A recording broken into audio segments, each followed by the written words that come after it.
So we'll just say 50. So basically we need 250. Yeah, so we need that, and then we need 100 clay or some shit. All right, cool. You like making a mathematics is like 100 or some shit, right? Like it's like we need some stuff, right? Right. But as said, what I want to do is I do want to do a quick little cheeky get some money happening before the timer, and I forget. Like the other night, I was like, oh, I got plenty of time. Totally left it to the last minute, and then I did not have enough time. So, get wrecked me. So, all right. Let's have a look here. So, out of interest, I just want to see if we've got enough for... no, we're not going to have enough to make the... whatchamacallit? Basic ember grain. We do have enough basic ember grain. We do have enough to give for the quest. So we go traveler task. Oops. Heimlich. No, not Heimlich. Alessi. All right, cool. We still need some more Moonlight Crawdads. What else we got? Rumar needs 10 of that. Needs a load of that. Bricko would like a rough timber. I think we have a rough... Oh, we don't have a rough timber. Okay, that's fine. Okay. So. Let's have a look. I thought that was fire sand for a moment. Right.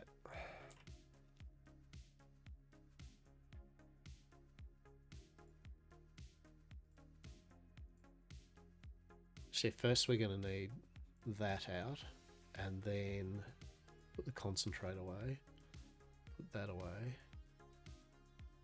keep that on us, put those two away.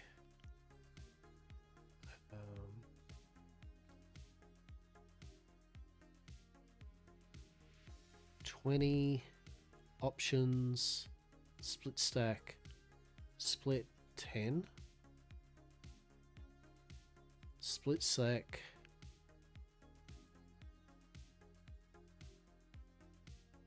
$200, put 800 away. Okay. Right. Let's do this.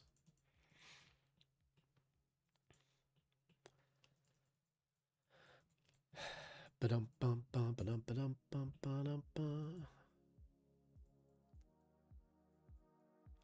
do I have seed? So we're going to need poo anyway. We're going to need to do a bit of a poo run soon. Let's get that. Hello. Thank you. We'll just convert this over now because, one, we want to see if we get the chance of getting our straw. And then we'll put some more ember green just on the grow anyway. No reason not to. But once we get the straw, that's at least the ember green stage done of the rare materials, right? So that's good. So then we need to do hunting, and then we're trying for 5 more animal fur when we butcher animals. So it's probably going to be about 20 to 30 more animals we'll need to have the hide and the rare parts to do the hide, the cloth, the leather stuff, books done, pages. I know what I'm talking about. And then we just have to look at the cloth stuff.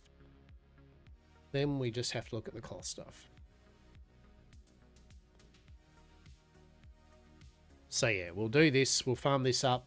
Get the plants growing. Then we'll go over to the scholar thing.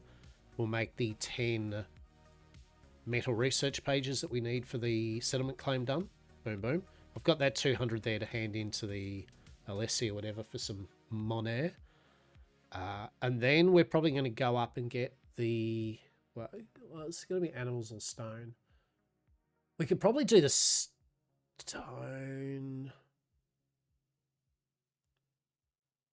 Yeah, I'll just have a quick look at the fire sand again, but it uses crushed crawdads or whatever.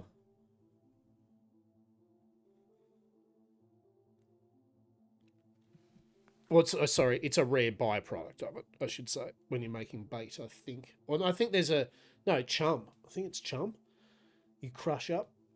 Anyway, either way, it's a byproduct rare chance, just like the straw and the other bits and pieces, the citrus berry and that. It is just a rare chance of getting it, right? So,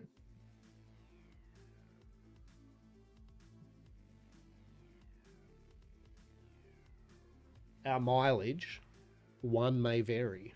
Yes, yes. But the good thing about this yet again is that we are leveling up all the skills, right? Like I mean, bit by bit, we still need to do it at some point to get any type of progression. So at some point, you are going to have to chop trees anyway, and that. So this is a good way of doing it without just being wasteful, I guess.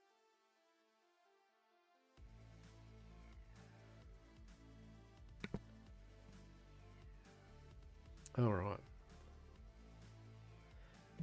Nearly there. So we're hoping for one straw. We're hoping for one straw. Oh, yes. Please give us that straw. Okay, here we go. Hey, there we go. We got 3 straw. All right, very good. We can definitely sell them off too to people. I just don't know how much the market price, but the rare materials are rare, and people are going to want to make settlement stuff. So, you know, at the end of the day, very good. Okay, so we've got rare straw. Cool. So we'll just queue up. We'll queue up those anyway, right? I'm done. Cool. All right. That's a trader stand. It's pretty neat. You can see there, you can put it down and well trade, right? So this guy is basically trying to make a bit of money by, he's selling fertilizer, right? You can just buy a fertilizer for 15 coins. Boom. And you could also request stuff. So for example, you could do something, I guess. You could be, hey, give me this and this to make fertilizer, and then you can buy it off me, and I'll just perpetually make some fertilizer and level off it. So yeah, so you can place chests and stands and all sorts of things in the NPC village, right? Which is pretty neat. So we go over to the Ancient Scholar section. So for a start, we go to Beginner's Metal Research. It needs 1 refined ingot and 1 beginner's journal, and we have all of them. And so boom, 10 of the pages we need for the beginner's journals for the settlement claim. It's a good feeling that this is starting to happen, right? Because the first few days of this grind, it is very, oh geez, right? You look at all the things that you've got to make, and you're just like, as I said, this is only pertinent if you are solo, very small group, right? If you've got a group or a large group, mid, even a 3 or 4 people, right? No, about 3 to 4 people onwards, this airquake grind is made very manageable, right? Especially if you've got some organisation like Robbo, you get the logs and all that. You do the processing. You over there can do the research. You know what I mean? You can, if you divvy it up and you keep track of where you're all at. Because at the moment, to be fair, what it doesn't have at the moment is they do need to get more of the social aspect in place, particularly with, I guess, kingdoms and social stuff like guilds and stuff. There's no real just independent chat for your one particular thing. There's no kind of, I don't think, friends list even. There's a lot of things that they're working on that front that really need to be there. So until then, it is very talk in chat or talk in Discord to organise things, right? She's a Wild West of organisation, that's for sure. But this is the 10 pages done. And what we wanted to look at too is a couple of things. 1, fire sand. So we need crushed rough shells, which we have. Bauxite, that's the one. That's the one. And bauxite is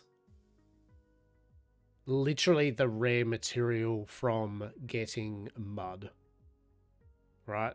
So it getting bauxite is just literally farming mud piles until you luck up and get 10 of them, right? In which case we need 9. So what we might do is we might go out and get some materials to fill up the wagon, and then we might just do a bit of a mud hunt, right? Very exciting, I know, but it needs to be done, right? Needs to be done. Now, you could do mud with pebbles so they can make bricks. Yeah. Crush rough shells, I think we have enough. I think we had 12 of them.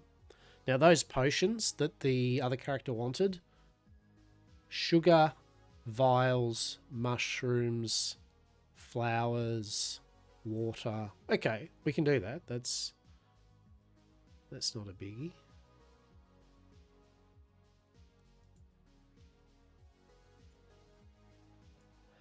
There we go. All right, so there's the 10 metal pages done. Beautiful, beautiful. All right, so... All right. Trader stand.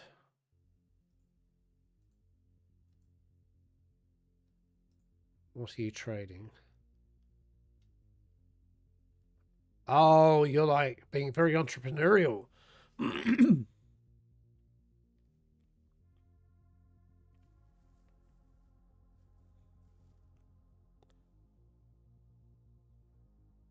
You have one rough cleaned pelt. Interesting.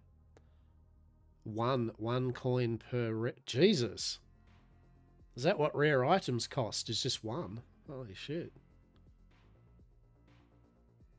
Simple Bracksite. It's a shame you don't have the tier 1 stuff.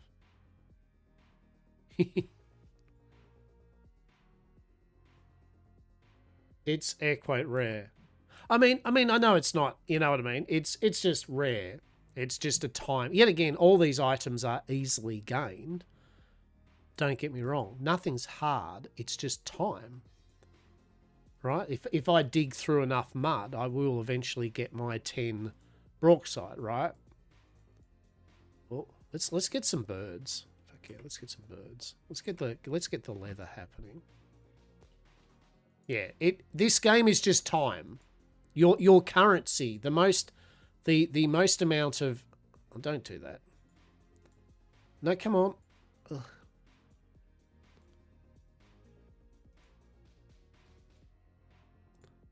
Yeah, time is your currency in this game, right? However long it takes you to get the air quote rare thing, that's really the value on it.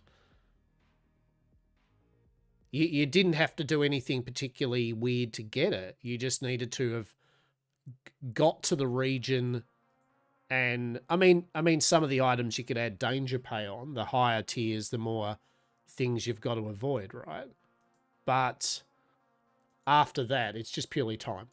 Did it take you half an hour? What is half an hour of your time worth then? That's the cost of those items then, right?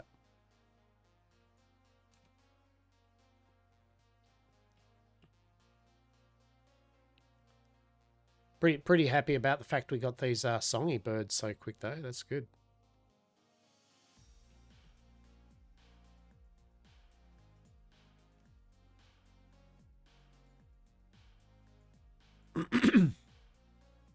And even if you've got a 50 or 100 people in your nation, right?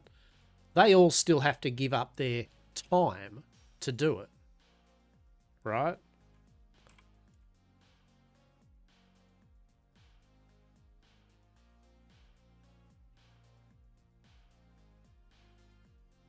Now, admittedly, this game, giving up your time just involves you kind of being able to click on a second monitor this game, right? Like, so, I mean, that's what I mean, right? All you need is to have a person... How many people do you think multi-box, right? How many... There's got to be some multi-boxes, right? That have bought this game multiple times and they just have 5 characters farming fucking tier 5 metal, right? Surely. I mean, that's what any game like you know, Worm Online or anything like that encourage almost. It's like...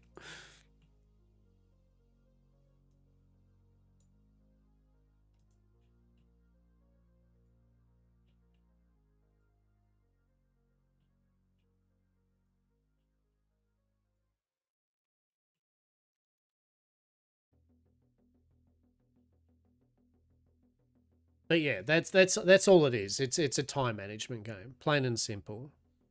You offer time, they receive stuff.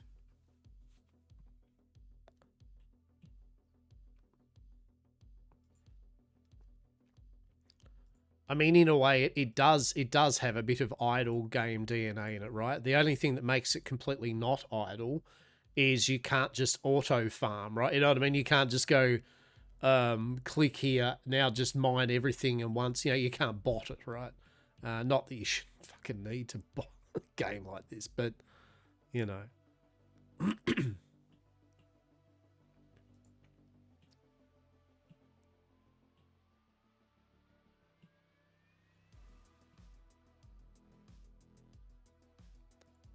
Where are those sweet, sweet songy birds? Eh?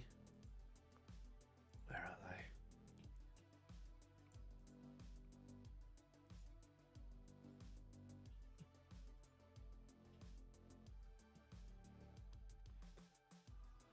Definitely, now the game is running smooth, right? The lags, whatever, and the memory leak seems to be fixed. Touch wood. It's been truly a really fun experience. Like it's amazing how having the game not have to be closed every half an hour and running at 3 frames a second in the NPC town. It's amazing what that can do for your enjoyment of a game like this. Who would have thought? Who would have thought, right?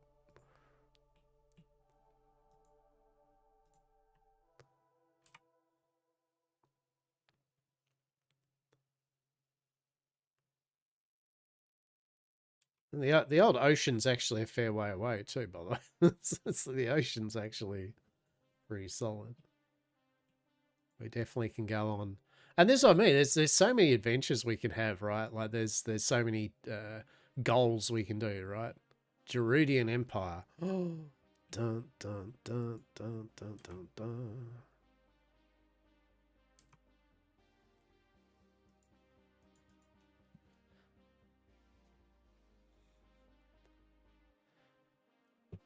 Yeah, we can make a raft. Make a raft and have a little sail. Now, what I'm doing at the moment is I'm just kind of going down and making my way down over here. We're going to see if we can Feralith Cave. Oh, songy birds. Oh shit. There we go. That's what I'm talking about. Look at that. Look at that. Look at them songy birds. Oh. Now don't go all running up that way. That makes it conceivably harder for me to do stuff, guys. Oh. Okay, fair enough.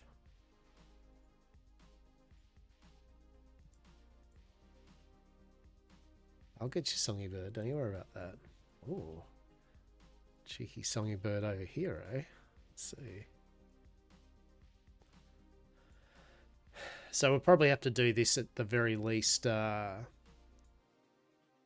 twice.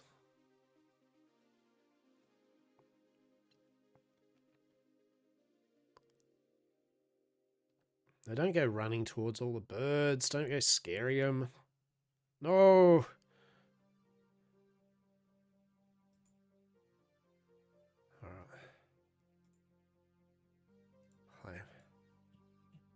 So a small party type thing, for example, which is cool, is that you could you know, have, I don't know if you can add permission of your cart to other players, but if you could, you know, you could have a mate or a member of the kingdom with you, right, hunting, and you have someone hunting the animal and then the other person just coming along and picking it up, right?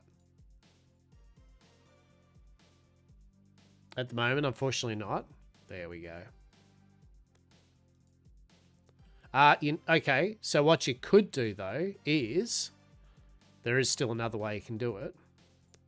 you just simply have the person that killed it quickly pick it up and then drop it, because that starts the timer that other people can pick it up. And then you can still have the other person follow you and pick it up themselves and put it in their cart. Like that. See how there's the timer of, hey, you know. There we go. There we go. How's that for a hunting party idea? Good stuff. And then you have the person being able to just freely, pretty much, you could have the person run around and just slaughter the animals real fast while sprinting, right?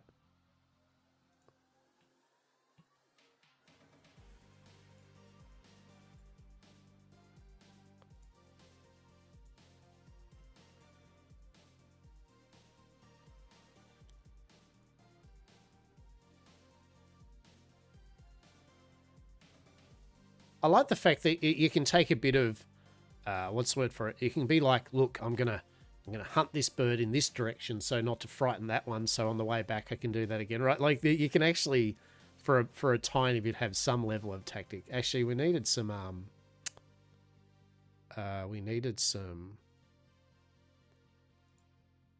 crawdads or whatever, right? Pretty sure we did. We'll bring our crate over here. We'll get our rest of our birds first. Our burbs.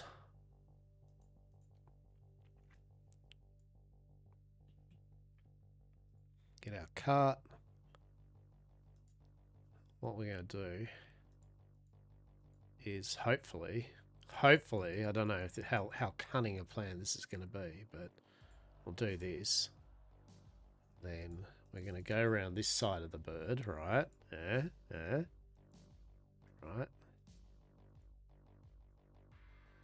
And then go.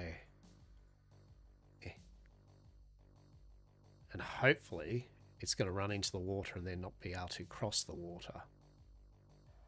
Yes. All right, there's a pro tip. Yeah, they do get stuck if they can't go in the deep water. It's like, oops, can't move. They won't go around the side. So, glorious. Excellent. There we go. We only need one more bird too. So that's good.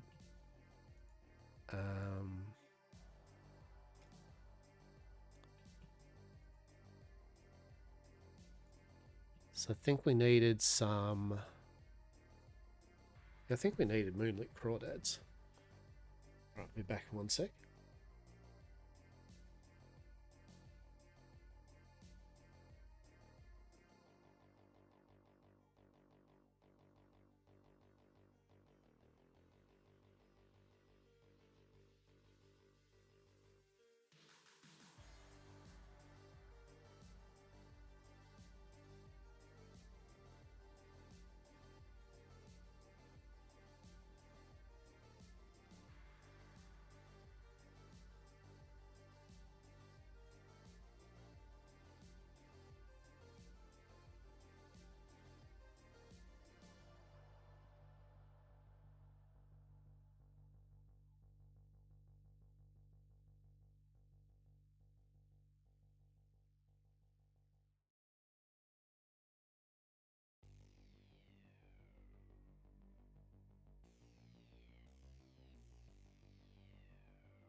We totally didn't have our gathering gear on, and we totally didn't have our gathering food buff on.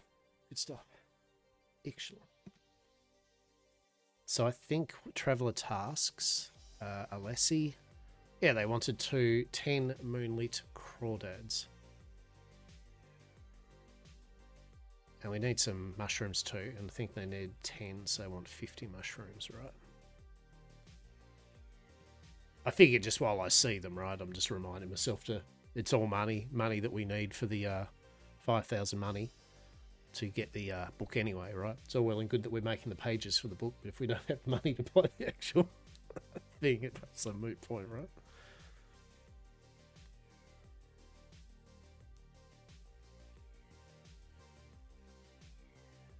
Certainly make us work for our money. But a lot of the purchases, the bigger purchases, like 5, 10,000 coin or whatever, once you buy them, you've bought them, right? So glorious.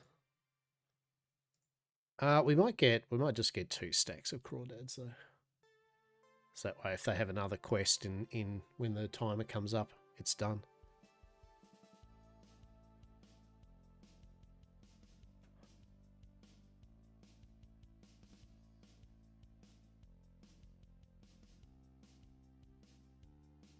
Wait till we've got 10 one day.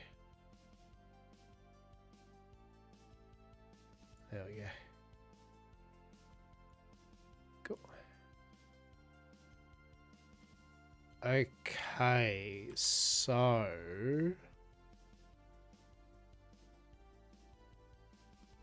Yeah, I wonder how you cross down there, right? Right.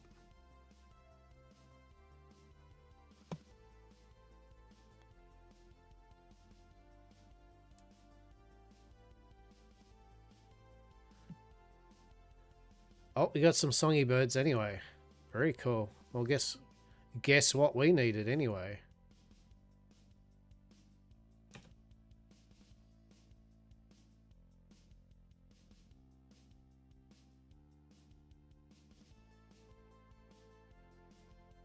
Oh, glorious, it got stuck.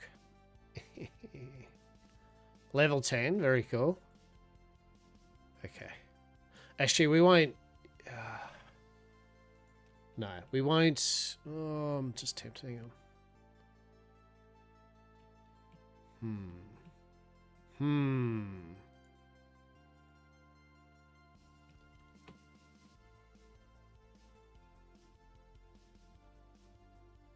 It's like part of me's like, I really want to get some salt.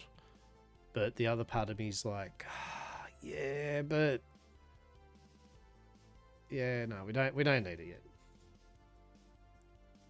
If I'm going to go get salt, I'm not going to do it with my cart, right? Like I'm going to keep on my eye out for mushrooms. There are some.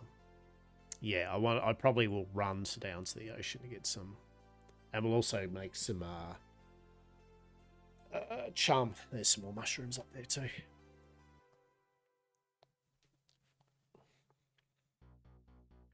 Oh, we need some for the healing potion too, wasn't it? Yeah. So there's the skewers. And then there was also the healing potions.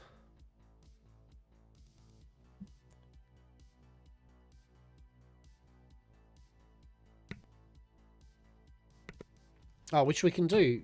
Hang on.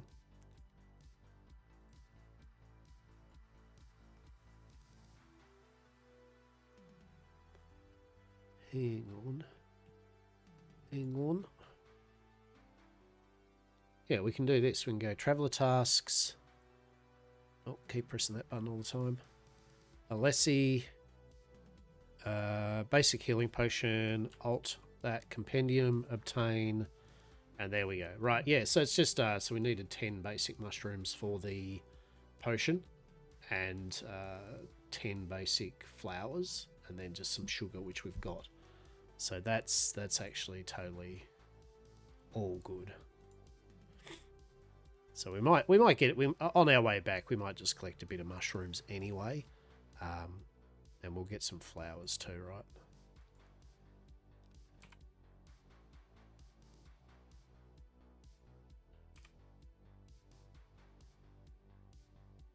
Let's just get some flowers. What was it? It was 5. There was 5 flowers per potion, right?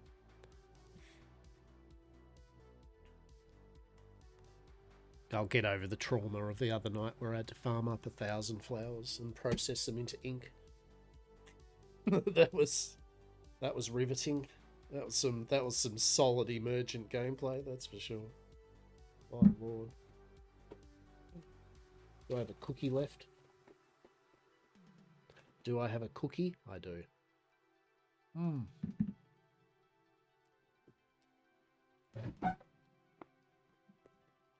One M&M cookie treat.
I'm allowing ourselves a slight side distraction here because, as I said, this is going to get us actual money, which we need anyway. And we've got 11 birds, which is good.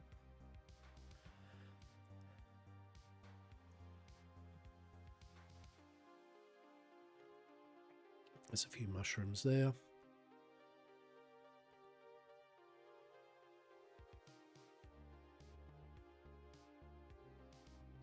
We'll hit around 50 flowers and then we'll hit another 50 mushrooms.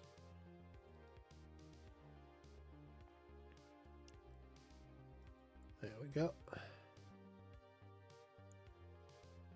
Alright, so we got money from that. We've got to convert that into mushrooms, the great all-rounder skewers. Convert them into healing potions with that. That'll get us some money. The 20 planks and the rough lumber is actually not a bad one for us to do when we get back, because I need to still get my logging to 20 to be able to get the next tier of wood, to be able to improve our damn cart, which in turn is going to help us, right? So, yeah.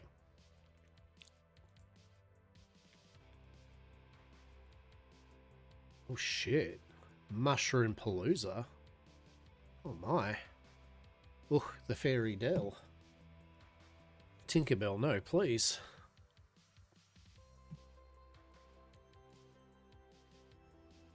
All the fairy dust. So much fairy dust. Delicious.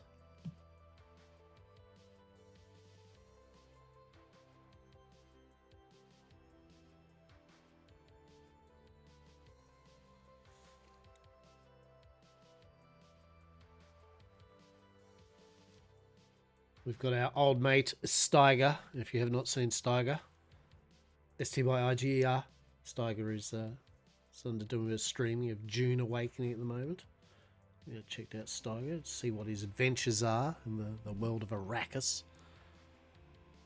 Well, was having a few days, a bit of a break from Arrakis. We're waiting for the patch or update. They're making it so some of the deep desert is for us PvE keb. So we'll be able to actually get T6 materials, and we'll be able to make our carriers and large refineries and all that jazz, and do some of the dungeons, which is excellent. Which is excellent. I'm here for it. Didn't you say you're going to stop at 50? Look, I was. But but mushrooms, right?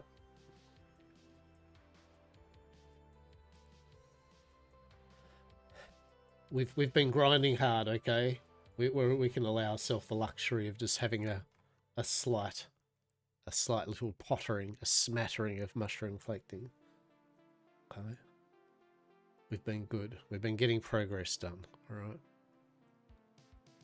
At least it's more exciting than the clay's going to be, because that's going to be very unexciting, because that's just going to be us collecting clay and trying to get 10 rare bauxite. That's that's all it's going to be having. 46? Only 46? Don't be like that. Let's make it a neat 50, right? Let's make it a neat 50 game. Come on. 47, 48, 49, 50. Gives us 50. Well, look, I'll drop that one, all right? Neat stacks. All right.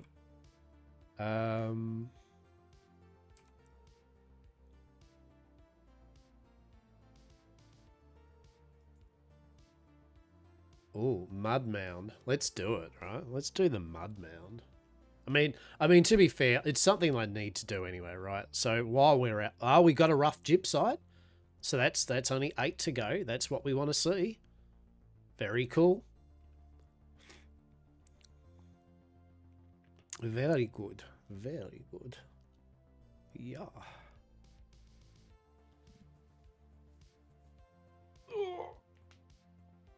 Still got 19 minutes on our buff.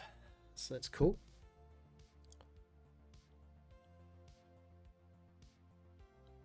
Well, that is a pussycat. Hang on.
All right. I had to let the Diego cat outside. Good boy, he'd been inside all night, but yes. Yours. We got 6 bauxite, so that's 7 back home, so we only need 3 more, right? I mean, that is a bit of a treat. By God, we got a lot of clay, though. Yo, dog, I heard you like pottery, so here's some pottery with your pottery with a bit more pottery. So much pottery. We're gonna ghost this shit up, that's for sure.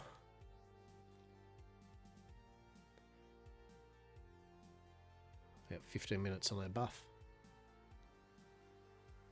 Yeah, the good thing with the food and our skill now is our energy isn't going down much anymore, so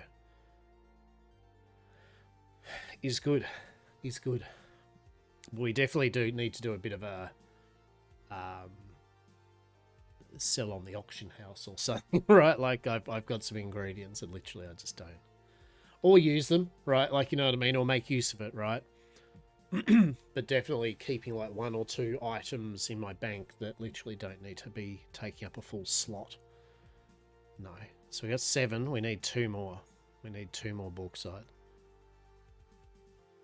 Now, what I could do is I could just do this, and I might do this. We might just farm the clay, and even though we're full now, we'll just try to get the bauxite out of it, right? And if someone comes along, they'll be like, oh my God, free clay. There we go, shrimp. There you go, shrimp.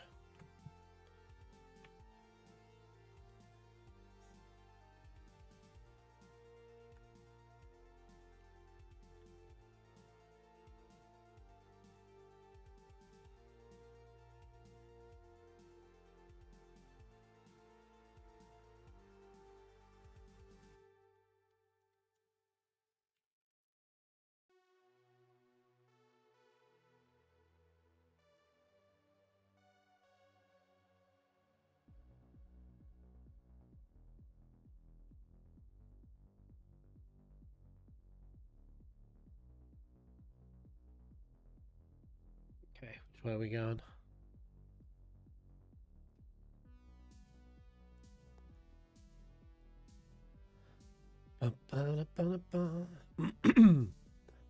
So yeah, we need a bit more mudda.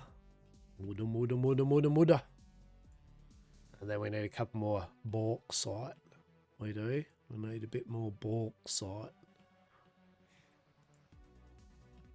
So let's see if we can get a bit more bauxite.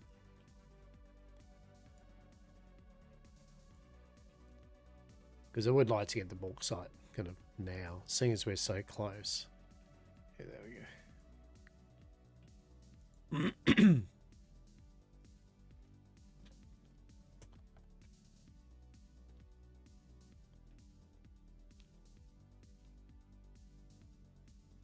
That's 8. We need 1 more. 1 more bauxite. And that's the 10 we need from that. So that's cool. Foraging 24. Very cool.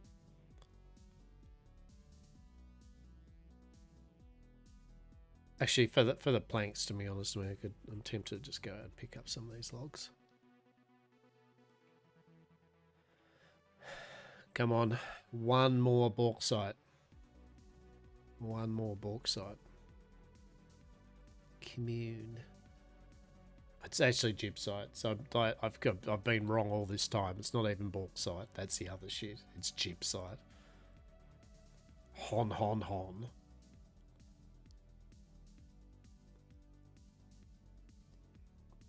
Shrimp.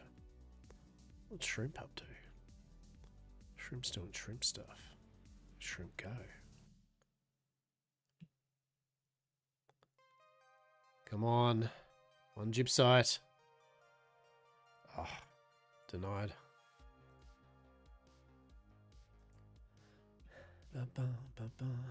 Alright, is this the one?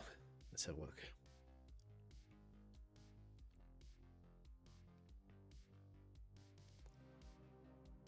So if we get the gypsite, that's the 10 rare for the bricks. Is it the bricks? I think it's the bricks. Oh. So bricks are one of the solutions. Maybe it's for the leather solution. Can't remember. It's one or the other. One or the other.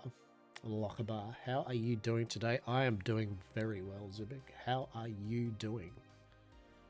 We are slowly collecting all the materials we need so I can form the Yam Corp Nation here in Bitcraft. Seldrath just followed. Welcome. Welcome to Lockabar collects clay and Bitcraft. May this be everything you wish for and more. But welcome. Everything was peaceful until the Yam Corp Nation attacked. Exactly right. They attacked with only the best 100% safe and legal TM bargains. Right. They assaulted everyone's wallets with good deals. Come on, Gypsite. Come on, Gypsite. Come on. Been lurking for a bit. Might as well follow. Been enjoying the banter while I grind. I appreciate it, matey. I appreciate it. Thank you. Thank you. You enjoying? Yeah? Are you with any of the nations, the big nations? Or are you kind of solo, small grouping at the moment? I'm definitely just trying to show the game off from a solo perspective at the moment. Because I feel that's what a lot of players kind of might jump into to start with. So we're just kind of getting... Our mileage may vary, right? But that grind, we love it. Oh, there we go. We've already got the bauxite. Oops. Because I loved Worm Online. Yeah, I love Worm Online. I love Eco, right? I like the idea of RuneScape's skill system. So I love games like this where there's things to potter with. And I like the crafting systems and gathering systems, yeah. So it's right up my alley. Right up my alley.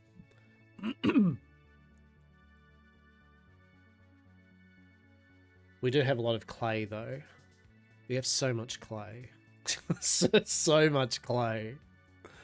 And not enough pebbles yet. That's alright. We'll convert all this down. Because our next kind of step will be... actually, first thing we'll do is drop... Well, I was going to say drop all this stuff off. You've enjoyed it so far. Bought it yesterday at 12 hours played. Don't know how times... Right? It's a really good... you've heard me say, it's a very good second monitor game, right? Like, you can literally just go, I'm going to do this. And you can have your other monitor or a book. Or you can literally be doing anything else while playing the game. And I love it for it. Right? It's great. Oh, it stacks in 100, does it? Shit. Okay.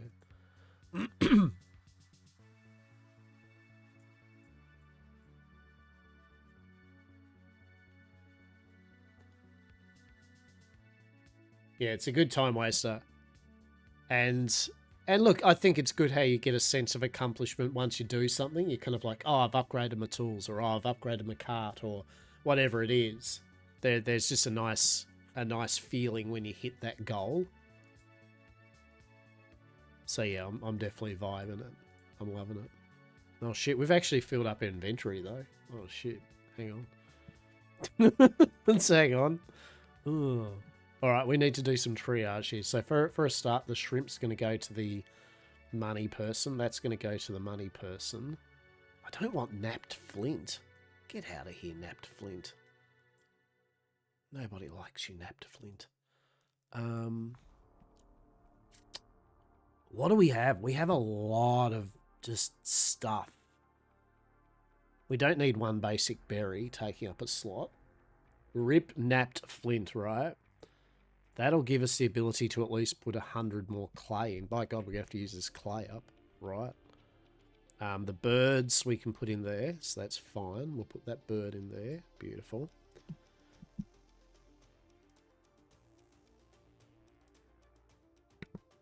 But yeah, if there's anything that you'd like to know from what I found playing the game, I'm always happy to say. Any tips? Right. Okay, what else have we got that's junk? Well, I got news about Bitcraft on my own. I would love to hear when it happens and the game is set to launch. Yeah. Yeah, it'll be a ways off yet, but yeah, it should be good. 10, 20, 30, 40, 50, 60, 70. Yeah, that'll do.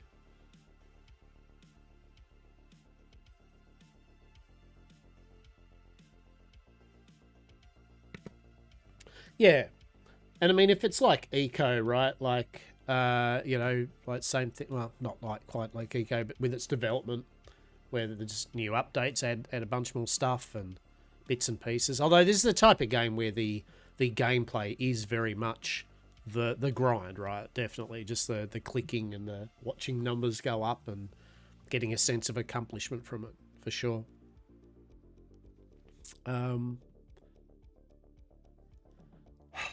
What do we need? What do we need? What am I? I'm confusing my issues here for the moment. Let's have a look here. So mushrooms was something we were trying to sell. We needed that. We needed some mushrooms.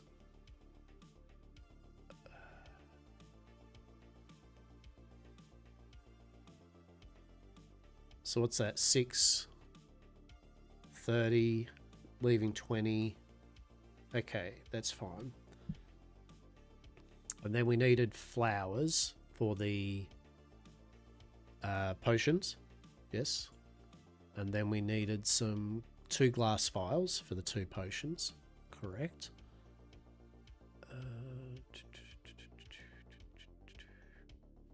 Be gone, strawberry. Be gone from our inventory. We do not need you. What else? Sugar. I think we needed sugar for the potions. I shouldn't say think, because realistically what we can do, right, is we can do this cool thing called press C and actually look at the... Oh, no, we don't even need to do that. We can go to tasks. Alessi. Oh, you want 2 potions. Alt, left click into compendium. Basic healing potion. How do you obtain that? It needs 5 flowers, 5 basic mushrooms, 1 rough glass vial, a water, and 3 sugar. There we go. So, in fact, beautiful. All we need then is we will grab some of our water there. How good's that? We are going to put our beginner's metal research here. So we've done 2 of the things we need.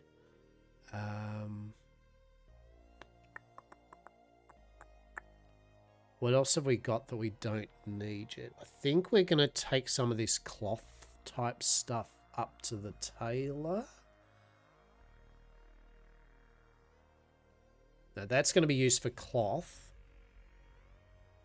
And we need fiber weave. So we're going to have to go back into fiber weave farming, I think, soon. Maybe. Actually, you know what? We're going to drop the fiber weave. We're going to get rid of that. Oak seeds. I really don't care about oak seeds at the moment. Be gone. Basic star bulb plants we can convert. So we don't need that. So that's going to food items. Embergrain seed. Ferrolith ore contract. Yep, stuff. We could actually take that out now, and we could put that, turn that into metal. Okay. I don't need a fish at the moment, nor do I need a fillet. Free that space up. I don't care about raw cooked meat. Oh, actually, that was probably silly. Hang on. I mean, it's raw cooked meat. I mean, what are you talking about, mate? But of course you're going to use raw cooked meat.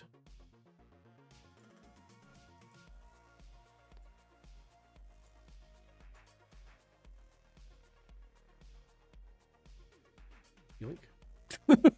It's like, hang on, I do use cooked meat for the thing, so that's silly. Bark. What else? What else? What else?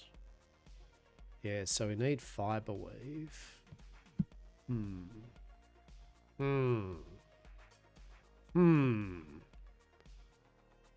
then I think we'll grab our dead animals, right? As you do. As you do. Don't worry about it. It's fine. Okay. First things first. Let's make the healing potions.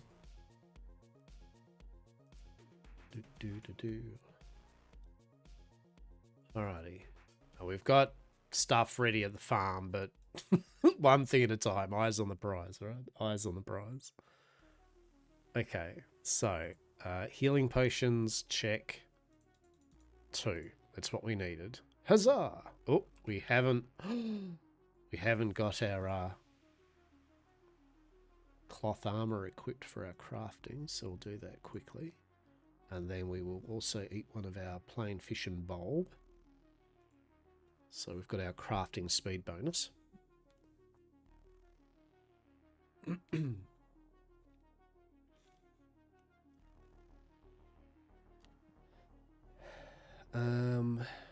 And then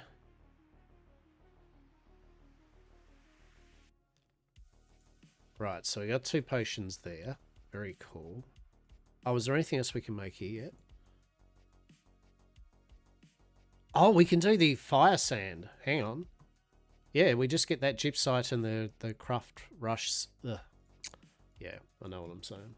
Words. Words, I say. Words.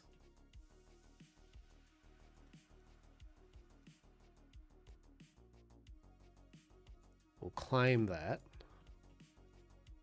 And then we'll just get the basic. We'll just get these done just so it's over and done with and I have an idea of our inventory. So yeah, even though you do, the bank is really good. You can fill it. Right?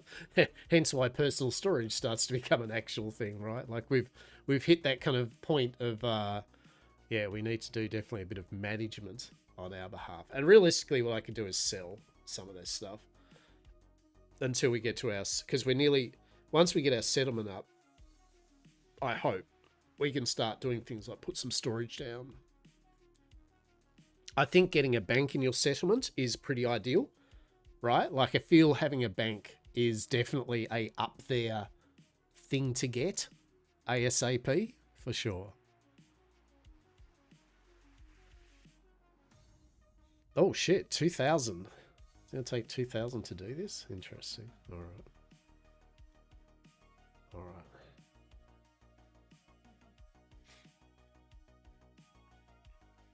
Actually, if it's going to do that, hold for a moment. Hang on, if it's going to do that, let's hand in. Elise's hideout is literally here, right? So there's no reason that we don't just hand in the. This portable does not allow. Okay, sure. Okay.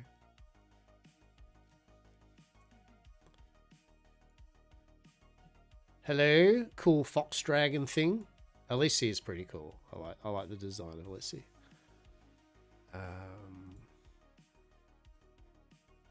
I would like 150 bucks for this grain, and I would like 150 bucks for these 2 healing potions, and I would like 50 bucks for these crawdads.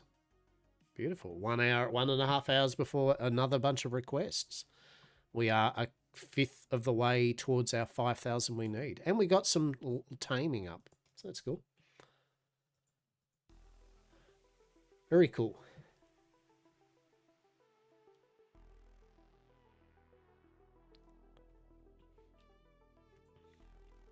All right.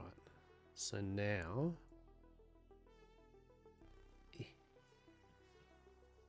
go back down here and we'll finish this bulb production up, right? Yeah. There we go. Resume. All right. So how are we looking here? Still got inventory that's going to be filled. Shizer. Okay.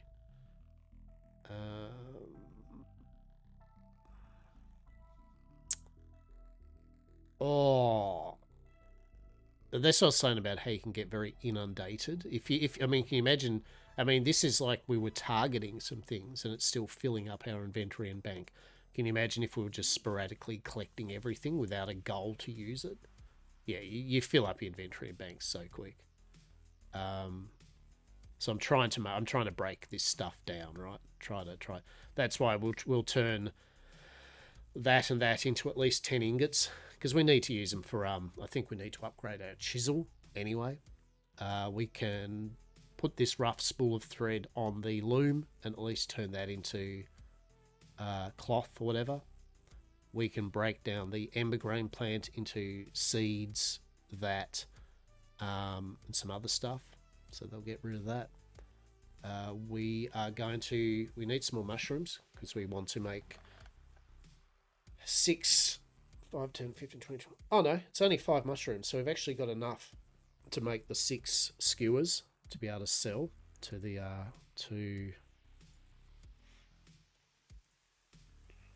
Heimlich. Heimlich would like 10 plain mushroom skewers. He would also like 10 plain roasted ocean fish, but we haven't got any chum yet or anything, so that's okay. The next one I'd probably work on to get a bit of money before an hour and a half finishes is Rumba. Get his 20 rough planks. That's easy enough done. The rough bricks will actually technically should be easy enough done too, because we will be doing the brick stage of things in a moment. So that's 2 things we might focus on. And because we're doing that, 20 planks, I think Bricko wants rough timber, which is also 20 planks. Maybe we might do the planks first, actually. We might do the planks. Yeah. We might drop these birds off and just go out and just get the plank, because I really would like to get as much money in before the hour and a half reset, so that we're closer to our 5,000. I should have been doing, the last 3 days I've been playing this, I should have been, like we would have more than enough had the money if I had have just bothered to do, because these tasks are only once every 4 hours, right, before they reset. So it's not like you haven't got the time to just whip up 20 planks, right? Collect some, cook 10 cooked berries. So there is lots of money we have not gathered by not doing that, but we're doing it now. So yeah, I don't think we'll be doing the like the 10 iron ingots and the 10 cloth, because we need the cloth at the moment. Although in saying that, I mean, I am about to make, actually, to be fair, I am about to make 10 ingots, which is going to be probably that ferrolith frame. So we could just get ourselves 250 coins and 1,000 construction XP. Boom. Yeah, we might do that, actually. I think we needed some stuff for the chisel, but we can easily get some more, right? None of this is hard to get, yet again. It's not like a struggle street. We can just literally go out and boom, collect a bunch of stuff. And having the chisels will be actually useful, though, for our stone phase of things, but it's not such a dramatic shift in speed that it's going to be game-changing. It's just going to be a nice little value add. So, yet again, you can see, just even doing that many of those plants, that's taken up a chunk of time, right? So, the game is definitely all time management. I'm also feeling peckish. I don't know what I want. I've got some CCs. That's a healthy lunch, right? I'm going to have curried sausages and mashed potatoes and butter tonight. That's going to be pretty nice. But as for lunch, I don't know. Maybe some soup. Soup and toast. That might be it. I've been doing a thing where I have kind of a light meal and then I have like a heavier meal, like so a stew and potatoes or a stew and rice and things like that. So last night I just had some scrambled eggs on toast and a few other bits and bobs. But tonight's a bit of a denser meal. All right, what do we get? We filled our inventory up. That's what we got. Okay. Basic fertilizer. You can make... Oh, there we go, actually. There we go. There's a use for it. Let's convert the flowers down into fertilizer. Hell yeah. 10 out of 10. Because we need fertilizer anyway, right? Like, we're always using fertilizer, so... Very good. For the most of it, there's many ways you can break items down into something usable, right?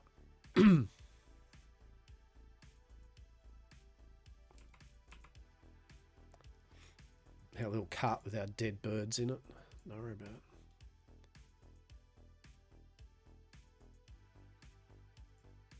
There we go. And then we'll just smack them out.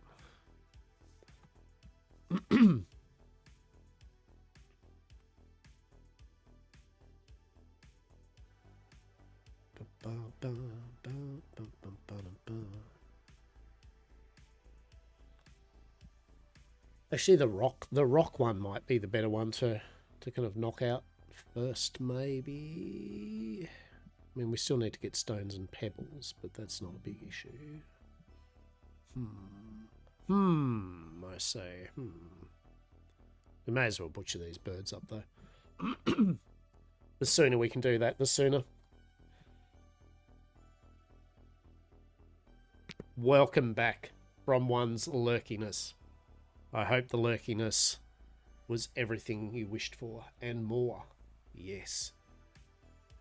Truly. Truly such a lurk was not possible, but it was. It was. Just for you doing that, I will have a victory CC.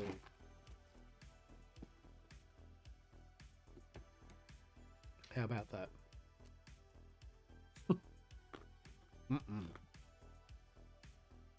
CCs for when you think you should have lunch, but hey, you have CCs next to you. It's kind of like food.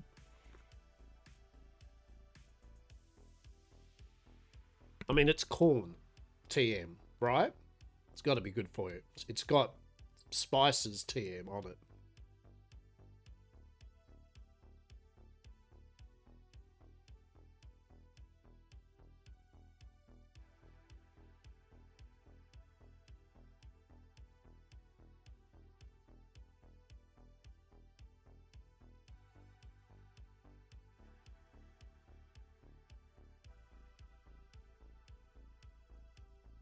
Alrighty. Part of a well-balanced diet, right? Just add some protein, you know, like mince with spices. Maybe some vegetables, like I'm thinking avocado, a bit of lemon, right? A bit of mince, a bit of avocado, squashed up, of course. A bit of corn chips, right? Maybe add that bit of dairy, some cheese, dare I say, and maybe some sour cream, right? And there's a very healthy CC, a bowl of CCs with extra. CC's Lux, right? We should market this. No one's probably ever thought of that combination before, right?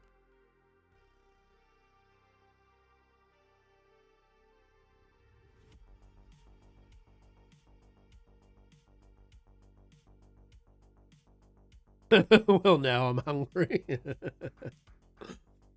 Right.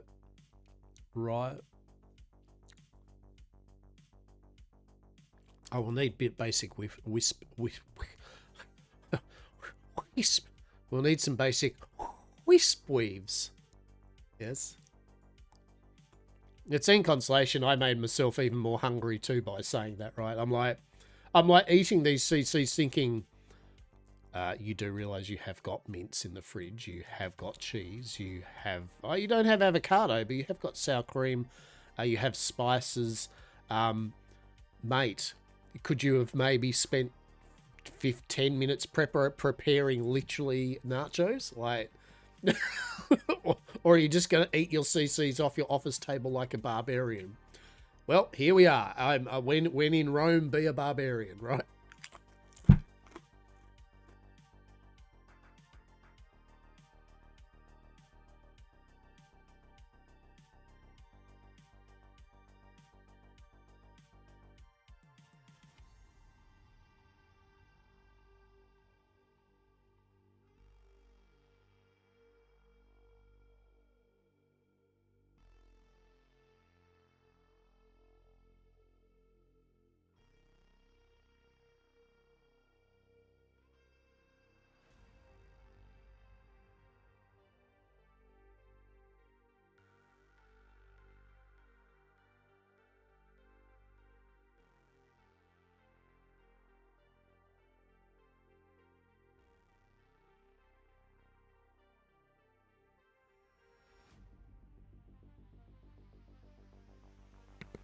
All right, what do we need, peeps? What do we need? What do we need? What do we need?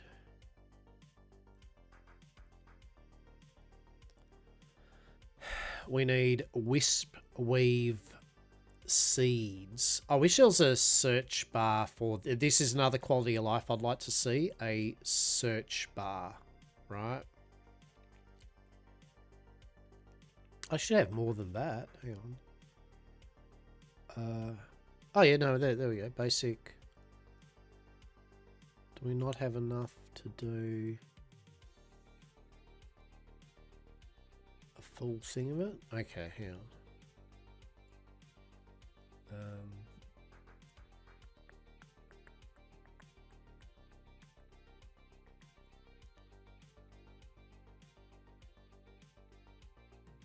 Let's have a look here. Hang on. Blah, blah, blah, blah, blah, blah. So that's going to make into the fire stuff, and then we're going to need pebbles. We're going to need pebbles anyway to make the stone bricks. It's just using clay and pebble.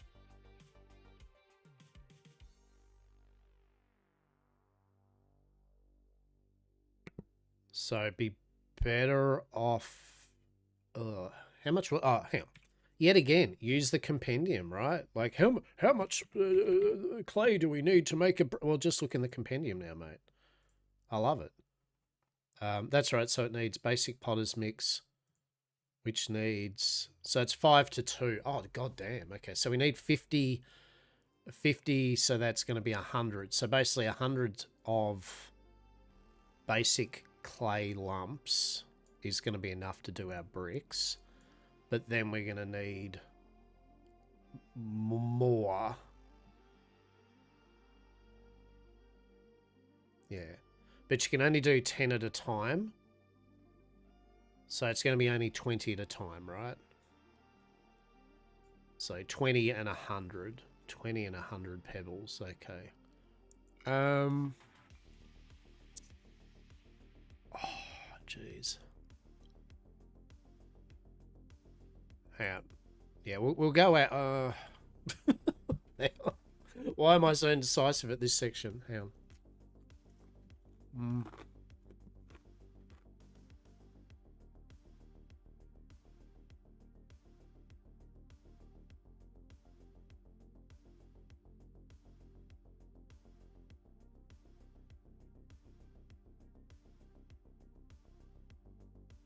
That's what we were doing first, weren't we? We were going to get the wood and the timber to make us the money, correct? So we'll do that first. You didn't have to, but I appreciate the sub, Mo. Now you two can be 100% safe and legal, right? Across all the lands. I appreciate you.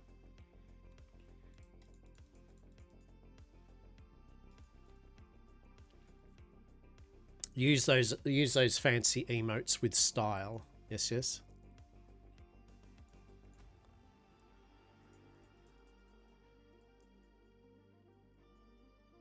The one time that I was going to get some free I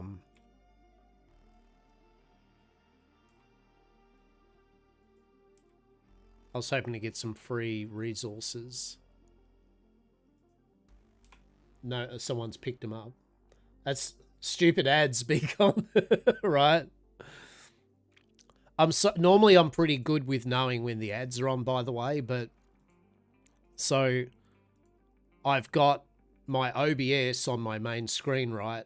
But because I'm multi-streaming to YouTube and I need to see the shared chat, I'm not looking at my, usually I'd be looking at my Twitch stream manager and then I would see when the ads are coming on, but because I'm not, yeah, I do miss out on when the ads are kind of kicking off. I'll probably sort that out a bit better.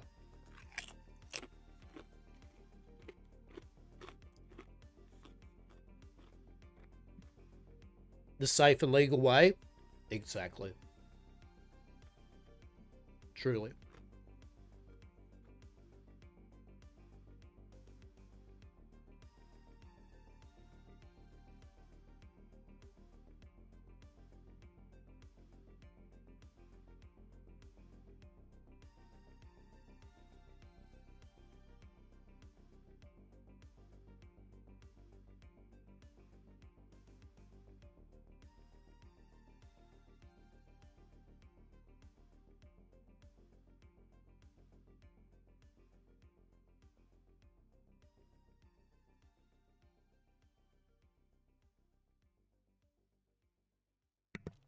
Now you definitely don't have to put up with ads for a while, right? It's like you are good for a bit now, right? He's like, yeah, yeah. I mean, look, I appreciate the support. I I mean, I do. What's the Twitch, whatever it is, um, whatever the Twitch subscription thing is that you don't get ads. Turbo, yeah, I do Turbo. I mean, I still support the peeps as I can anyway. But you know what I mean? Like, yeah, I think I've told many people it's like if you're honestly on Twitch a lot to the point where ads become an issue for you, like definitely Turbo's pretty solid. Yeah, well there you go. If you hate, yeah, yeah. I mean, it's one of those. It's a weird space too, especially when you're streaming or doing shit, right? Especially when you've got peeps that are happy to support you, right? Twatting around. Yep. It hurts to sub. No. But I get it. What I was going to say was this, right? It's kind of like it's you don't want to do it, right? In a way, but you can see why some streamers and people are like, hey, if you want to support me, don't sub to me.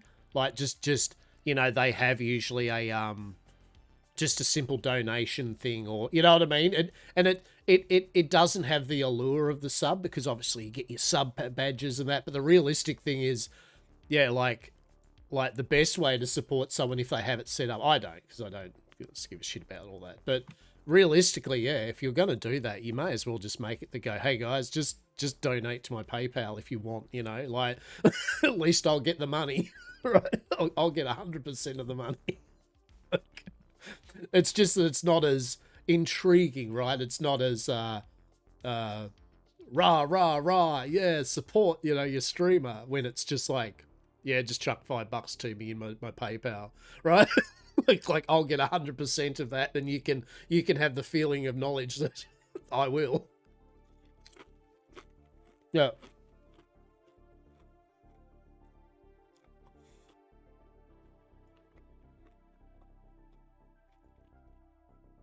But yeah. But I appreciate it. It helps me keep alive on CCs.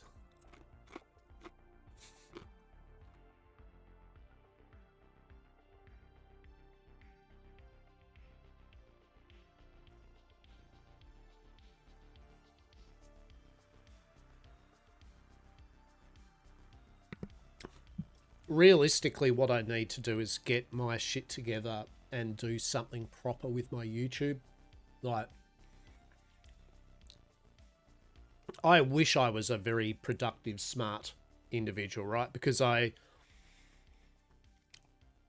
definitely, if you can get your YouTube up and running and actually have interesting stuff for people to watch in bursts, the potential for ad revenue on YouTube and visibility is fucking way better, right? Like 100%, a million percent more. But I'm just trying to work out what to do with it. Yeah, no, 100%, right, is that exactly right? Like, I shouldn't it's really PayPal. There's other ways, isn't there? I think there's other ways that are anonymous and shit like that. Um, but as I said, it's more just on the concept that, yeah, realistically, because Twitch does still take X amount of a streamer's money, it's kind of like the better way is usually anything other than that.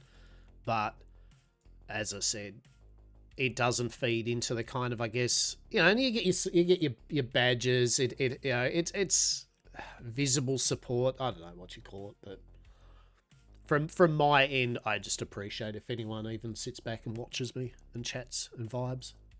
If you all get some value out of it by just simply listening to me crap on about games and have a chat to you all, then that's worth it enough.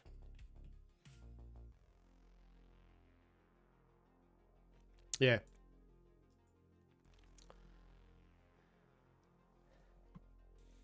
But it's the usual caveat, right? Just because I decide to stream and enjoy myself doing it and all that doesn't somehow give me the like therefore I should be earning a living or money off it or whatever. So It's long story short, it's always appreciated when any of you actually show a bit of support or something, throw a couple of bucks my way. I respect it.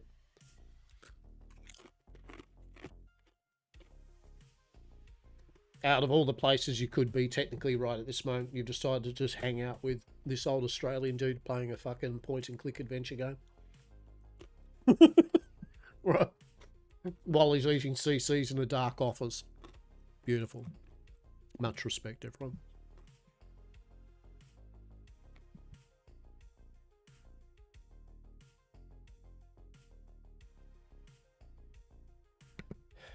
Yeah, I agree with that too, right? I agree. They could probably work out a bit more they could probably work out a bit better a cut based on how YouTube and other places kind of can, but I totally agree, right? At the end of the day, Twitch and YouTube, or any of these places, right, allow us all to, if we want, sit in front of a camera or sit in front of a mic, fire up something and have people from around the world interact with you, right? And with the potential that you might even get a few dollars for doing it, right?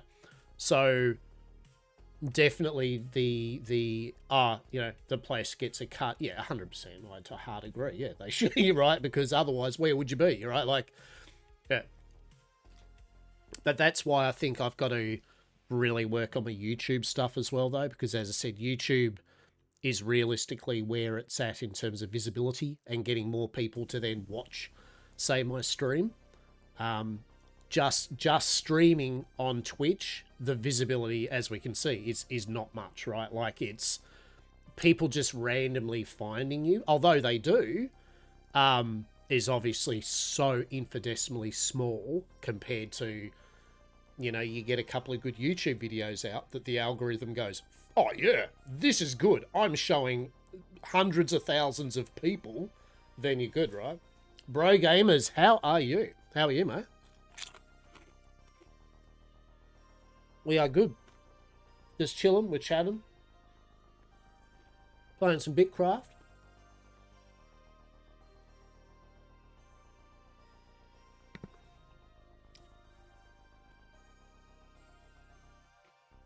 You make 3D printing content on YouTube. Look, I honestly want to, and it's just a matter of getting a camera. Getting a few things set up so I can work out to film it. Because I'd love to film just my process of what I do with my 3D printing and show, and what I'm doing with it, what my projects are. Good man, chilling on RuneScape and Minecraft. Thought I'd drop by. Always welcome to drop by, mate.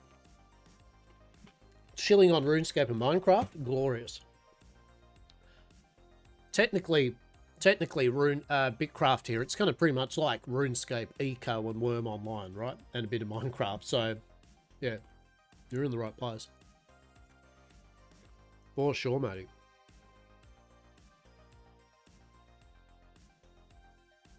I'm currently trying to set up a settlement, which is like, owning a parcel of land in the game world.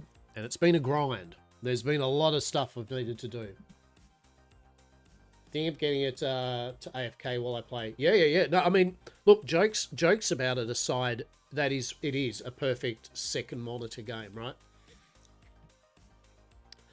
You click, if you play RuneScape, right, it's that. You click on a tree and you can vibe watching some other YouTube videos or bloody read a book or go make a coffee or literally anything, right? Come back, go, well, my stamina's down a bit, eat some food, and click on another tree or click on a crafting bench and start crafting that into planks and walk off and watch a movie or touch grass. Touch grass, right? My goodness.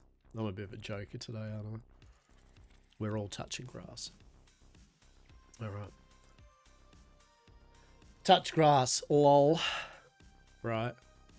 And we need to make 6 of those, so that's 5, 10, 50, 30. We need 30 mushrooms.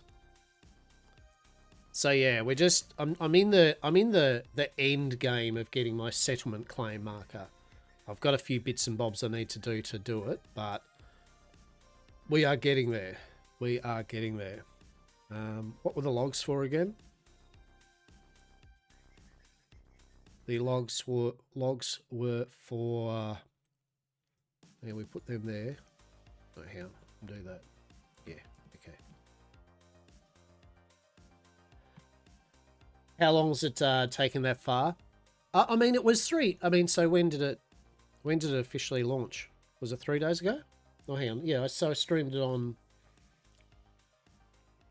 my Sunday. Or the early access launch, I say. Yeah, it's my Sunday. So Sunday, Monday, Tuesday, Wednesday. Yeah, 3 days, 4 days. Yeah, 4 days. The first day doesn't really count because I didn't know shit about the game. You know, like the first day was me just going, oh, come on. Like what do I even do, game? Like what do you want me to do? So really it's been 3 days where I've started to understand what the game wanted from me and what I needed to do. So yeah. And now I've got that process down a fair bit. So now that I know what it takes to do it, I can explain it to another person fresh now of how you could do it a lot quicker, right? And also I'm doing it solo. If you had a mate or some mates, or you got in game and got a bunch of people involved with your settlement, it would reduce the time down dramatically because you could have one person focusing on tree stuff, one person focusing on the metal. You know, you can divvy up what you're doing. Whereas if you're solo, obviously it's you, right? You're the one that's going to be processing and making everything involved in this endeavor.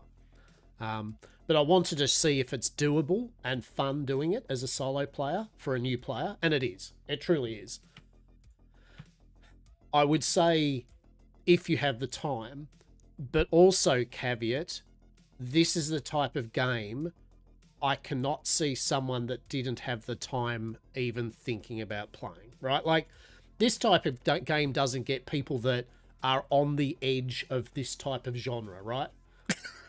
you either look at this gameplay and you go, "Oh, that looks sweet," as a number goes up and a little animation of soaring wood, or you look at it and you go, "That's boring as dog water," right? And and you move on to another game, right?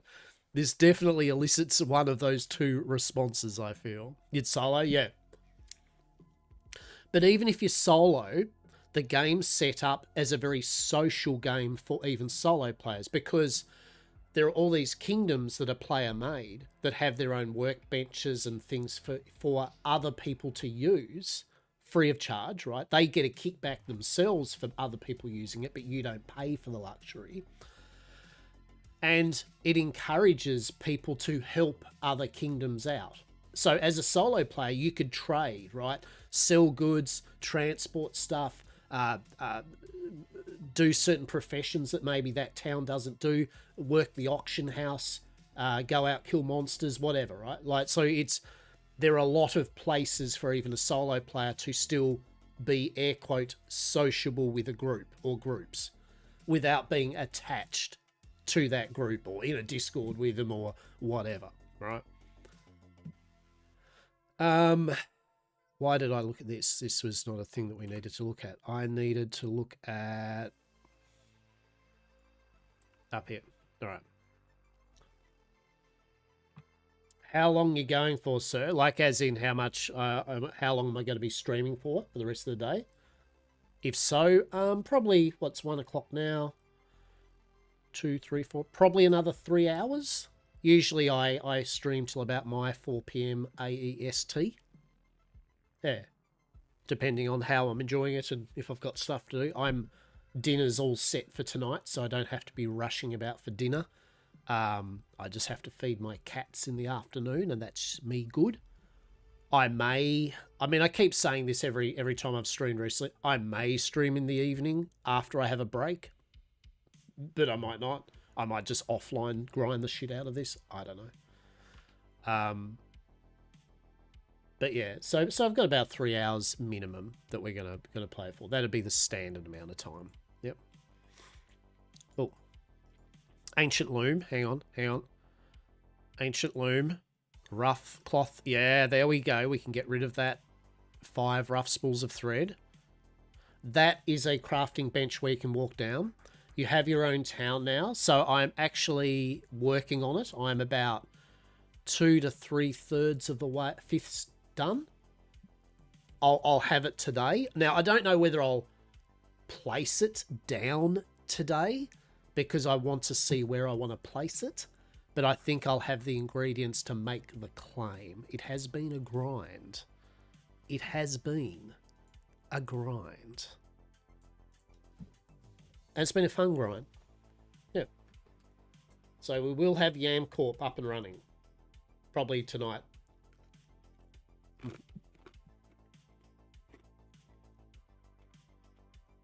Now, if anyone is on the server and you want to assist or hang out at Yam Corp, then you can.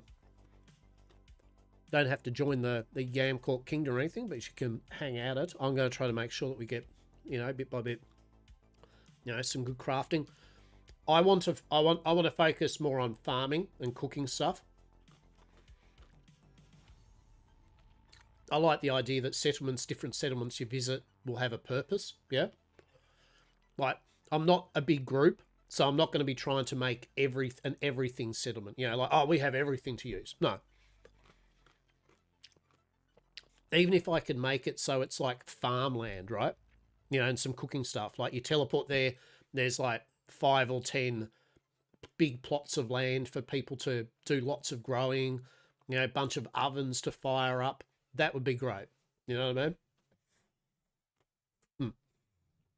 Yeah. Because the mid-sized to bigger one places, they're going to be doing everything. You know what I mean? Like, they want their places to be big towns and cities, yeah? Big focal hubs. So I like the idea of like smaller groups and solo players having settlements, like even someone did an inn. You know what I mean? Imagine someone just did like a little inn where they have some market stalls that sells food, right? That's all. You just teleport there and you talk to other people and you buy food, and maybe they buy produce off you or something, right? And then it gets a name as the inn, right? I think it's just fun, right? Especially if you're just a small group. There's no point trying to, I'm going to make a mega city on my own, because it's just going to take too long, right? It's not viable. And I don't think it's the right mindset for this game too. You've got to convince people that they don't have to join your air quote guild to still be a part of your kingdom or settlement, right? People can still, the game wants people to just organically stop by, use people's facilities, have a chat while doing so, and that will in turn keep that place alive. Yeah? And I think that's great. If that's how it works, I think that's really good. Because then you can have a kingdom for big guilds, right? But in that kingdom, you can have small independent settlements like the inn and the farmlands and stuff, where they're run by their own groups of people, but they're in the kingdom of blah, blah, blah, right? And I know there'd be some people who'd probably be like, oh, but I want a kingdom and I'm solo. Like, why is it only big groups can have a kingdom? It's like, because sometimes us solo players shouldn't be able to have everything. You know what I mean? Like, or at the very least, it's going to take us years, right? And Worm Online, they do it. Yeah, no chance, right?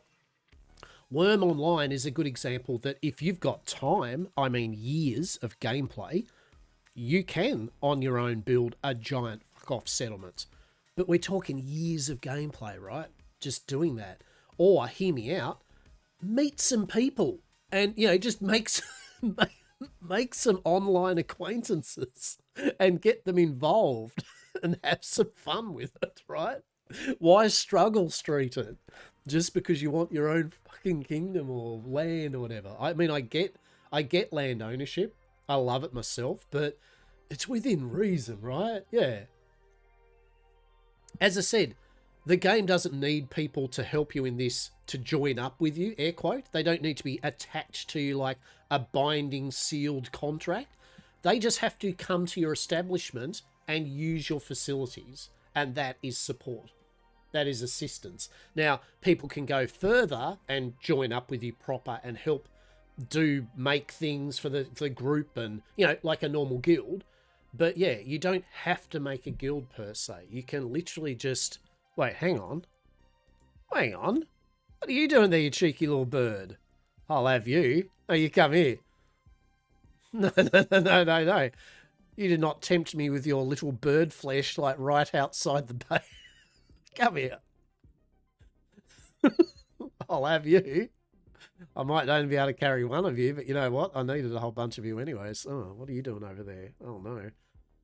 Okay, we're just going to claim this one. Okay.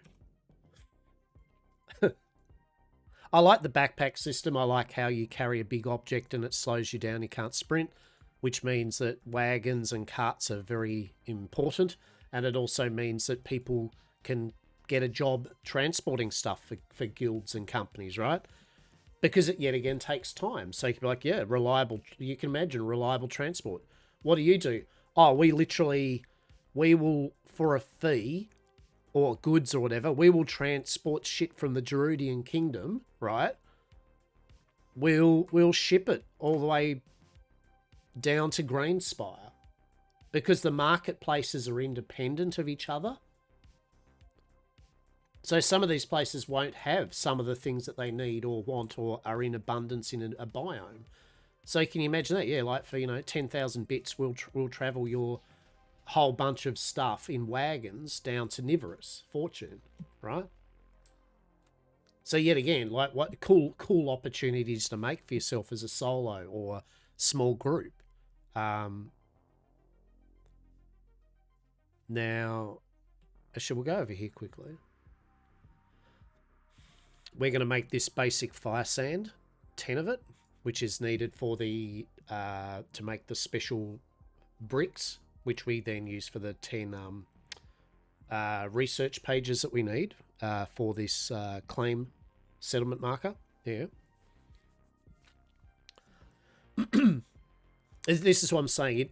You do and probably should focus on a few things rather than lots in your little session parcels of time, though, because you can just very quickly get spread out as to what you're doing and get a bit confused. You're like, what was I doing again? What have I got on the go? And then you're stuck on, what am I going to do now? Right. So I feel actually we got to remember to eat our fancy crafting food. Once we get salt, we're going to upgrade our plain fish and bulbs crafting food to fancy fish and bulbs. And rather than 4.1% crafting and gathering speed bonus, we're going to make that 8.2%. Double for 30 minutes. So that's fancy. Just got a cheeky dead bird in my pocket, right? Don't worry about it. It's fine. But time in this game is key. You're going to see this a lot. This is going to be a lot of your gameplay, right? A bench, a bar, numbers filling up. Yes. This is what you'll be doing a lot. You'll go out and you'll click on things and then watch a bar go down. And as your inventory fills up with stuff, that's another thing you'll be doing. By the way, there are quests and events. In fact, I should have done some by now. There's these temples that you go to and you unlock stuff and equipment and all manner of things, right? So, are we doing this the right way? I don't know. I mean, I should have just went to the very quick temple that it told me to go to, I guess, and see where we go from there with the tutorial. But here we are, level 27 scholar, apparently, just making a settlement claim. 10 out of 10. And like we were saying before, this is an NPC town. It is not good. Like, it's great for early game, but now that there are cities and settlements and towns and everything being set up by players, that they will have better amenities. They will have a better setup and layout. A lot of them, the bigger ones, will have the same things like a bank, NPCs, right? So the moment you can be bothered, I fully recommend you getting your ass out of the NPCs. In fact, the devs have said, people were using the NPC town a bit too long than they wanted, because it wasn't meant to be a place where you hang out for ages. It was meant to be like you craft your basic thing, you learn your tutorial, and then you get the shit out of Dodge. As soon as there's a town with a slightly better, the similar amount of things, but slightly better, start using that, right? Start supporting that kingdom and get away from the NPC town. So they've actually, they're kind of reducing the things that are kind of here in the town to kind of basically to get you to get off, right? To piss off and actually explore a bit. And I think, honestly, that's good. So long as there's enough for a new player to get their basic Feralite Tier 1 equipment and gear, which entail allows them to build stuff and make stuff and get them on their way, then I think that's enough, right? That's good enough. I mean, to be honest, I love the fact there's a bank here, but even just having the bank here, if that was removed, and I know you're like, oh, really? But if the bank was removed, or it was at least just reduced in how much you could take, you could have in the NPC. If you made it that the player-owned banks held more, but the NPC one here had half as much, yet again, it would make it.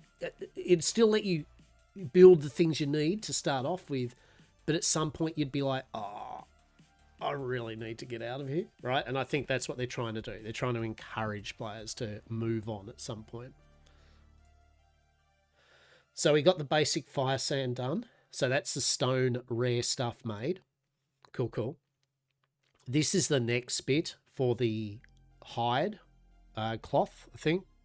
No, not the hide. This is for the textile, the cloth rare ingredients. We've got the 10 rough straw we need. Now we need 6 more rough animal fur. Our hair. That's going to be from butchering animals. So what we'll do quickly, though, is we'll go to the cooking station, because we need to make some money.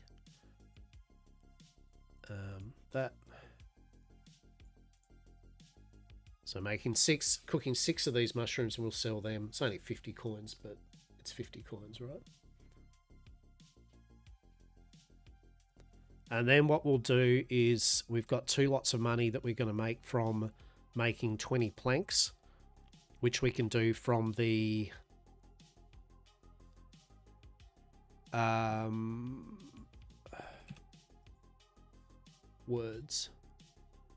one of the vendors tasks. So we can do you can get that. So we got $50 and 1,000 XP. It's good XP, by the way, too. So we've got 52 minutes to do this, by the way.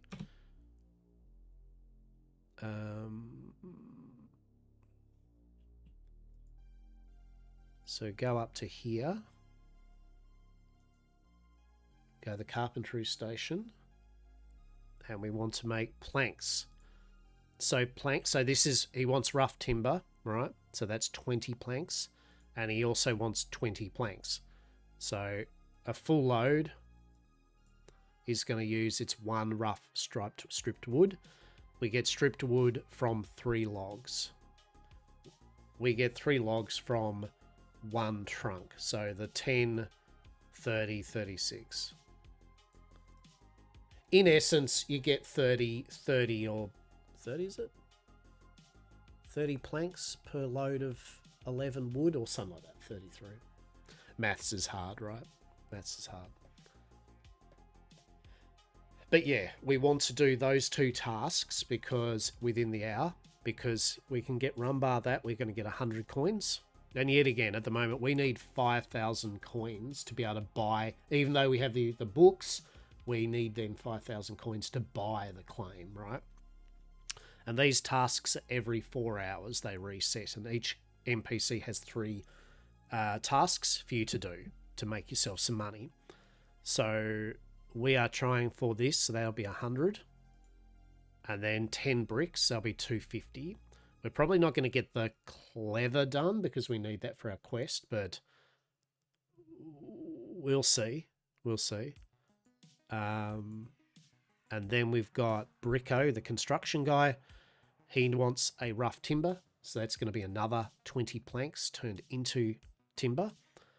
That is metal, so we might use our metal up on that. We may as well.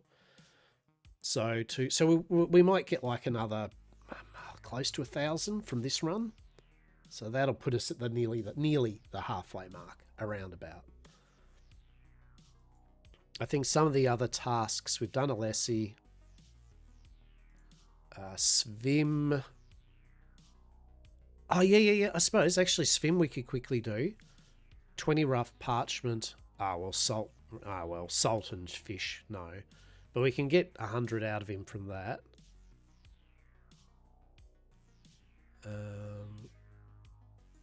He's basically kill a bunch of dogs, so that's not really going to happen.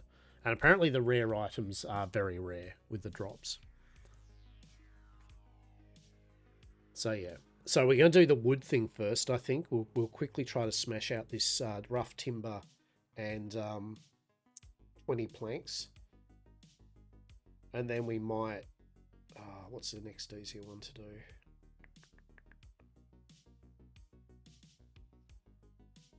The rough... Yeah, the bark. The parchment, wasn't it? He wants... Yeah, didn't he want parchment? 20 rough parchment, which is 40 bark. Okay. So if you're gonna make money in this, bottom right hand, traveler tasks, check all the NPCs in your town, right? And just check on them and see if the easy ones to do are the cooking ones usually, like because you're going to usually have the produce. You know, making the timber, that's easy because just collecting wood and converting it down into it. You know, collecting planks, the same thing. You know, any of the just make normal stuff. Yeah. So we got the striped wood, right? So now we'll craft that. I think we're going to do the timber first. The reason why is it's one extra step and we'll get over and done with, right? I mean, we're still going to need to do the same thing, get another bunch of logs, of trunks, get them, turn them into logs, turn that into stripped wood, then turn that into planks anyway. So we may as well, seeing as we're spending a bit of time on this, we may as well do the timber stage as well, just get that done. But you get an idea here of time, right? How much time thing takes for you to do tasks, yeah?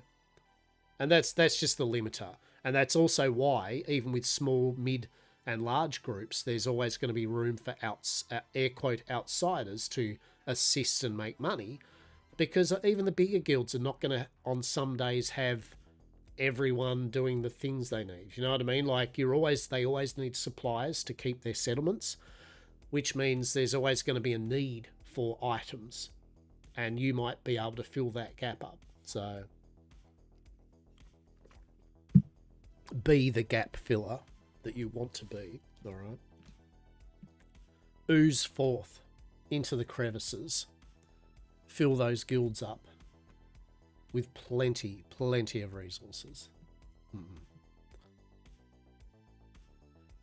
you like how we've just got a dead saggy bird just sitting there in our backpack too while we're just building planks, right? It's just... Don't worry about it. It's fine. Oh, we haven't got our crafting shit on. Oh my god. Awkward. Alright, whatever.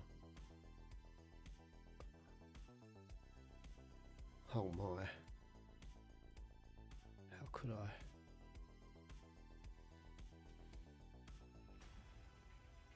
So we've done that. We've done that. So we need to go and get another thing of wood, then process that down into the planks. Sell that with that. And then it's the stone phase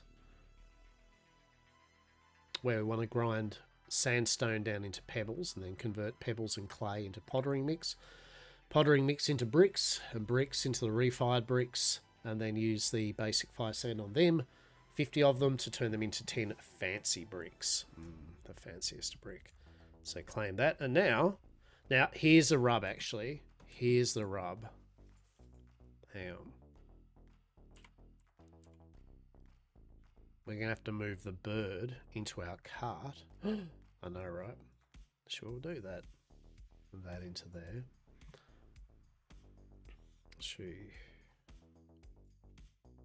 Yeah, whatever. Yeah. So we needed to do that because to make the rough timber, it's going to need to go in my backpack slot. Although I would have went into my wagon slot. Yeah, so actually it didn't really matter. Anyway. Anywho. So this is for Bricko. So we're going to do this, hand it into Bricko.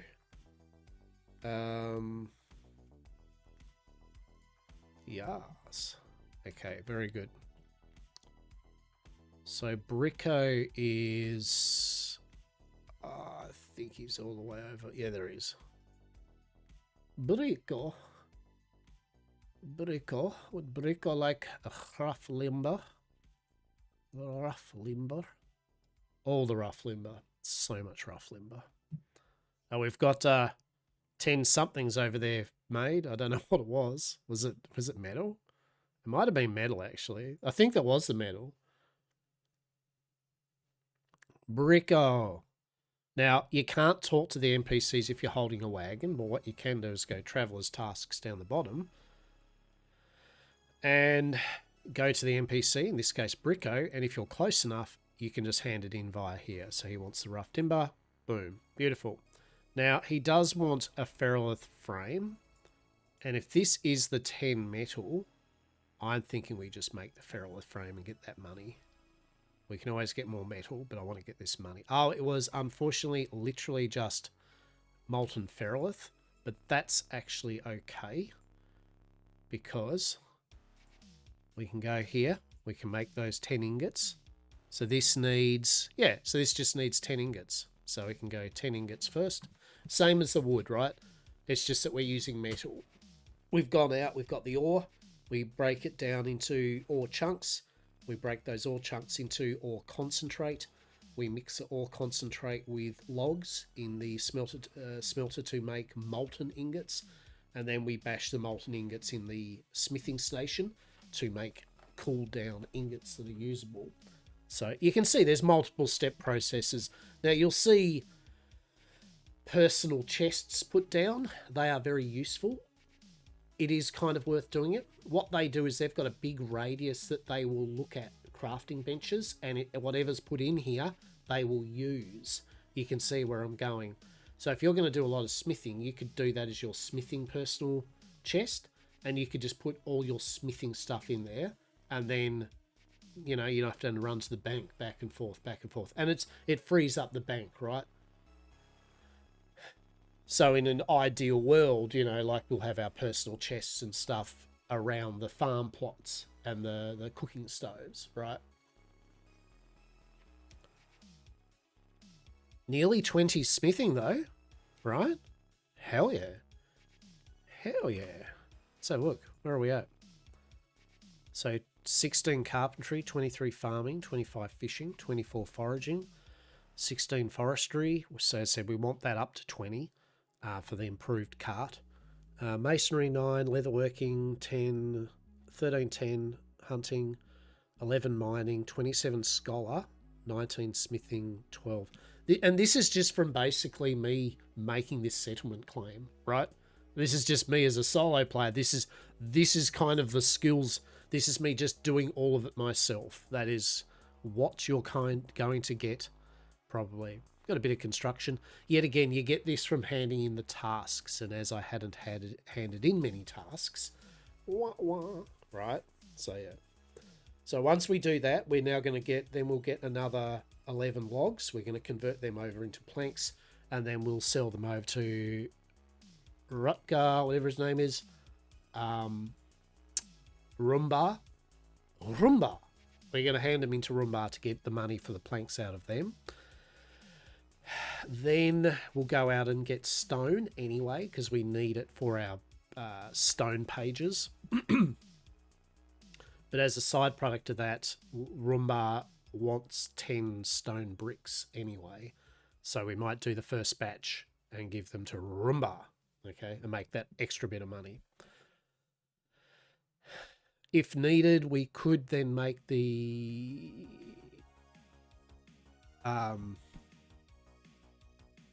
so we'll do this. We haven't made this before either, which means we'll get the research from it. We could make the rough parchment or whatever and hand it into Sven, the sailor. Gives us an extra 50 or $100 or something.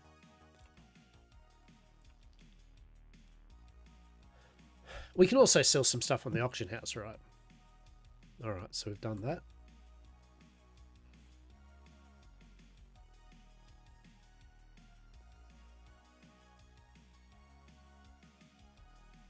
All right, so we go to Brico. Tasks. Brico. Collect 250 coins. Beautiful. Cloth, we might not get the cloth one done. Okay, so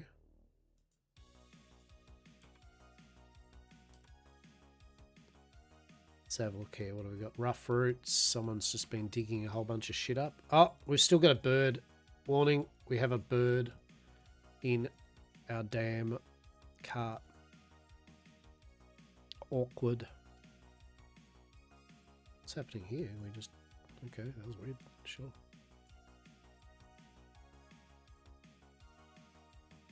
Well, what can we do about that? We could... Alright, let's go to the hunting station straight away. We'll quickly go to the hunting station. And... we will nuke this. We are going to need some buckets of piss for the tanning station. So we do this. So yeah, so this is we need 6 more rough animal hair.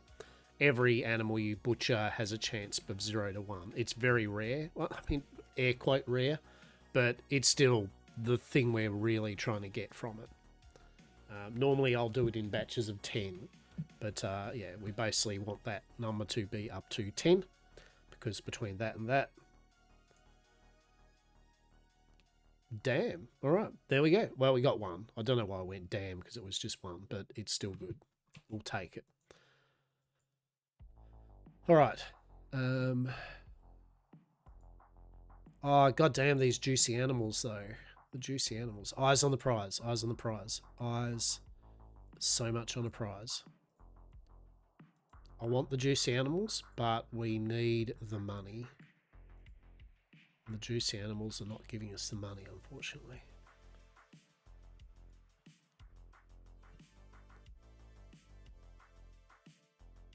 So what we're trying for here is we want more trunks, and we're going to convert them into the planks.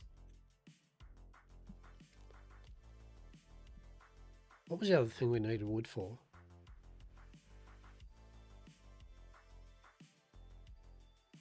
Don't know. Logs? Was it logs? I think it was logs.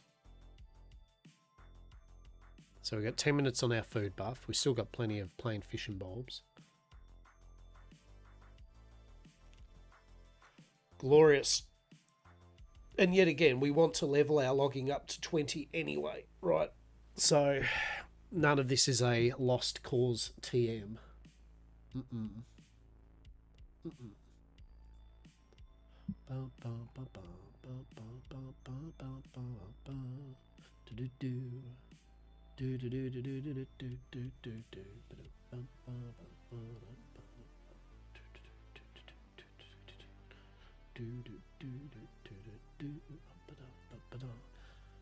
Tree go down.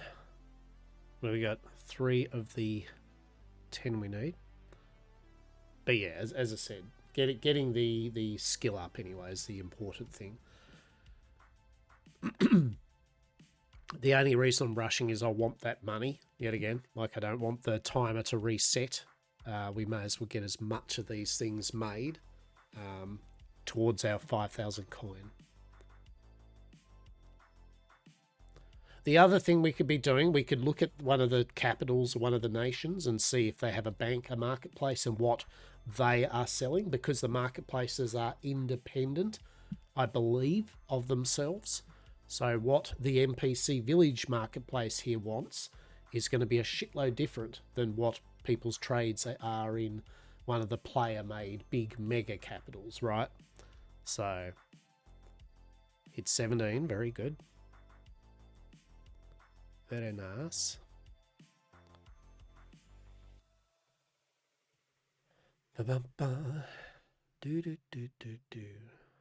So we're gonna be chopping to get that magic 20 number. We're gonna be doing that anyway. Chopping trees. Glory be. Yes.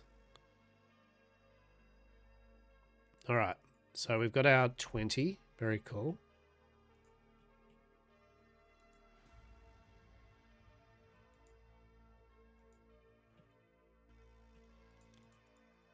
How much would you get one? Okay. So, and this is similar, by the way. This works roughly the same way, whether it's cloth, whether it's vines, whether it's hide, right?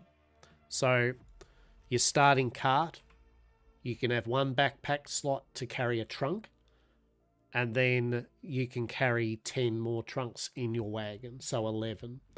A tree itself will give more than that. You probably get double that from a small tree.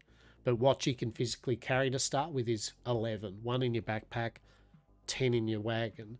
Those 10 trunks go to a forestry station. You need to process them before you can do anything useful.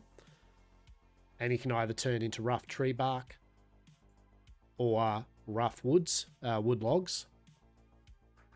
So we get 6 wood logs per trunk for 66. So that'll then break down to 66 wood logs. And then you take those wood logs and you can either use them, you can use them 1 for 1 for making ingots and bricks in the kiln, or you can break the wood logs and strip them. It's 3 logs turns into 1 stripped log or piece of wood, and then that wood can then be turned into like a plank, yeah, or a bucket. So the main thing really is how many planks do we get from 11 trunks? 20 or 22. 22 is it? Yeah, 22. We get 22 planks or 1 bit of timber per load in our basic cart setup.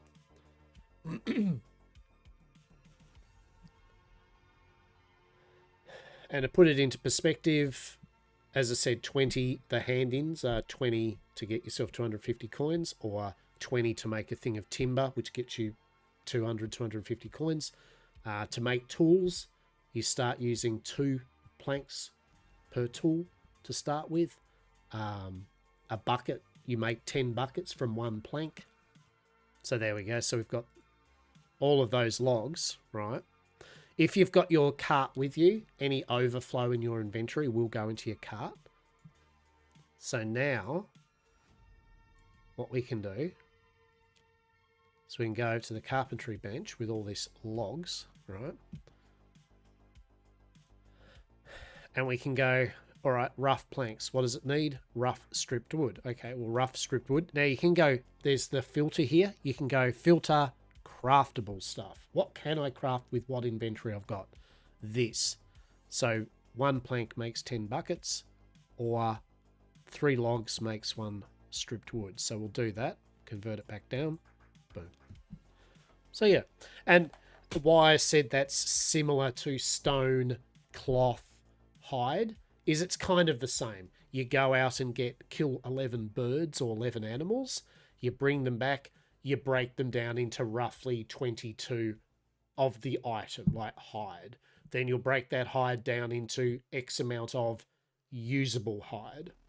You need a bigger cart. I do.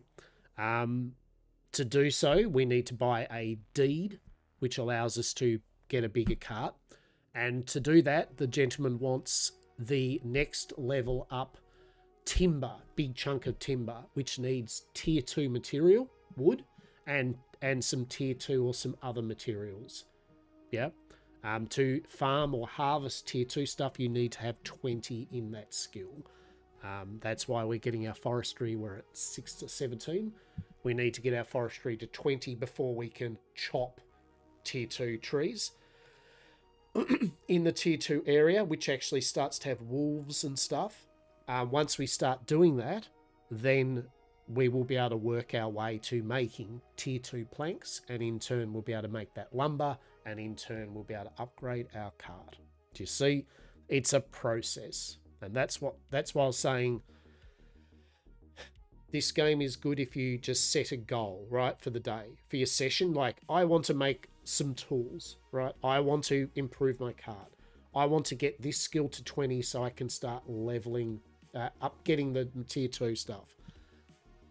If you focus on a goal, you will get it done pretty quick. But if you don't focus on some goals, you very quickly spiral out of control and just start clicking on everything, accumulating everything, and the next thing you know, you filled your bank up, you filled your inventory up, and you haven't kind of you have achieved something, you've leveled things up, but now you've got a glut of materials that, what are you going to do with them, right? So that's what I find. I find just working out on a goal. And today's goal was to finish up the pages I need for the settlement claim, right? I could say, oh, and also make the cart, and also make tier 2, but as we've seen today, they all take time, literal physical time. You can't shortcut it much, right? Especially if you're solo. You can't shortcut these things as a solo player. You are just at the mercy of, I need wood for this particular part. You've got to go out and collect the wood. Now I need to process it like we are here. Well, now I do. I mean, this is just stripping the logs. Now I've got to then use the stripped logs and then turn them into planks. And this is just so we can make some money. So we can buy the settlement claim. So, yeah. There are carts. There are also wagons, which are bigger, carry more. They also can go over, like the tiles eventually start getting higher. And so like bigger wagons can go over higher tiles, whereas small carts are kind of limited to a certain point. You have to go the long way around places, and a bit like Eco, actually. And so we've done the stripped, and now we turn all that stripped. Bear in mind, this was all from those original 11 trunks I picked up just then. Now we're turning the stripped into, finally, 22 crafted planks. Our crafting buff food is nearly out, so we're going to eat and give ourselves our 30-minute crafting buff. We've got our crafting clothes on. We don't have our crafting clothes on because someone forgot to swap out yet again from his gathering clothes. So we'll do that and make our crafting a bit more efficient. Right? A bit faster. Yes. Yes, that's better. Good. Very good. All right. And then this is all just so we can then hand these 20 planks off to this dude to give us some money. Right? So, yeah. Now after this, how much time have we got on the tasks? 20 seats. So I mean, look at this. It's last time it was 40 minutes. So it's been 20 minutes of us just trying to get some materials ready for these dudes. Ideally, I'd like to get these 10 rough bricks, but I mean, so you can do the math real quick too, by the way. Like here in this NPC town, each crafting bench can only have X amount of jobs, especially the ones like the kiln, right? You can only queue up one job of 10 items. So I can queue up 10 bricks, but I can't do any more than that. There's not a second station, and it takes 5 minutes or something to do the bricks. So I know bare minimum, it's 5 minutes just to fire the bricks. But then it takes time for me to go out and get the stone, to turn them into pebbles, to then crush the pebbles and the mud, a clay, into pottery clay, and then turn the pottery clay into the bricks, which then we need to, right? You see what I mean? Like never assume that you've got enough time for things, right? Like always add up and go, oh, that's actually going to be probably 20 minutes to just make those 10 bricks technically, right? So, but that's only because this place is inefficient yet again. That it doesn't have lots of the same workbenches for production facilities for you to use. It doesn't have more upgraded facilities and so on.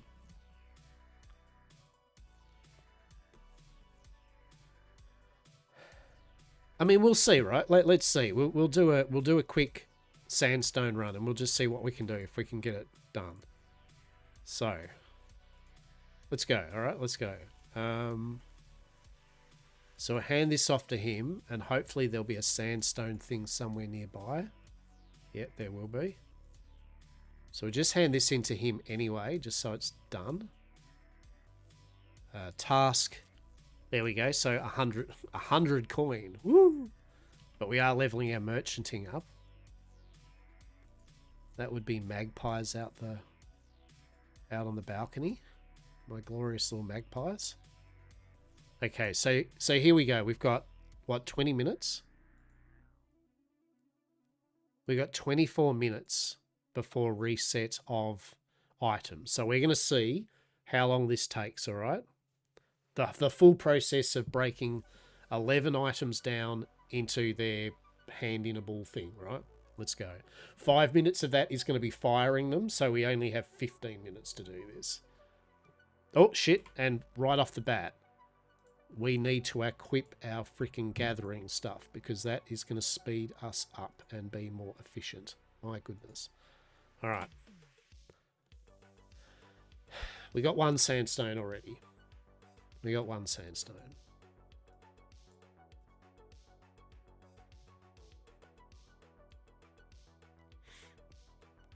That's the number we want to go up. Now, the problem is we don't have a chisel. That is a bit annoying. We don't have a upgraded chisel. We have every other tool except for the chisel. And I was planning on making us a upgraded chisel. But we're not going to have the time to. So I think I've got all the materials to make it. Oh, no, I don't. Yeah, I've got some leather. But yet again, leather, am I right? All right, so we're up to 3. So you could go out and grab, like, a lot of people are dropping their materials on the ground now because they're just trying to level up. So if you don't care, like, if you want to get a quick amount of resources, just go out the front of the NPC village and you can hoover up a whole bunch of shit. And just quickly, your bank can hold up to 100 big items per slot. And there's like 10 slots for big items. So you can carry a lot, you know. I mean, that's what I'd do. If you're just milling around doing something, waiting on some things, if you see a whole bunch of logs or rock or something just sitting there, go up and just pick it up in your cart quickly and drop it in your bank. If it's close, if it's near the bank, just go and hoover it up and stick it in the bank and then process it later, right? That's what I reckon.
Okay, so we've got the 10 stone. How long will that take us?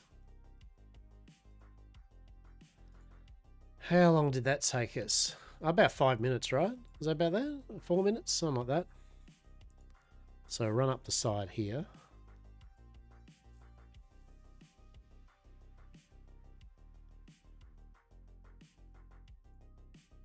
So we want to go to the masonry. Or is it the mining station? Might be mining station. Yeah, it's mining station. So now we're going to convert this down into this, which actually getting rough bauxite I think we need anyway. Yeah, for leather. For the leather treatment anyway, so...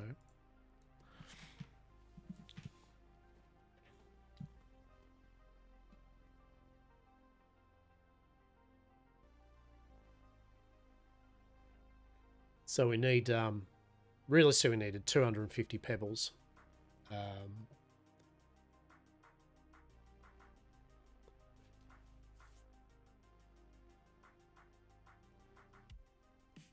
Yeah, so even just one thing of that is almost, I mean, if you get the low number, then no. But, you know, if you really luck out, you'd have to do 3 loads of sandstone and you would have enough to make your 50 bricks, which converts down into your 10 fancy bricks, right? For us at the moment, we just need... is it 50 pebble? No. How many do we need? No, we just need 50. We just need 50 pebbles and 10 clay, and that'll make the 10 bricks that we need, right? Yeah. Oh, shit. And yet again, right? Totally forgot to equip my crafting gear. Oh, my God. Beautiful.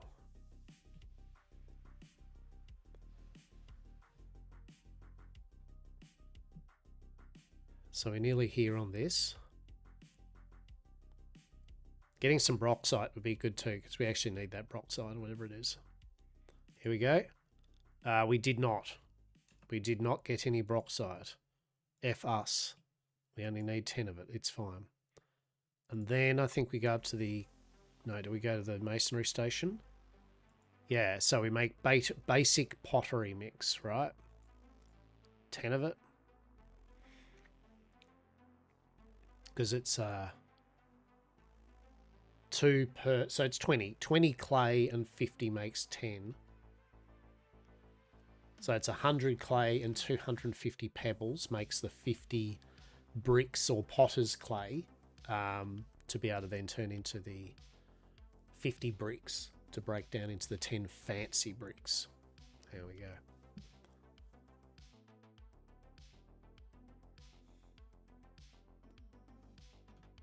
We're getting there. We're getting there. 17 minutes. So that was about 3 minutes to turn that into the pebbles. So about 3, 4, 5, 6, 7, 8. So it's been about roughly 8 minutes, maybe 10 minutes travel time to get to the making the pottery, 10 pottery stuff.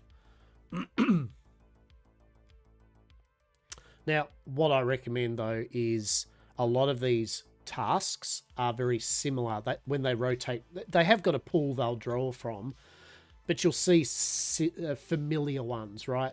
So I would recommend just keeping a stock of at least 10 or 20 like bricks, planks, cloth, metal stuff, right? Because then when the timer comes around, odds are you're going to be able to quickly hand in, bang, bang, bang, you know, a 4, 5, 6, 7 quests, some food items. Yeah. That's what I reckon anyway. So we got level 10 in Mason. Very cool. There is a sense of, as I said, I think a lot of RuneScape players get a vibe out of this too, right? They know where it's at, seeing that little crafting skill number go up, right? So there we go. We've got the basic pottery mix. And so now we turn that into bricks, right? Now, and this is why you can have like different people doing different, like you'll have maybe in a group, you'll have someone that's just literally the mason, a couple of mason people, right? That they will just hang around the masonry station. They'll have a personal chest, right? Yeah. You'll have a personal chest, and that's where you'll have someone that's a gathering, say limestone comes in and they just dump limestone or pebbles or whatever down. And that allows the people, the masons, to just continually churn out stuff, right? So that's how small, mid, large group systems work, is you'll have people. You don't just have to be like one person, I'm the mason. You in fact, having multiple people doing each thing is good, because they can respectively respectably doing the same job, but, you know, so, yeah, you could have 5 people all making bricks, yeah, and just putting them into a communal kind of storage or something. So, yeah.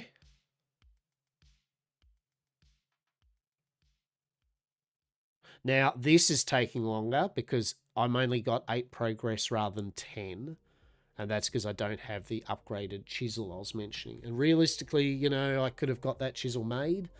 In fact, what we will probably do in a moment is we're going to make the upgraded chisel anyway, because I am about to do a lot of stone stuff anyway.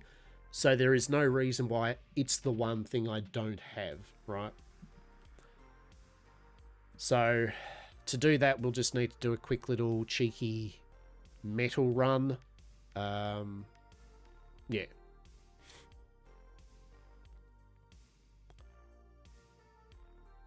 But we'll get this over and done with first, just so we get the bricks in.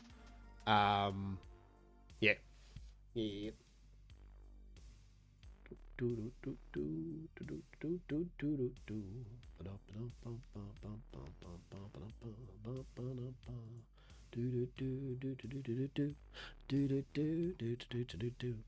I know that Cletus and some of the late shift peeps, they've already on Bitcraft. They've got their big kingdom of Taverna and Coin or Keg or something. So that's pretty cool. That's pretty funky. I'll be interested to see what Cletus actually kind of builds and gets through his kingdom. I believe he's the emperor of it all, so of course he is. Of course he is. Good bless. Build that damn tavern. We'll need a bigger... The city is probably just going to be literally a tavern, right? It's literally a kingdom of just a tavern. I love it. Maybe we could settle down that way. That'd be pretty fun, actually. Just having some farmland and area down there. We shall see. We shall see. Yamcorpia. Yes.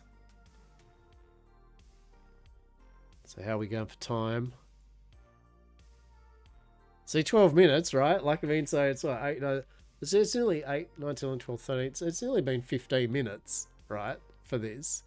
And we're only just making 10 bricks. Bear in mind, this is the whole process of getting the stone and then converting it into pebbles, then converting it into clay, then converting it into the unfired bricks, right?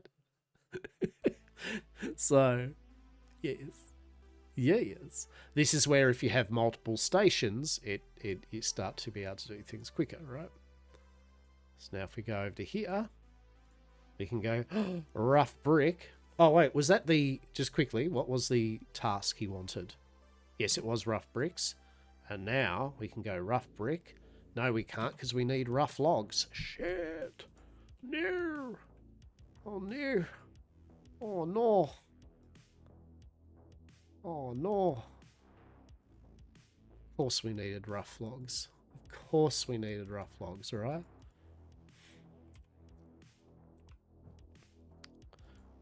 So why have I even got my cart on me? I don't need to carry anything with us. Quick. Put our cart away so we can just run. Right? Yet again, if you need to run. What's in the item bag? Always look at item bags, by the way. You never know. You never know what people throw away. In this case, it is just garbage. All right. There we go. 10 loggy McLoglogs. Very good. Very nice. Okay.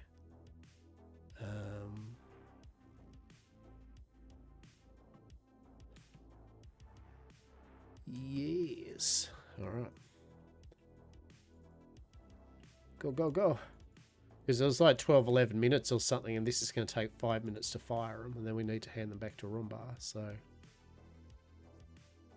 Ancient Kiln, that, go, max, boom. There we go, 5 minutes processing. And we've got 10 minutes until task refresh, so we're going to have enough time to be able to get the bricks in, right? And then, actually, while we do that, we can actually be cheeky here. This is actually good. Now, just keep an eye on the time, peeps. All right? So let me bulk this up. We're going to go into the large ferrolite cave quickly. So 204, I've got to get the shit out of Dodge. All right.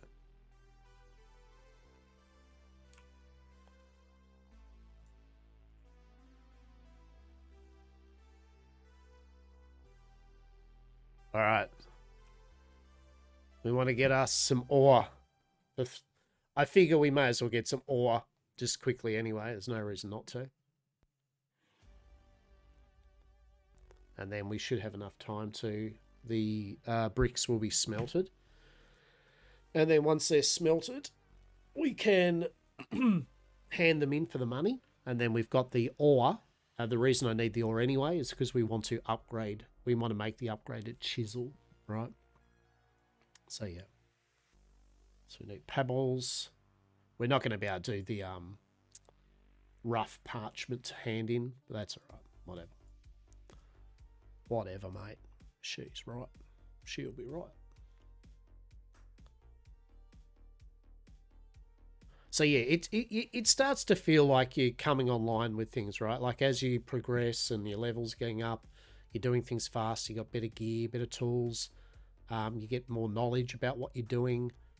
It's cool. Like you do get some good senses of accomplishments with it, with the little milestones that you hit.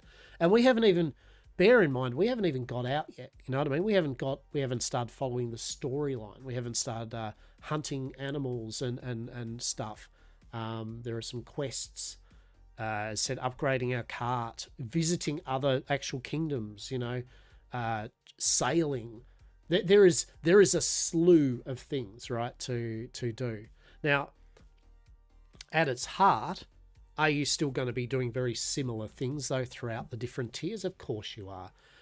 The Tier 2 biome is going to just have the Tier 2 resources. They'll be named different, but in general, they are just going to be the same as Tier 1. It's just they're new, and they'll let you make the new stuff, right? You're still going to be clicking on a tree that's Tier 2 and chopping it for a while.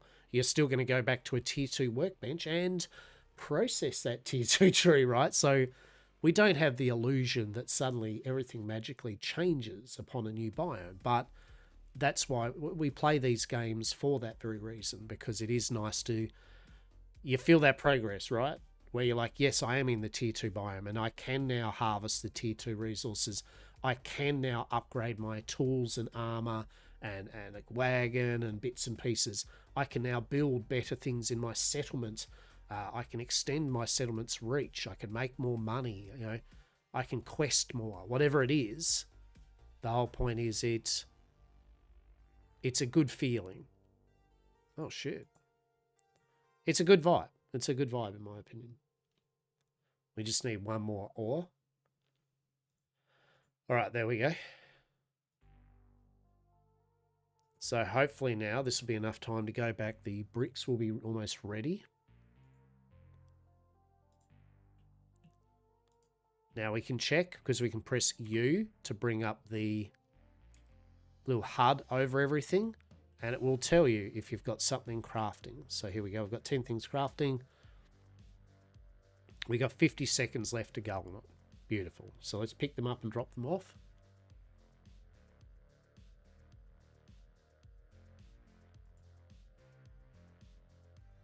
That's going to be Toowoomba. 6 minutes to go. We made it, peeps. We made it. Very good.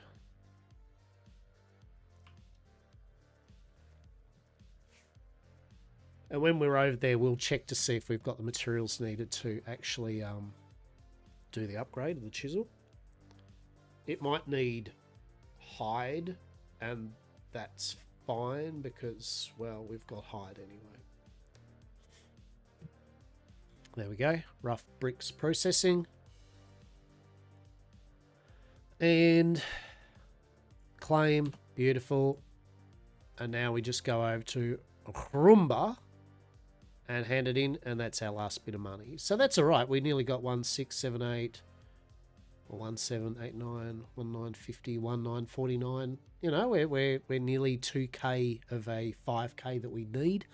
And then the reset's going to happen, and we'll be able to get a bunch more money again, right? So, will we have the 5,000 straight away? Probably not, but you collect. Boom. There we go. Very cool. And if we had a few other bits and bobs, we could have. As I said, if I had have started this on day one, we would have been no problems with the money. So what I reckon we do now is we do a bit of a check here with things. So we want to upgrade our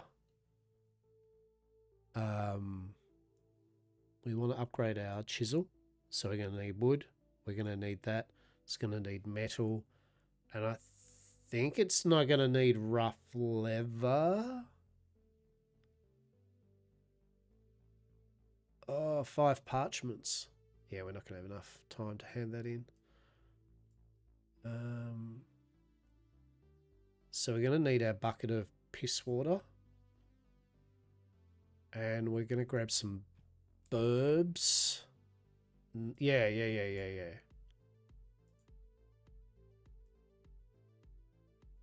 Yeah, we're going to do it this way. There's no right way or wrong way of doing this, but we're going to grab our 10 burbs. We're going to grab a burb on the shoulder. Actually, we'll put that in there first. Thank you. All right.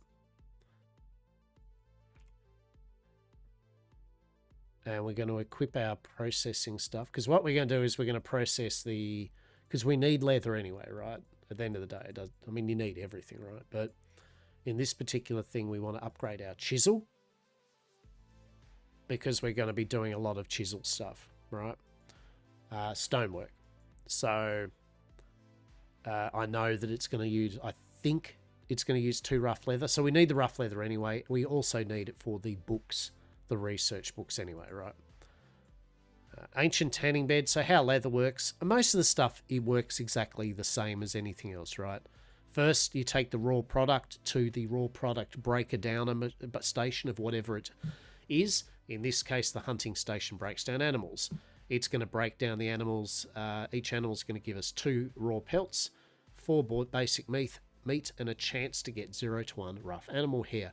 We want 5 more rough animal hair. So we've got to do this until we get raw animal. So we do that. Boom.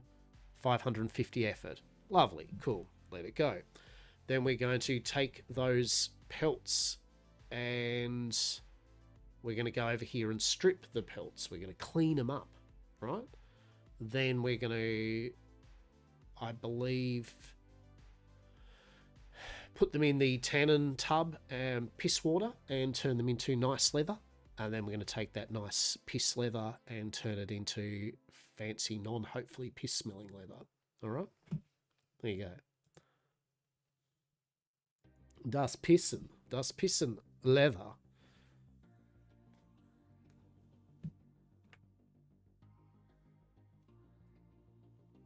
Can't remember what we need to make tannin, but I think it is, it's water and tree sap? Maybe it's water and something. I can't remember. We'll find out. Or I know it's buckets. Or do you need buckets and something? It is something. It is indeed something.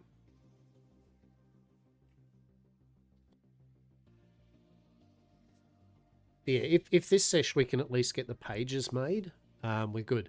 It'll just be dependent on our luck with the rare items, to be honest. Because the non-rare part of it's easy. And we've got all the pages already ground up and made. But then it's just money anyway. So money might be even if we do get the pages done, we can't probably buy the thing until we get 5,000 coin. So here we go, moment of truth. We've done 11 crafts. 11 chances to get some rough animal hair. We got 5. Holy shit. I can honestly say we lucked up huge then. Like that's like we got 1 in 2. Like that's actually outstanding. So all right, well we've got the hair done. That's good.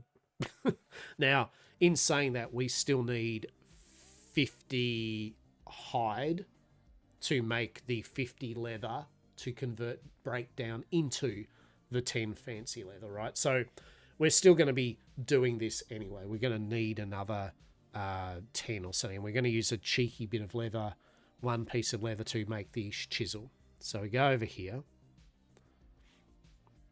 So now we need to strip So oh, actually, we could do that now. Let's do this. So we can actually make the rough textiles. Just get over and done with. Let's do it. Let's just do it. It uses up the materials and it has to be done. So, yeah, sweet. This is good. So this is the material needed for the fancy cloth research paper. Oh, the fancy cloth that turns into the research paper. So that's that done. And then we've got the fire sand, which is for the stone. And then what's the other thing? Stone, textiles for cloth. Oh, then we need to make the...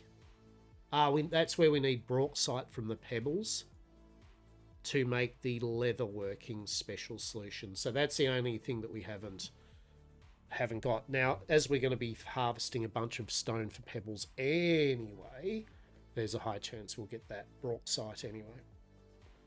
And then that's the final of the 10 rare crafted. Just what a journey. What a journey. And bear in mind, this is just to buy a settlement claim, right? I believe you need to make more of those books and stuff to be able to upgrade your claim, like to expand it and stuff. So, right, this is just so we can place a claim that's a certain size, right? Which is fine for what we're doing, yeah. But it's definitely been fun kind of doing it. So I got all this meat too. All the meat, TM.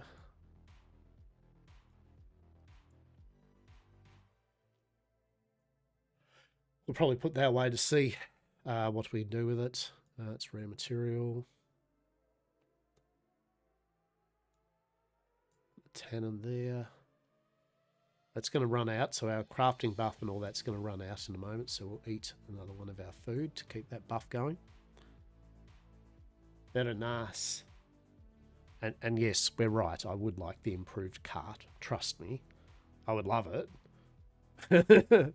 The wagon, once you get the wagon, that's nuts. It's got a huge inventory and it can carry, I think it's like 6 or 8. It has 6 or 8 slots. So you can have 6 to 8 different types of big items. It's huge. All right, so we've done that.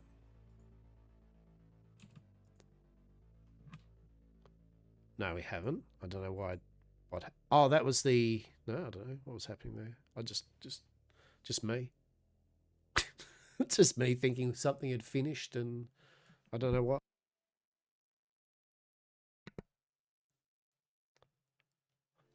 Here we go. Beautiful. Rough textiles. Very good. Very good. So we got that done. Yeah, see, so basically that's leather. So we need to make basic leather treatment. So we get, what does tannin need again? Tannin needs, oh, it's just bark and water. All right, that's cool. So now we'll strip that down into normal height.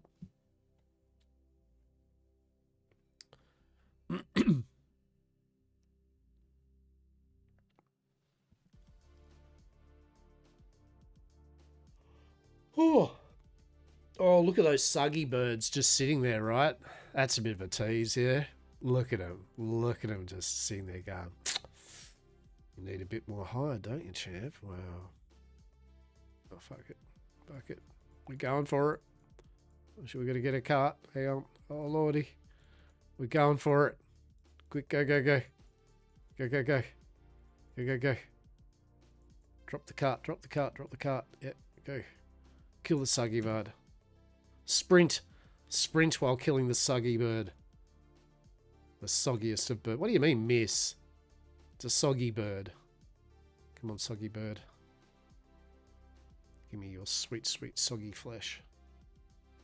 There we go.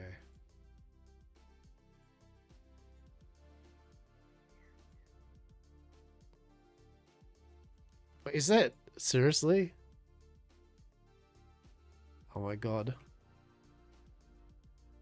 No, not daisy extraction. No, like bird, soggy bird. Oh my god. Soggy bird, why? What have you done, soggy bird?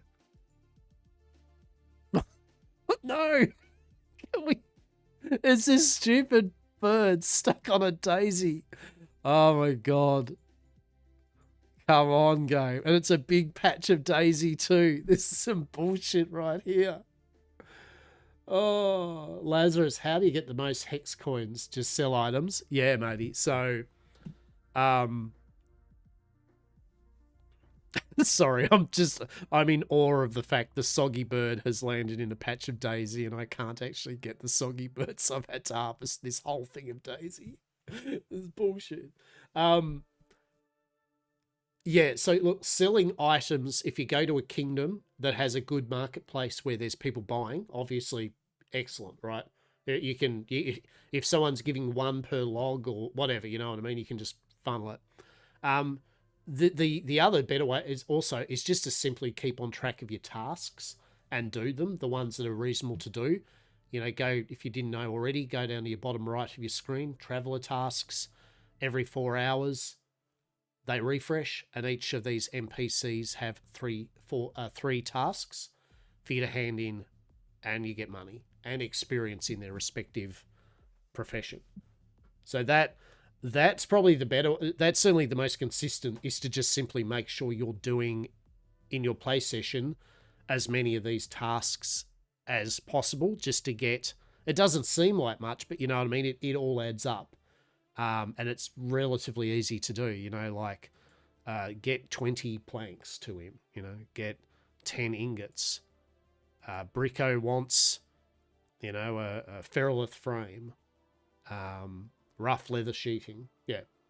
So that's what I would recommend. Just make sure you do the tasks every 4 hours or however, you know what I mean, like whatever your play session's doable for.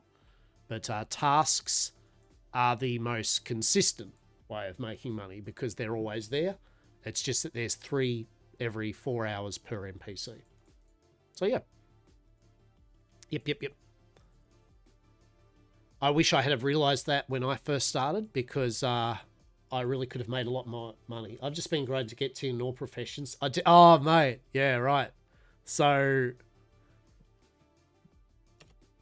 yeah, they give you experience in skills. So you got professions, yeah? But the skills, construction, cooking, merchanting, sailing, slayer, and taming, yeah, these you get huge XP from doing their tasks, right?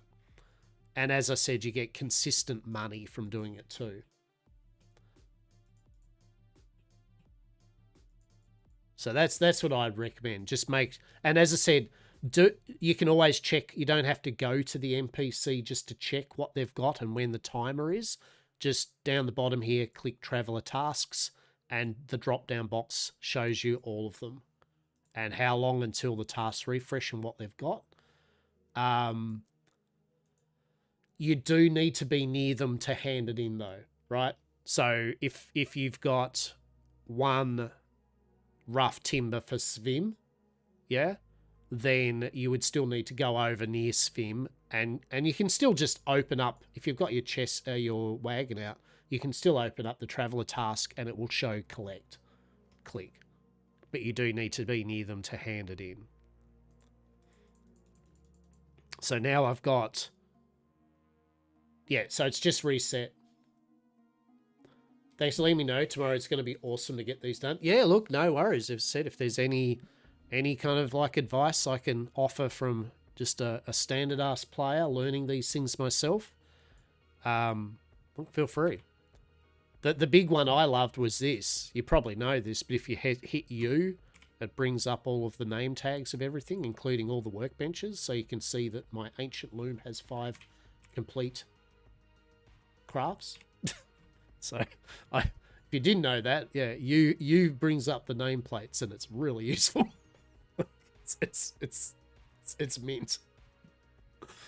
For sure. But yeah, you're welcome, matey. You're welcome. And I hope you've been enjoying the game, that's for sure. I've been loving it. I've really been enjoying it.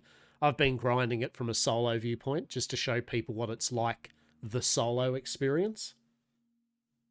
Oh, mate, yeah, all right. Yeah, well, I'm glad, right? I'm thoroughly glad that, yeah, you is a game changer, right? Like, Because you can just at a glance see anything in green means you can go, oh, yeah, I've got 10 crops growing that are ready. Oh, okay. Right. Rather than playing a game of, oh, God. Yeah. Yeah, excellent. I'm glad, matey. I'm glad. Yeah, I've nearly got my settlement claim book ready. I've been grinding away at that. That's what I've been, my goal. So I've been getting through that process at the moment. We're nearly there. We're nearly there.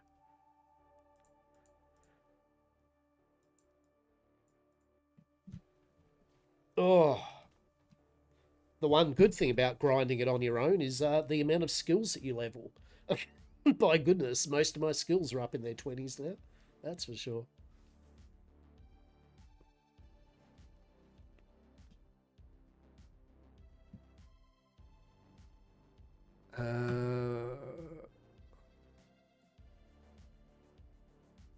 So that's actually one of the other bigger tips I said to everyone actually is, I've said this many times today, and although I'm not doing it myself, I still recommend it, is the sooner you get out of the NPC town and go to one of the bigger kingdoms that are actually established settlements and do your stuff, the better. Because they're going to have more of the same workbenches. They're going to have upgraded workbenches. They're probably going to have the same amenities. It's just going to be better. Right? So the moment you think you can just, and if you go to one of these places and find they've got the benches and stuff you need, the better. Oh, look, we're trying. I was going to try to build here. I've been trying. I wanted to build our little settlement up here, right? And like bit by bit, as I'm grinding, I'm seeing more and more things pop up on the map, and I'm like, oh no, oh no. I just wanted our little bit up here. Why? I don't know. Why not? Because I'm lazy, actually. Because I just didn't want to travel great distances. Probably like everyone else, right? Like half of these, like I swear it'd be like, where do you want to go? Do you want to travel? Jesus, actually, some of the places that literally you think no one have got to. Bloody hell. The land is getting very filled up. That's insane. So I think Tavern holds Cletus and crew, I think. The Empire of Nordgard. I can't wait till there's passive-aggressive PvE wars against nations, right? It's going to happen, right? Truly. Truly, I can't wait. Can't wait. 10 out of 10. Well, here's some virgin territory. It's probably Arctic or something, right? That's probably a reason no one's up there yet. All right.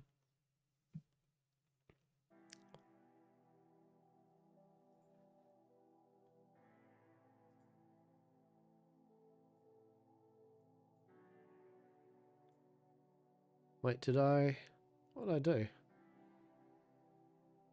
Oh, yeah. Hang on. Ah, yes, that's what I did. Right, resume. Yeah, so I'm trying to get something down.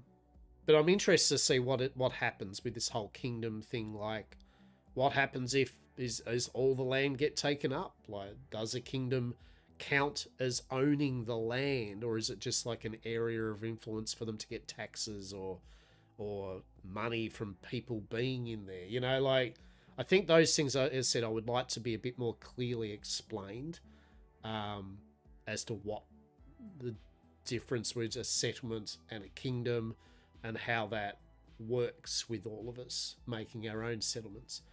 Because yet again, I think you can put your own settlement down in someone's kingdom. I don't think they can stop you building in their kingdom, but you can't. But settlements themselves have an area that you can choose what people do with it. Maybe, you know, that's what I mean. I don't know because there's not much information about it. Yes, the people that have played Alpha and all that know, but yet again, coming from the viewpoint of just a normal person playing and not knowing these things, yeah. But we're getting some leather done, which means then we will have enough to make. We'll get the leather on the go, then we've got to break down the metal, or And then so that we have some metal ingots, and then we can upgrade our chisel. We can upgrade our chisel. Mm.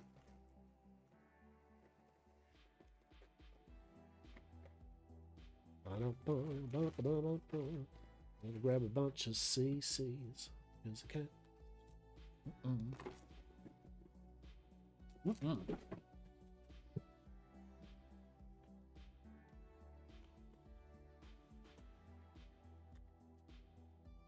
And for all the June PvE Care Bear represents, looks like Funcom's going to make some of the deep desert into some PvE, more PvE area, where they're also going to put the T6 resources in for us and dungeons. So we'll be able to make that carry-all, make that large refinery and all that without the of PvP. Glorious.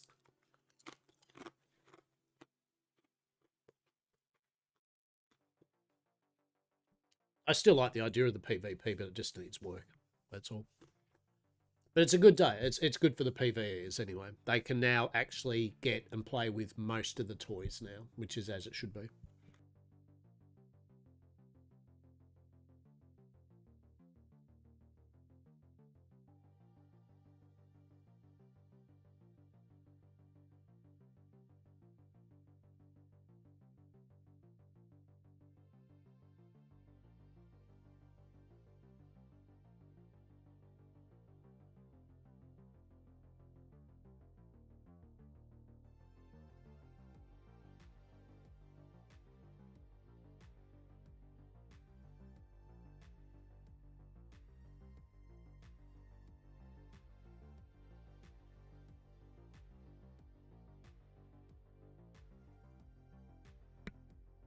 Leatherwork in 15. Nice.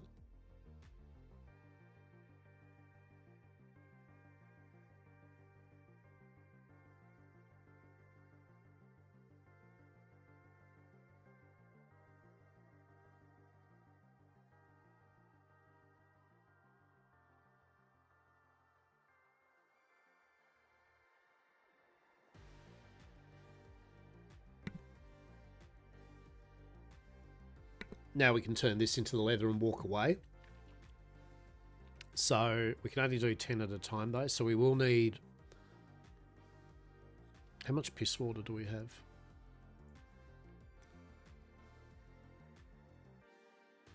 So we need about 50, right?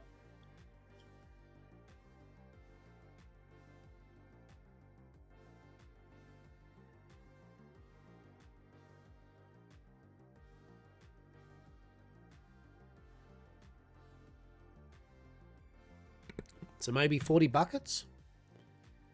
Yeah, 40 buckets of water and 10,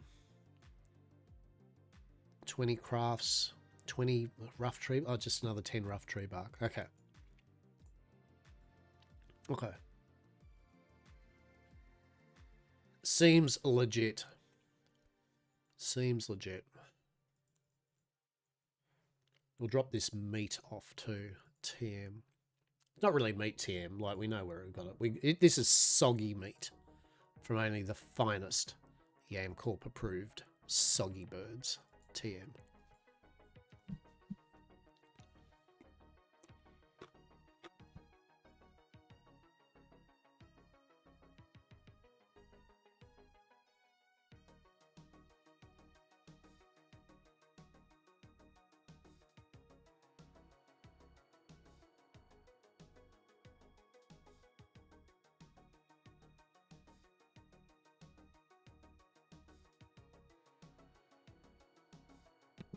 All right. So we want this ore. We do. What else do we need? Some more tannin. How much water do we have? Actually, I think we got enough water, to be honest. Do we have any more bark? Oh, look at that. Too easy. All right, well, there's our tannin that we'll need for it. So that's fine.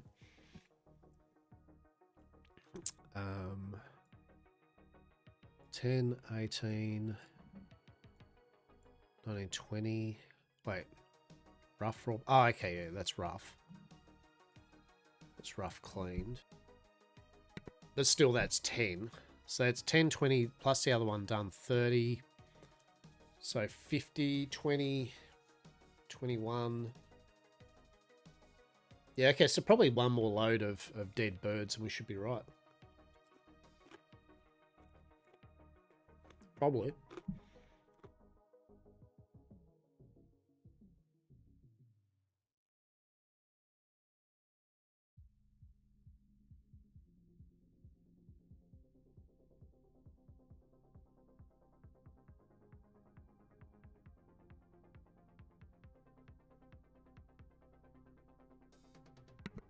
Do I need anything else? No. Let's just check the marketplace. There's not much really happening in the marketplace here.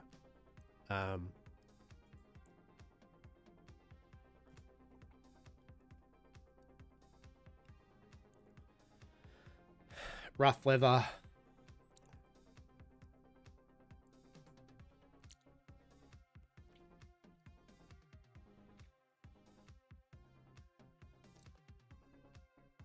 So what's that? Yeah, buy orders, 18. Okay, so you could buy rough leather at the moment for 18. 10 patches for 180 credits. Interesting.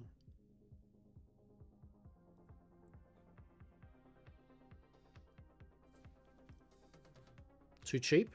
Okay, so average sell price. Interesting. But that's it. Apparently, that's all you can sell here. Some people want some rough leather. Cool. Oh,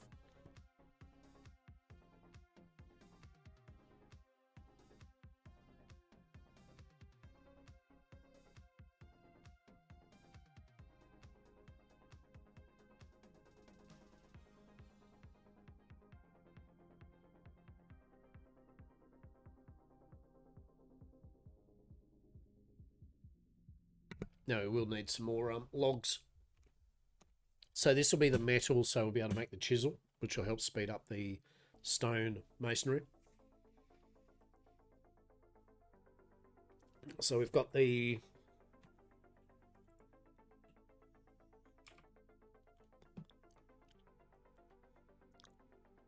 ancient loom. That's just that done. Okay.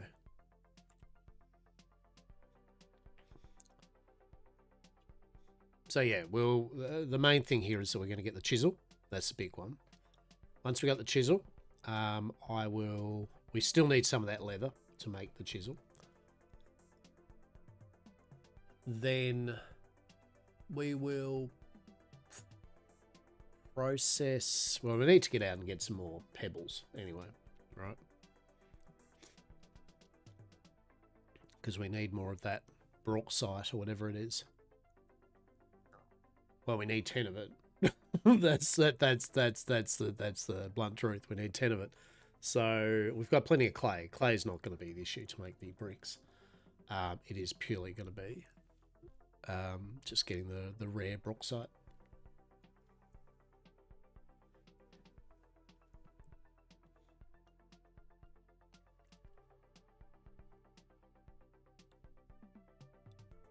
All right, grab that.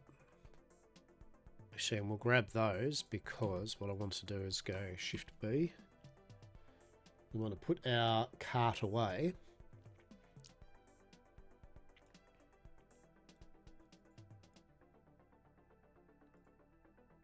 Concentrate. Yep. To break that down to 22 concentrate. So there's 20 ingots worth. We don't need that much, but alright. Love you, mate.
What are we looking at? 2:30. Well, will we get the book done? The book's done. It'll be interesting, right? Will we get the pages done? So we've got the fire sand for the bricks, so that's going to be definitely done. It's just making the bricks. That's easy. We've got the textile for the cloth, so that's that one done. We've already got the lumber and metal done. And then it's just the leather, which we need, the raw bauxite. So, ooh, we'll be close. We'll be close. Hell yeah.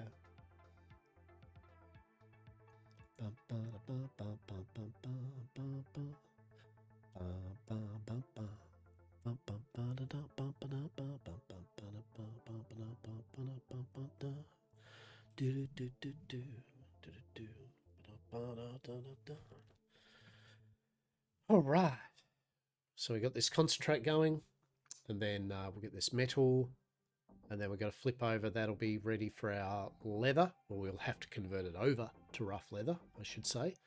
But we can, at the same time, make some tannin, and then we can put on another 10 leather anyway. 10 of the 50 we're going to need. Have that on the go. Actually, I should be doing that with the bricks, to be honest. Yeah, because that's like literally 20 bricks worth right off there.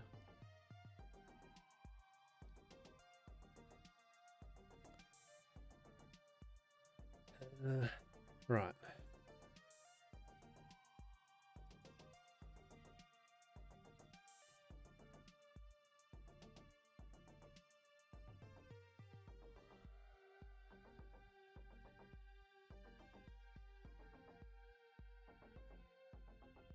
What we need is we need to grab a couple of things. We need to grab some logs because we're going to need them for the kiln and the smelter. So, where's our loggy log? Logs. Did we get a whole bunch of them? I'm sure we had a whole bunch of logs. Hello? Do we need more logs? Interesting. We only have one log. Why do we only have one log? Why do we not have more than one log? Interesting, interesting, interesting. All right. Well, we're going to need... I think that's enough for... yeah.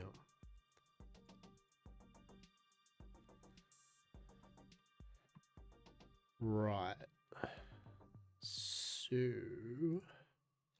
No, hang on.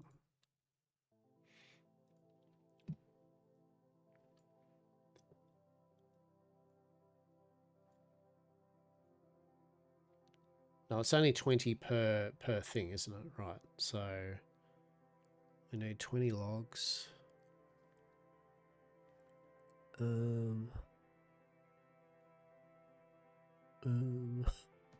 Yeah. Hold. Where's my brain at?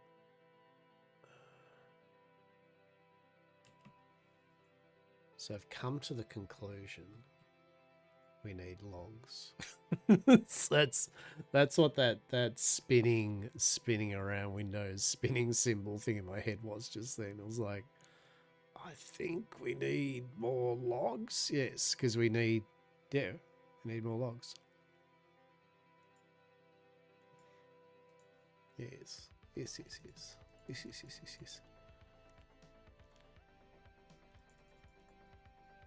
As we need to make fuel for the fuel god.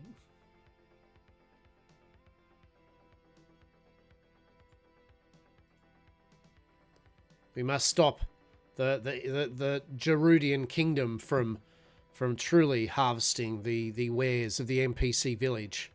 We must push them back towards their hold.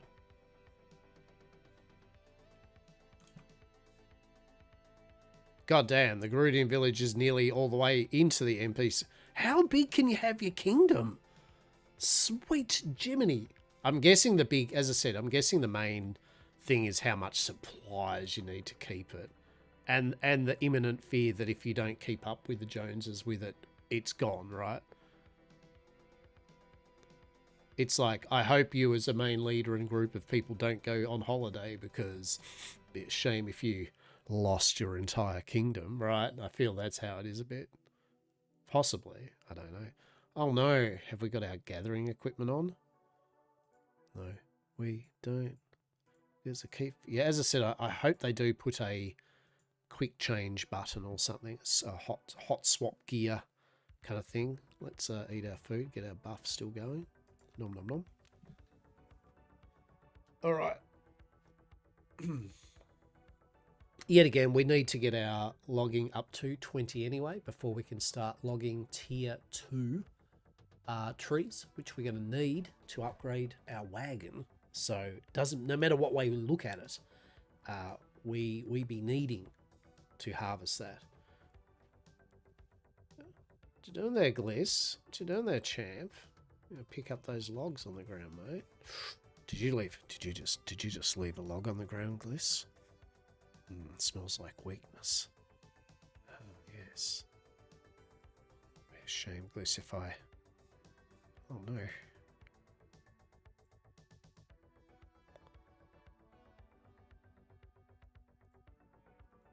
Glorious. Delicious. The fruits of our enemies.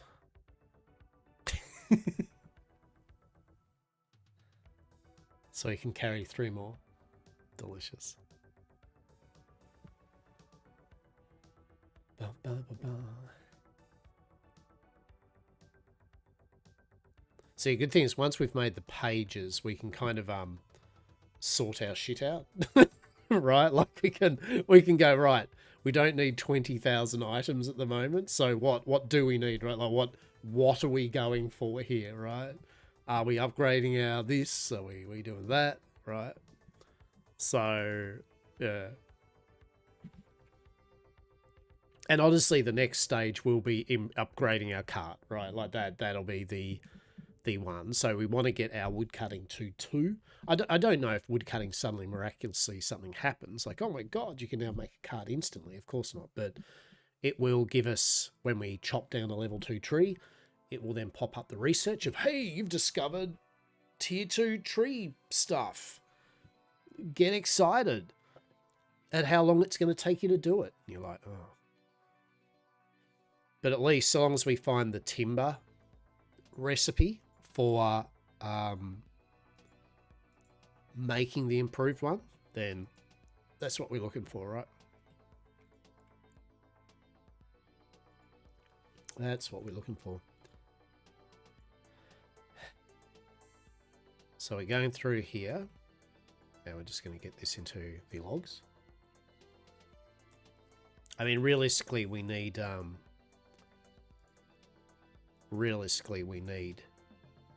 supply of logs for smelting anyway. But we don't want to go, we don't need too much, right? Because yet again, at the moment, we're trying to just get our stuff ready so we can make a settlement. And then we can start putting down storage and, you know, bits and pieces. We can bit by bit build up what we need. So it's a bit redundant. Oh, let's click 5,000 tier 1 logs when it's like, well, we're not going to use them instantly, right? So definitely from a solo kind of small group viewpoint, you got your priorities are a bit different than, say, a larger group setting up a kingdom or something. Yeah. Ooh.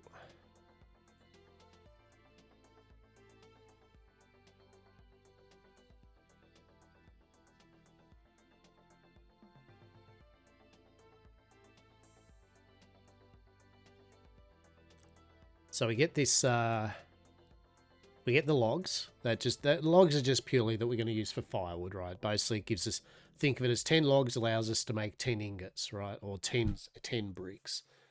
We need to make at least 50 bricks, so we need 50 logs at least. And then we need at least 10. Yeah, so we get 60. Beautiful.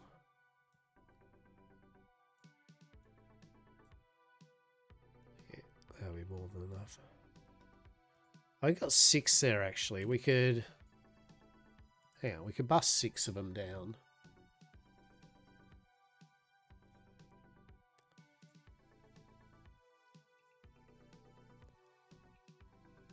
Yeah, we'll bust 6 of them down just so that, because we're using increments of 10 with the logs for smelting and kilning anyway.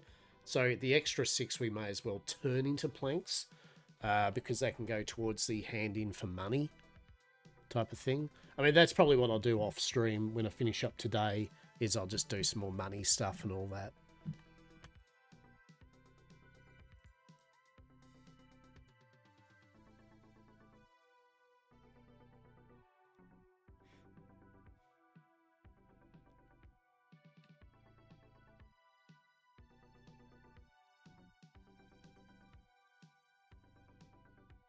There we go.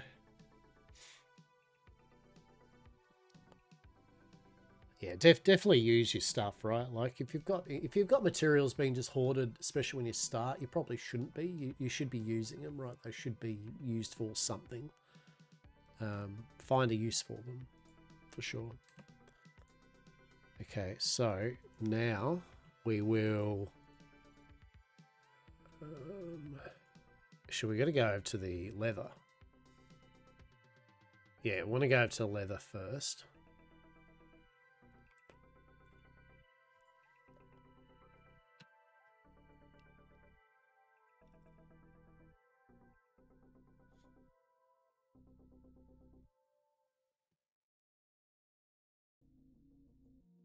Ooh.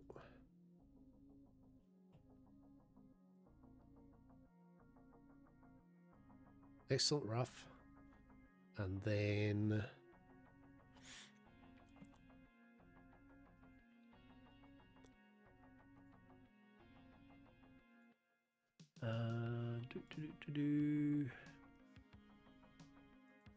actually, let's just make the tannin just to get over and done with. God damn. He says that, and then suddenly, right, then it's like, yeah, did you notice the part where this is going to take 2,100 units of progress? What? That's a lot of piss water, mate. Holy Lord. Holy Lord.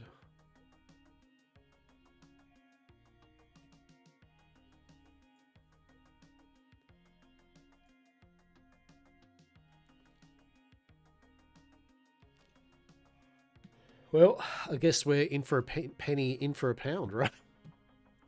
10, 20, 30, 40, 56. Shit, I hope we have enough slots. That's, holy shit. I hope it stacks. I hope it stacks more than 10, that's for sure. Water bucket. I mean, all right, we'll get rid of the one water bucket. There you go. Someone can get themselves a free water bucket. Don't go nuts now, you hear. Don't go silly. Actually, I don't want that true sap either. You can bugger off. Just casually dumping this on the ground. Don't worry about it. Shh. Don't tell anyone. You didn't see anything, all right? Oh, this is all take a little while, isn't it? Who would have thought making a whole bunch of piss buckets was going to take a while? Right? Who would have thought?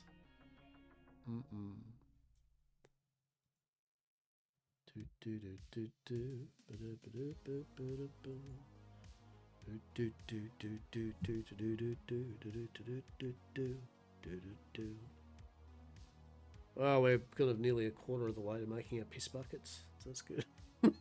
God. Yes, be mindful when you start hitting that craft button. See, it's okay when you're at player made ones where you've got more items you can queue up at one time and stuff, but when you're here at the NPC village where they go, you have one slot per action, you choose wisely, you chose the piss buckets. You do, we cannot do rough cloth as well. You shall now make 63 piss buckets, and you shall love it.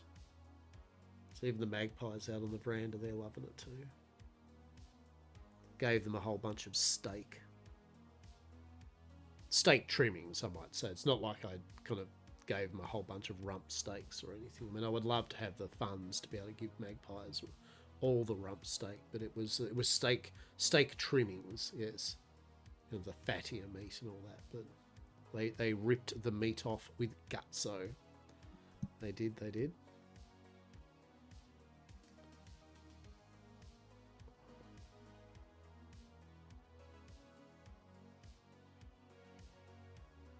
Oh, we didn't actually have the full combination of gear on. That's pretty funny. Alrighty.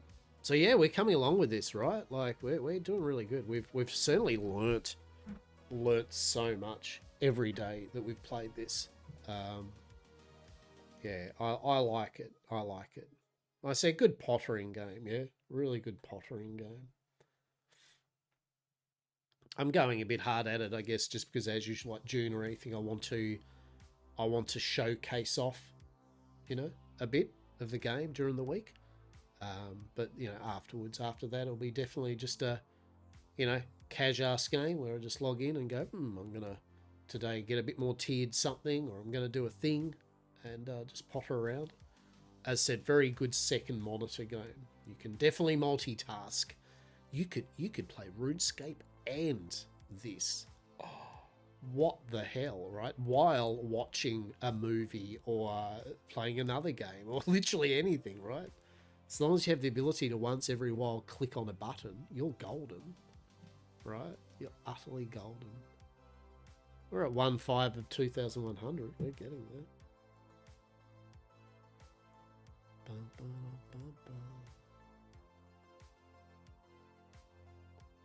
What do we got sales wise? Not that I'm not that I'm going to buy anything on sale. I would like to get Horizon in Forbidden West. I liked Horizon. I really enjoyed it, so I wouldn't mind picking that up at some point. Power Worlds on special.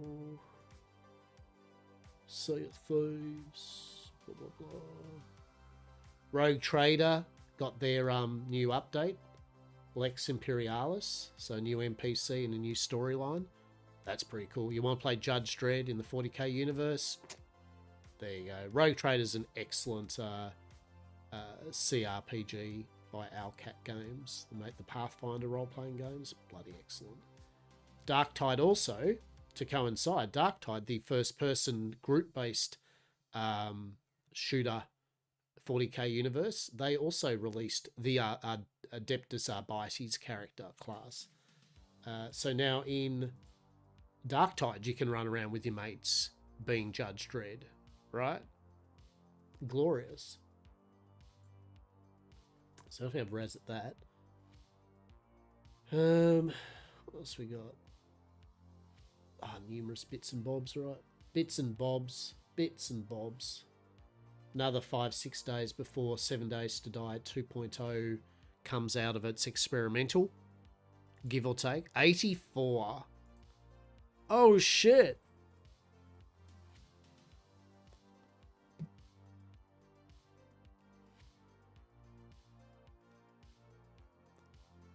We'll have someone have 4 tannin, right? Should we be nice and let someone have 4 tannin? What do you reckon? 4 tannin. 4. But yeah, it did exactly what I thought it would do. It's like, oh shit. Alright. Well, at least we can use 10 of that. That frees up 1 slot, right? Shit.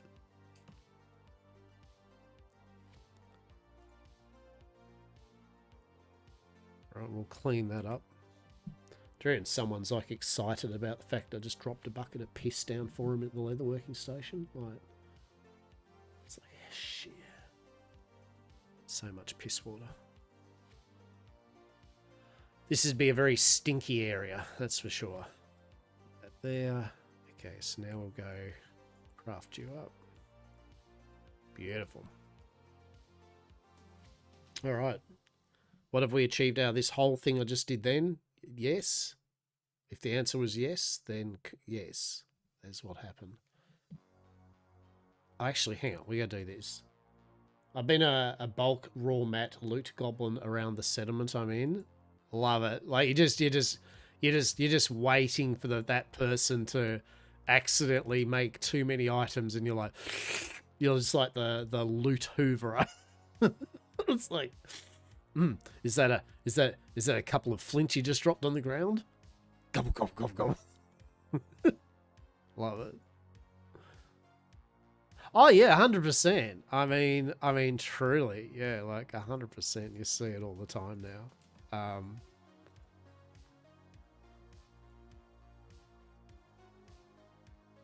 Oh, rough gem. Interesting. That's cool. Well, we wanted to make this though, didn't we? Yeah. I'm nabbing tier 2 and tier 3 raw. Yeah.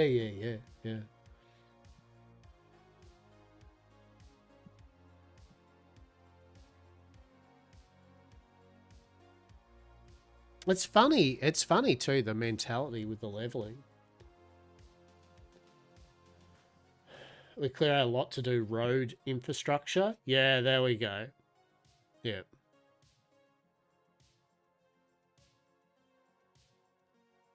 Yeah, I wonder if it'd be like Eco, where literally it'll get to a point where like some places are desolate.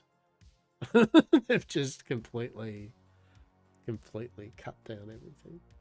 Built up over everything.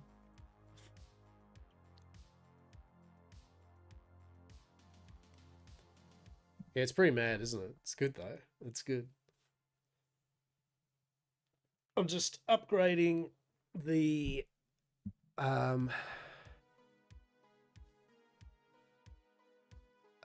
we're just upgrading the tool.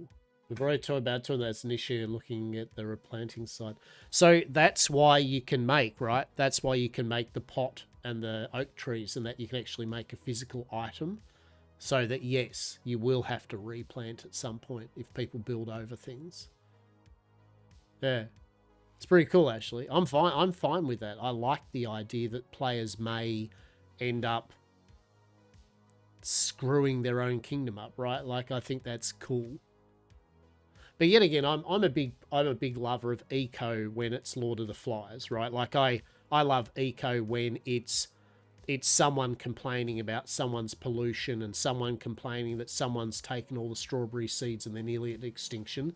I think eco is at its best when there are people working against the planet and when there are people working for it. And the same, I hope, happens here, that there's some sort of amusing interaction between kingdoms and groups. Don't drop seeds, so we're going on a hunt for ones that do. Yeah, there we go.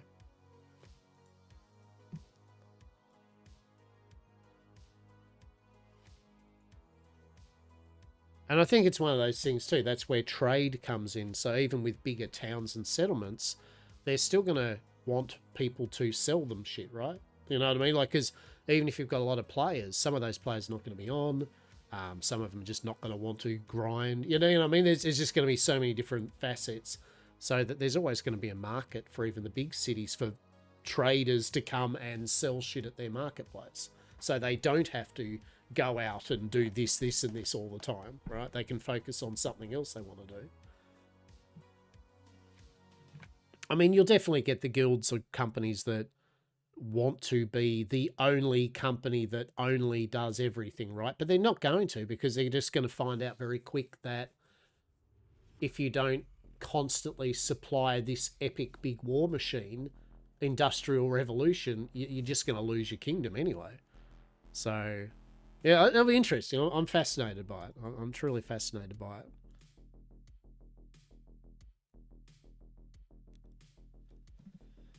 I think it's got a lot of potential for some shenanigans. I mean legit shenanigans. I hope that they do add intrigue and espionage and stuff, right? You know what I mean? Like, I hope it almost does become like EVE Online. Like, I mean, it won't, but you know what I'm saying? Like, if you're not going to have full PvP battle PvP, definitely have some level of passive aggressive spreadsheet PvP, right?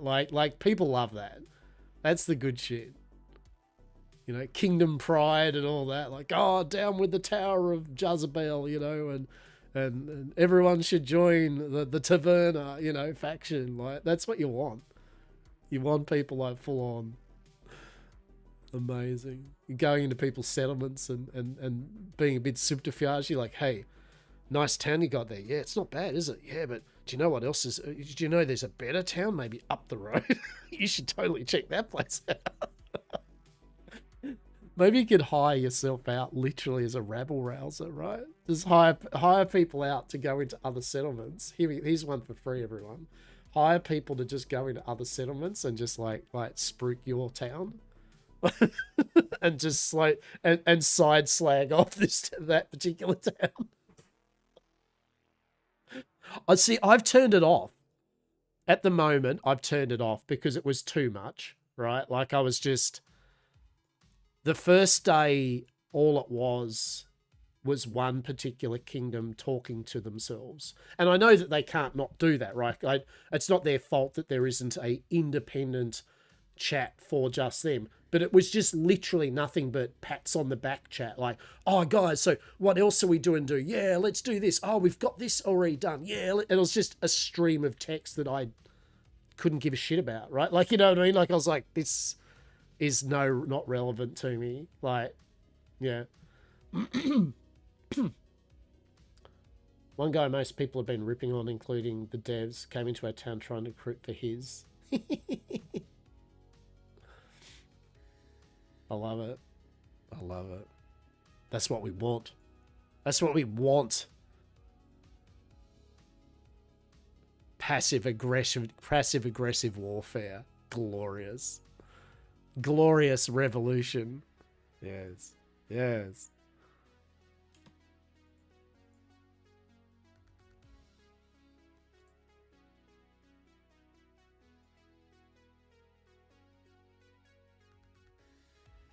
I mean, this is what I should have done, is just freaking well get these fired up. Okay, so we've got that. That's a good thing to do too, by the way. If you're going to be doing smelty shit, that fire up your smelter and your kiln at the same time. That way at least you're getting double the stuff done.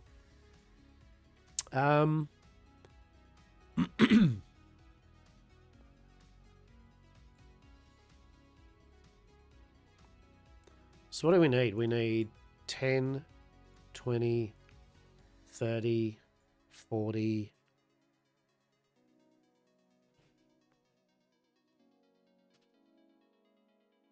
40?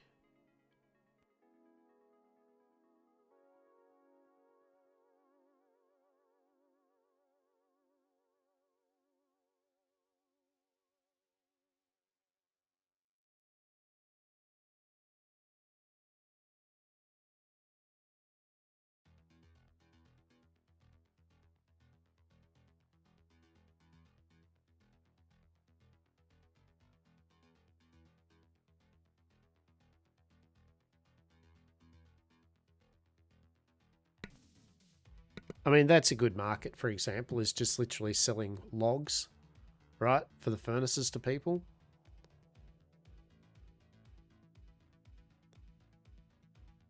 See, this is the right idea. Like, do you know what I'm going to do? I'm going to undercut you, Necromarkin. I'm going to sell them for one. I'm going to sell them for one, and I'm going to grab all the stuff that people leave, and they're going to make me money. That's what's going to happen here, Neko. And then you'll bring it down to 1, 2, and there'll be the battle of who can be bothered sitting here for hours just keeping the trader stand. I love it. That's a good idea. Good on you, Neko. Good on you. That's good. I like to see that. Entrepreneurialism. Good on you. People do need logs, and sometimes you're like, I would rather just spend 20 bits to buy 10 logs now than go out there and collect a bunch of logs and then process them for 5 minutes and then strip them down for 5 minutes and then, right? See, that's where you make your money, making sure that people are just like, I don't mind gathering, and then they go, actually, I don't want to gather this much shit. Now, eyes on the prize. What were we doing, peeps? What were we doing? Eyes on the prize. We've got leather. We've ended up buying teleporters for other settlements purely because they're closer to a cave mine of T3 ore we want. I love it. And then you go in and strip mine their stuff constantly. I I can't wait to see it. I love it. I love it. And another. All right, there's some more. How many tiers are there? Is there 5 tiers, 10 tiers, 20 tiers? Is just the standard 5 tiers? There's more than 5 tiers. I don't know. Oh shit, yeah, and they get progressively pretty grindy, I would expect too, right? Like it's not just a normal jump to jump to jump. Like 3 to 4 would be exponentially more grind, and then 4 to 5 it's even more.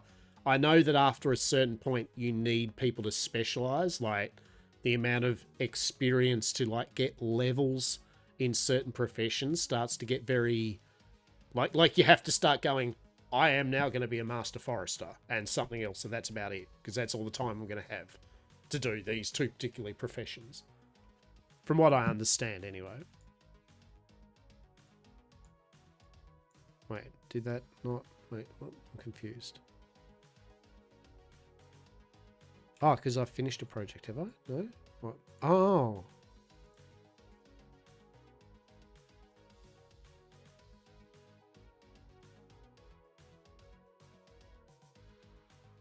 Yeah, what I mean is I'm wondering if the time, though, right? You know what I mean? Like so I would expect that the time to harvest will probably take longer. It will take longer to process and so on and so on. So you'll start, like, it'll start becoming an actual proper grind. And that's where resources will start to get contested a bit, because, you know, people will be also needing it, so they'll all be going into those areas and starting to go hard. Yeah. So that's what I mean. If they're already like that, yeah, so 4, 5. And I think they should be. Don't get me wrong. I think that's what makes a game like this, why you want it to be like that, because when you start making higher tier stuff, you know that people have put a lot of effort into it, right? You know what I mean? There's a sense of pride if someone makes a tier 5 set of armor. You know that that group of people spent time doing it, right? Like it's worth the money that you're going to buy it for, or whatever. Because if you make a game like this, make it feel like things are always consistently okay to make and get, it ruins, let's face it, ruins half the fun of why these games are so grindy. Like that we want, that's why RuneScape Original, right? Like getting that 99 was so important, because well, one, it gave you that kind of like pat on the back for spending a stupid amount of time on the game chopping a tree, right? But also it allowed your peers to go, oh, you are a 99 in smithing. You went hard at that, didn't you? You know, you've that's cool. And the same with a game like this, you want to see that, because if people can just easily get it done, even with lots of people, it doesn't matter then. Like, no one cares then. It's like, we've already got tier 5 gear. We've already got tier 5 this. And there's no durability, right? Which I like, but at the same time I don't. I kind of think it would be good if there was durability on armor and stuff, because it would mean people need to make more of it, right? Like, it feeds into an economy, right?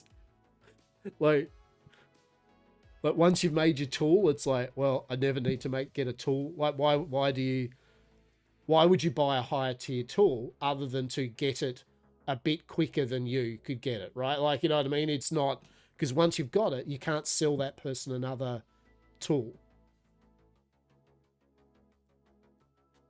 Yeah, I suppose. Yeah, but I don't know. I think durability still would have been better. I actually like June, how they do durability, where you can repair your items, but the max durability goes down each time you do it until eventually it breaks. Like, it will break, but you can repair it a few times, which means rare to make stuff, you really choose when you're going to use it. But then again, you can also lose those items, whereas in this game you can't lose your stuff unless you throw it on the ground, right?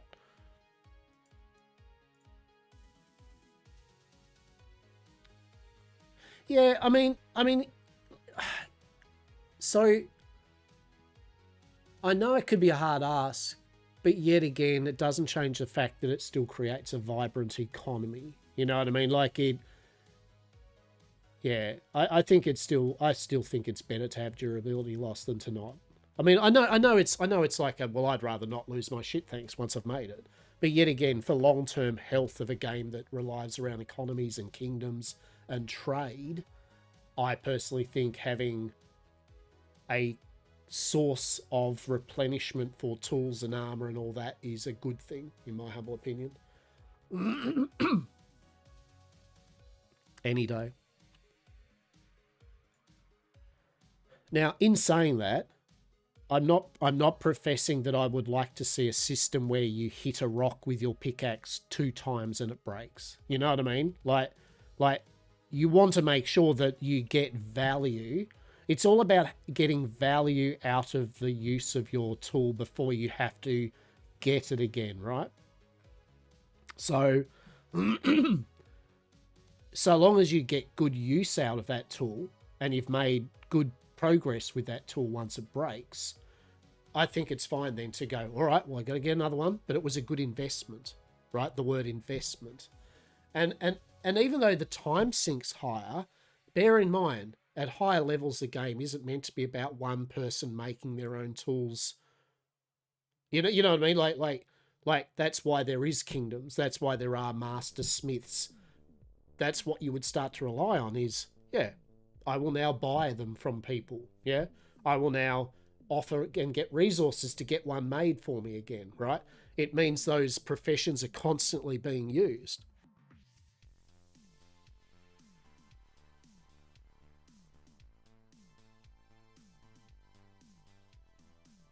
I mean, can you imagine if you could name your tools and weapons and armor, right? Maker's mark shit. Imagine makers marking tools. So that way you knew that the person's name and what place they came from or something. It could be, oh, such and such is a reliable tool maker. They've got a really good source of pickaxes down in the southern lands of Ograbor, right? Like, you know what I mean? It's all about encouraging it. Basically forced to completely restart the tool crafting if they don't get improved rarity, and if they fail, people will basically be forced to completely restart the tool gear upgrade if they don't improve rarity by tier 4 or 5.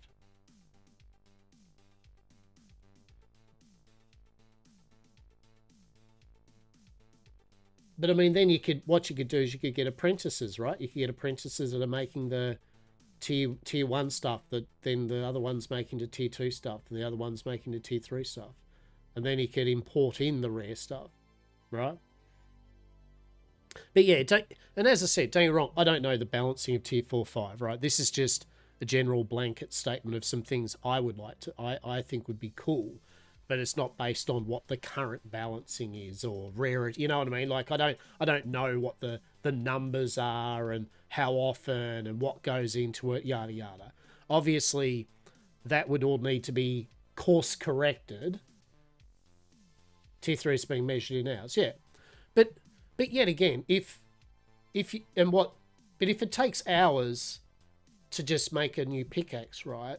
If you then get a day or two of time out of that pickaxe and it exponentially is a really good investment, I mean, there should be enough people than smiths that can make more pickaxes, right? You know what I mean? Like it's the whole point of having big companies, right? And a vibrant settlements is there's meant to be enough trade and commerce. So I guess what I'm saying is this is only working on the principle if one group is finding it like, well, we would have to do this, or a solo would have to do this. But if you take it on the perspective of working and utilizing economics and trade market and all that, then I think it's fine. I think the idea is fine, that because you can't lose it, right? If it's just durability not lost due to PvP, then I mean, so long as it keeps it.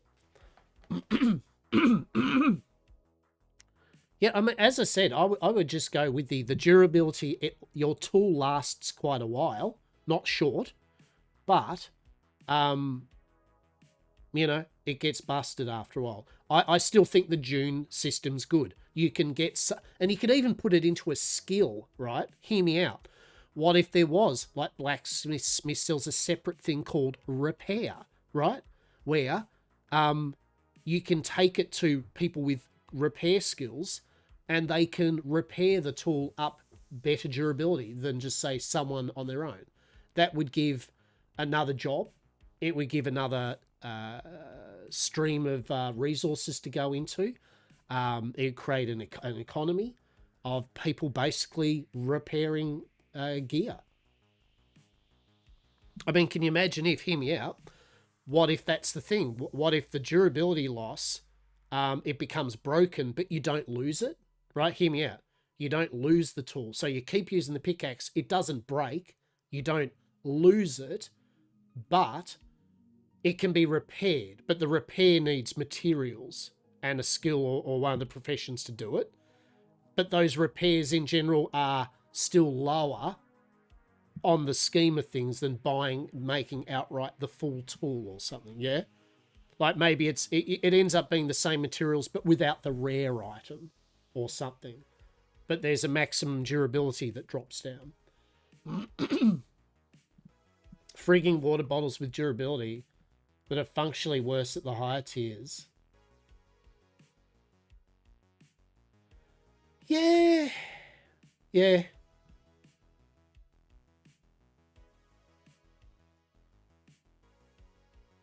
But then again, you have your 20,000 litre mega Dectralong or whatever, and that barely ever busts. You know what I mean? Like I don't think I've had a broken. Yeah, I'll agree with that. Deposit all, 100%. Same with the blood. Deposit all, 100%. Hard agree. Shit, hang on, what's been happening here? Oh. Game's like, do you realize you could have been doing this all this time? It's like, oh, I didn't.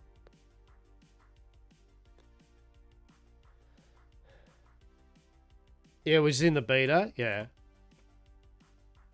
But yeah, as I said, look, at the end of the day, and I like talking about these things because at the end of the day, I'm not the developer, right? And I'm not hard for or against, but I still think in a game that's so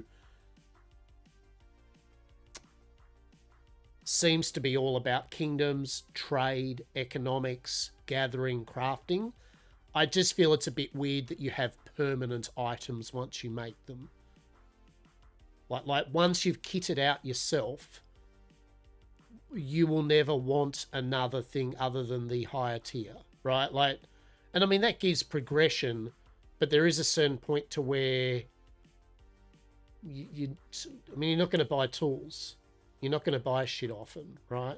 Especially big companies. They're not going to buy much off smaller places. So I think I would rather something to encourage a flow of items than to remain stagnant, because I think stagnancy leads to boredom. And I mean, I've played enough games like Worm and stuff where that happens. Yeah. And look, realistically, there is no durability system in the game, right? That is a system they would have to add. It's not like just a little update. It's a literal physical thing they would have to add. I'm sure they've talked about it, right? Like, you know what I mean? It's definite that they would have some system there that they thought about. Maybe they tested it and it didn't work. Maybe they'll test it later to see. But I feel it's very, like, yeah, it's not on the horizon of their intent for the game currently. And I'm fine with that. As I said, can't stress enough. I have no issue. I've got no ticket in the dog race, as one might say. But just as a player of games like this a lot, it'd be cool to see. Just some sort of sync. To renew resources or money or stuff in and create possibilities for players to find their place in the world. I actually think 10 out of 10 you should suggest that. What do you reckon? I think the idea of some skill that is literally repairing items, that would be amazing. Literally, like, what's your profession? I hang out at a settlement with a whetstone and I repair people's shit. Right? Like that's what I do. I sharpen swords and I fix pitchforks just like they used to do in medieval times. That's what I do. That's my whole living. I get paid. I go, there's a sharp axe, mate, again. They go, thanks. Yeah, no worries. Yeah. I mean, actually, or how's this for an idea? Even a simpler one. As I said, maybe it does have a kind of durability, but it just gets dulled, right? So the item doesn't break, but it loses its bonuses, right? So you can still use it, but you don't get any fancy bonuses that it offers until it's repaired by someone. That'd be cool because that still uses resources up to repair it. But it doesn't also mean they're like, oh, I've got to build a whole new one or buy a whole new axe, you know. It's, yeah, that could work. That could work.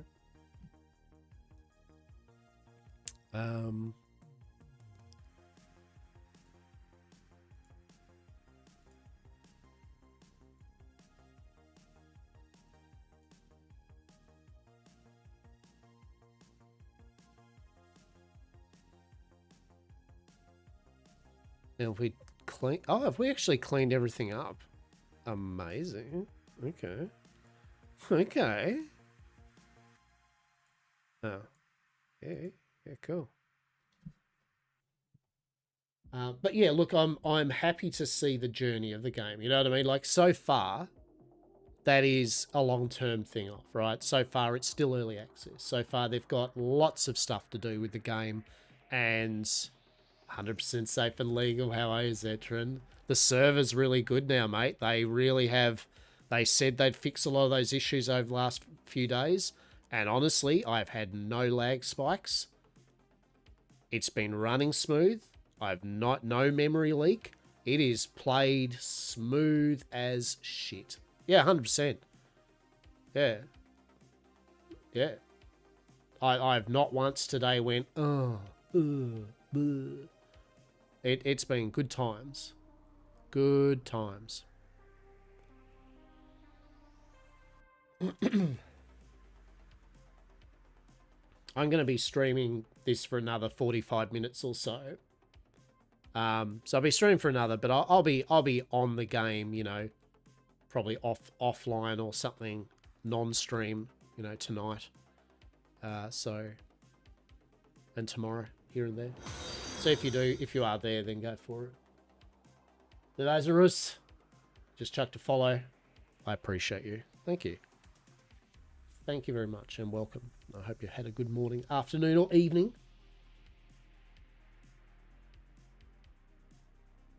What do you think of the 7 days 2.0? Yeah. So that's only a few more days until it goes out of experimental. It's very cool. The biome progression system and the weather and all that. I like it.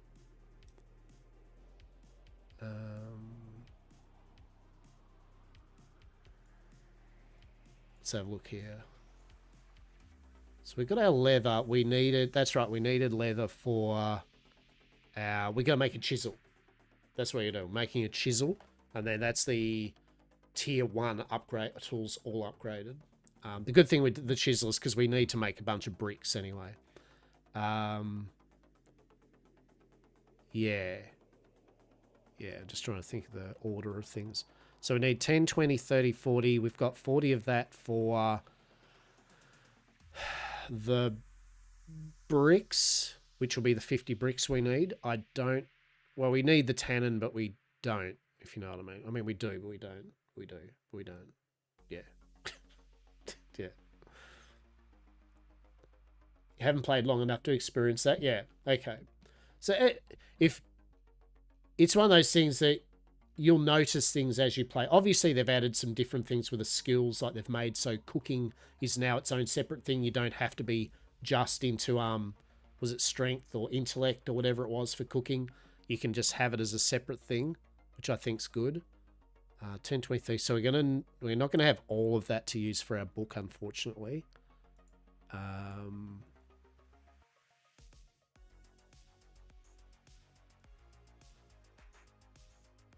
So we're going to need to get our metal. Yeah. Actually, we'll need our buff too. Actually, we'll also need to pick up our cart that we just literally left there. That'd be awkward. Around.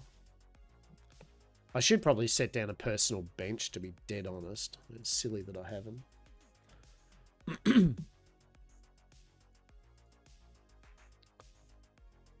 Has anyone worked out what the go is with player housing catacombs? Is that even in or anything? Because I went to go in and goes, you are not.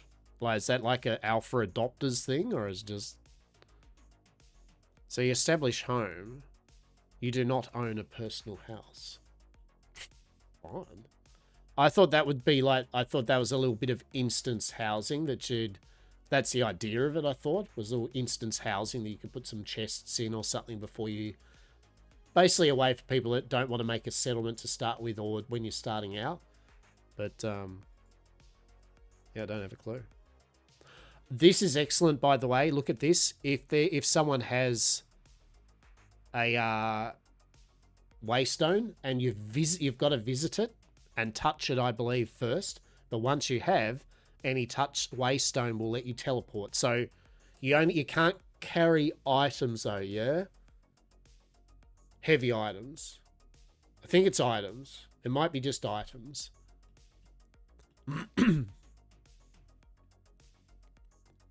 So you can't just use it to, yeah, so we did make 10 bricks. Okay. So we only need 40 more bricks before we do the thing. Cool. All right. So if we go here, claim this. Go to smithing. Make our ingots. Delicious. And then we should have enough to make our... I really thought that we'd actually have this book, these 10 books made for the settlement today. I've tried, right? I mean, I haven't got too distracted, right? I've done my best to be eyes on the prize to get... Oh, shit, Oh, when's the tasks done? 3 hours to do... I'll be doing the tasks off stream, peeps. Like I will yeah, like I'll do some of these because we still need 5,000 hexes or whatever they're called. We still need 5,000 to be able to buy the claim anyway. So what do we got? We've got planks, that'll be easy. Ingots, easy. Any of this is easy once we've finished our book. We don't need the materials as much. Timber, parchment, cloth. That's easy enough. Actually, how much for all this? 2, 3, 4, 450. 450, 5, 6, 7, 8, 9, 1,000, 1,050.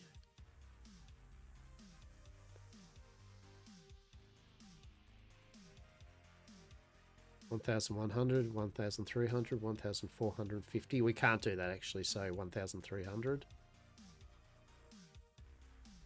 1,3, 1,8, 2,050.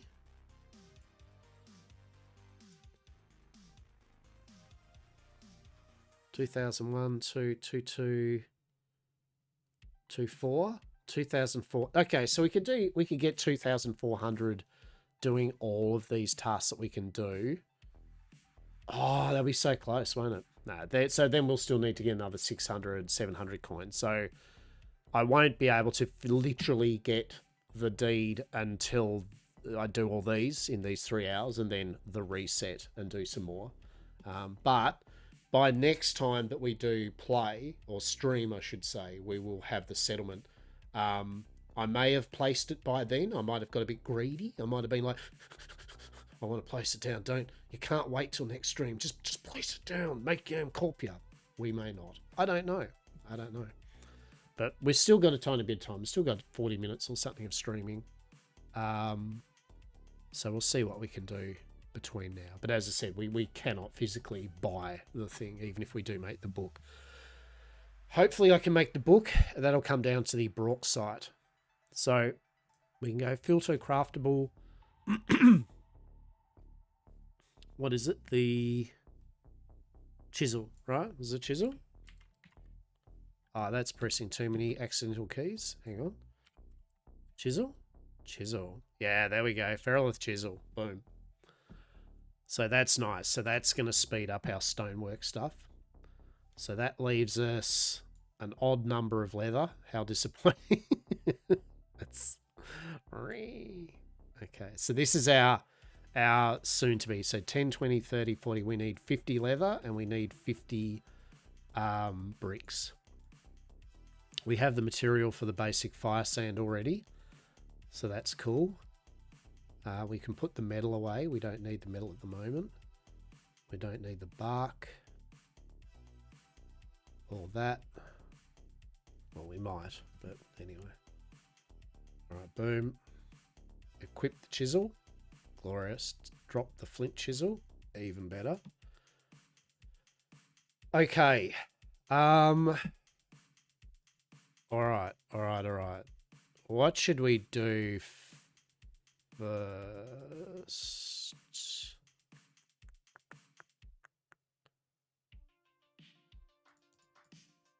Totally left my cart back there, didn't I?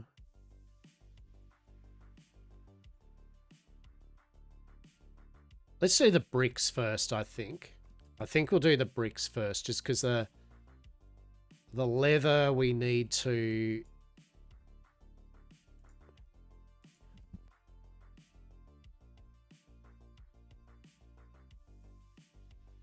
Be right back.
Okay. Right, that. Let's have a look in a bank then. So I'm just going to put some stuff in here to start with, right?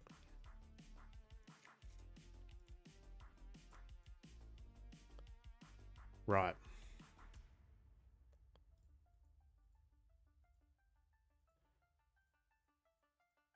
So we're not doing leather yet. So what we are going to be doing is we need 10, 20, 30. Right, we need 40 logs for the 40 bricks. Right, actually we need... Apparently we need... Actually, we'll keep the 5. So we need... Yeah, that. So that's going to need...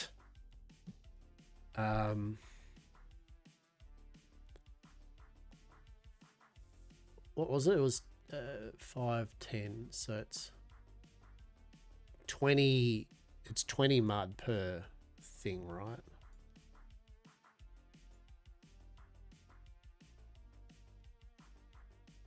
And 50 pebbles, correct? Yeah. So put that there for the moment.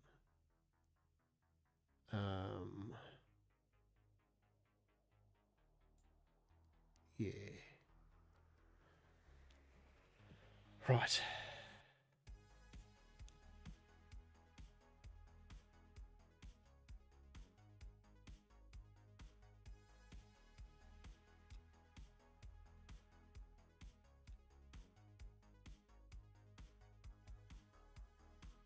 Okay, have I got everything I need there?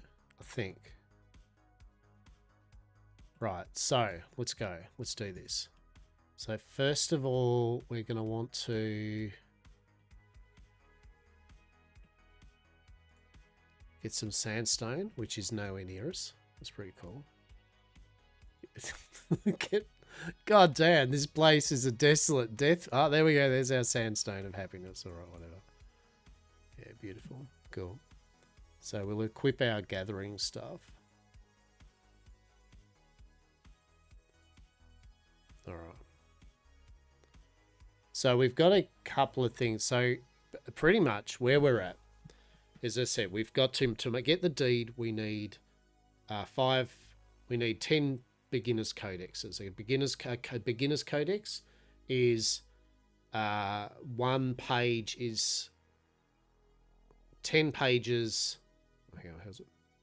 Yeah, is one page of each of the research papers for stone, metal, cloth, hide, and the other one. Lumber or whatever, right? So 5 research papers, and a research paper is made up of the material converted into a rare version of it with some rare materials. Cool. So where we're at, we've got all 10 of the lumber pages done. We've got all 10 pages of the metal one done. And now we're working on the stone. They'll be done. And then it's just the cloth and the hide. The cloth, we have the rare materials, so we only need to make the cloth and then convert it. It's the hide to make the leather rare material, the fluid, leather working fluid or whatever. That needs this bauxite, whatever it's called, which is a byproduct of us turning the sandstone into pebbles, and it's a rare chance of it. So, and we have none at the moment, so we might be converting pebbles a bit, right? We might end up making the rough bricks well before we do actually getting the pebbles to make the wood stuff, leather stuff, I should say. But that's okay. That's all right. We have enough rough wood logs to smelt the bricks.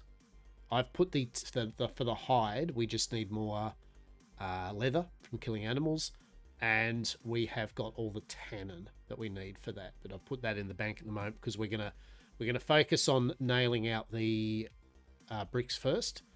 And what I'll probably do is, as I make the bricks, we'll convert these 10 into one of the fancy bricks we need, and then go out and get some more pebbles, and just hopefully we'll get along the process here, we'll luck up and get that bauxite from turning the sandstone into pebbles. Hopefully that is the case. It's all right. Next session I'm going to have Zetron as my little frickin' resource pony, so don't worry, we'll get Zetron well and truly trained in the experience of being a valued employee at Yam Corp. Don't you worry about that. You would think he's going to enjoy the game at his own leisure, at his own pace, but the reality is what he's going to be doing. He'll be like, what can I do to help? And I'll be like, animals. I need you to slaughter all the animals and bring them back here for us to melt down into hide. All the animals. It'll be delightful. Truly a delight. And along the way, we'll try to get some money up and, yeah, get this deed, right? So this is the part where we hope that we luck up with the bauxite. So as you can see there. Now, the good thing is, per craft, there's a chance at 0 to 4, right? So we only need 10 of it, I believe. I think it's only 1 per fluid. We'll see.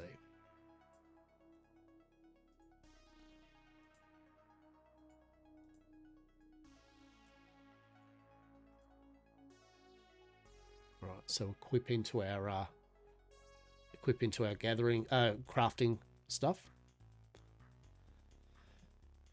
So the idea that we're going to do here is we're just basically going to convert this into the pebbles, convert the pebbles into the slurry, the potter's clay, and then put the potter's clay into the kiln and have that going, turning it into bricks. While it does that, we'll go out and get the next batch of pebbles that we probably need, and then by the time we get back and do this, the next batch of stone will be in. Once that's in, we'll go back and we'll get the last remaining 40 clay, which will finish off the last 2 worth of bricks. And then depending on our pebbles situation and bauxite, if we have enough pebbles and bauxite, we might be able to go out and start getting the animals for the hide section of things. But if not, we'll need to do a bit more pebble construction or deconstruction. Yes. Yeah.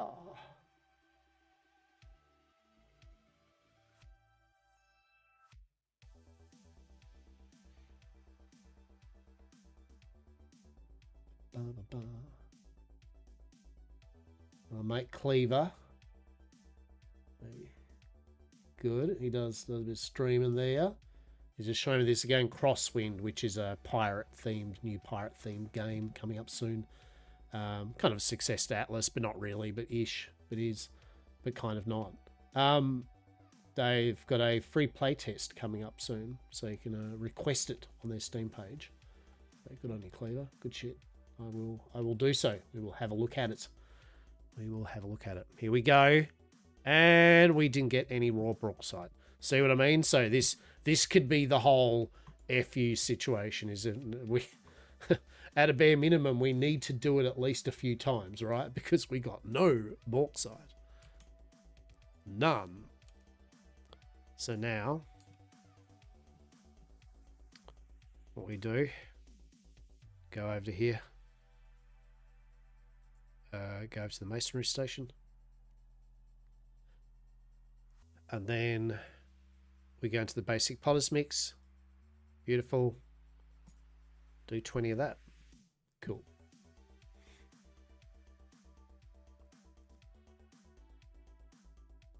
Yeah, this bauxite could be just the big FU to us, right? Truly. Frickin' bauxite. Frickin' bauxite, man. Don't screw us at the last yard, bauxite. Don't be that. Don't be that mineral or whatever you are. Apparently there's an ad. Oh my goodness. I'm sorry. There is ads. For those that don't have to deal with ads, you're all sitting there going, yep, well, whatever. But for those that do have ads, I guess you don't know. So, yeah. We only got 35 seconds of it. They may have missed out on me, you know, me waxing lyrically about creating sandstone, but more importantly, they probably just missed out on me crapping on about bauxite, right? So it's not exactly a loss. Truly. Bauxite, the great all-rounder. Bauxite. I want some bauxite now. Where can I get some bauxite? Is it even a thing? I reckon it is a thing, right? Bauxite. It is. Bauxite. A mineral ore composed primarily of aluminium oxides and or hydroxides, along with smaller amounts of iron oxyhydroxides and clay minerals. It is specifically classified based on its aluminium content and weight ratios, meeting industrial standards for aluminium production. Ooh, tease me more, geological fancy. My goodness. So anyway, we're getting bauxite. Well, we're trying to get bauxite anyway, right? That is a thing. Will we get some more bauxite? I don't know. You tell me. Yes.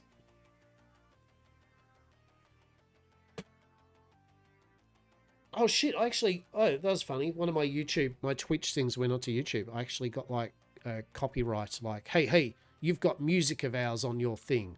And I went, what? I play literally royalty, like Harris Heller's, like this, what you're playing here. Harris Heller's like really very nicely given to the community, like copyright free music to play, right? And specifically made for streamers and shit, right? I'm like, what the hell? And apparently, like, it wasn't his stuff. It was like I must have, I don't know, I clicked on something and I clicked on another kind of synthwave thing and it actually had a remix of, because I thought there was a familiar couple of sounding songs, but they're remixed. So, oh, is that, oh, okay. But what was even weirder, it was all cool. It was just that what it meant was that my videos were not watchable while it was in place in Russia. I'm like, what? It's like, yeah, no, you're cool. You're cool. Like, the infringement isn't on anything, really. It's just this Russian thing has done it, and so therefore we can't show your video to Russia while this little thing is on. What would you like to do? Would you like us to scrub the song? Would you like to scrub... I guess scrub the particular song from my VOD? So, what the hell? Fair enough. So that was a thing. I hadn't seen that before, but yeah, I could not show my stuff to Russia because of that remix of some fancy pop song. I thought that was a bit cute. Wait, the materials only needed is 5? Oh, you are shitting me. I don't even need to make as many bricks as I thought. Oh my god. It's half as many bricks. Half as many bricks. That's pretty funny, actually. Alright. Oh, well, I mean, I won't complain, but... So I think we have enough bricks. I mean, we still need to do the pebble thing, though, right? So, you know. And we've still got we've still got money to make from tasks that probably going to use bricks. Let's have a look. Do you use bricks? No. Svim? No bricks? Heimlich. You're not going to eat some bricks? Bricko. Bricko does actually want some. He wants a rough Bricko slab. I bet you do, Bricko. Hell yeah, I'll give you a slab and a half. Alessi, do you want some brick? You do not want some Bricko. Fair. I love Alessi. I think Alessi's design is amazing. She's got a poor little busted gem eyeball. Let's hopefully you find a way that you can restore her gems or something. Devs, do that. Rampart just wants us to kill shit. Yeah, okay, so there's the big brick, which is technically we do need to make 10 bricks to make the mega brick. So, there you go, right? There you go. But that makes 2 of the things we need, so we actually only need...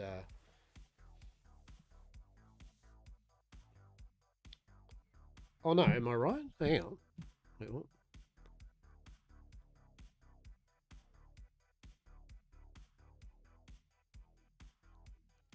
Yeah, we still need 50 bricks. Yeah, I don't know why my brain just... Whatever.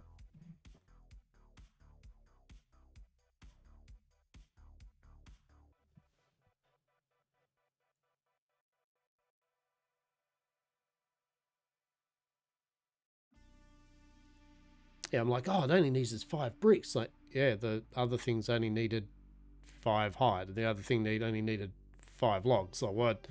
What do you not grasp this concept, Lochinvar? Is this a bit too much for your wee little brain? Like, it's like you still need 50 bricks, champ, so you're good.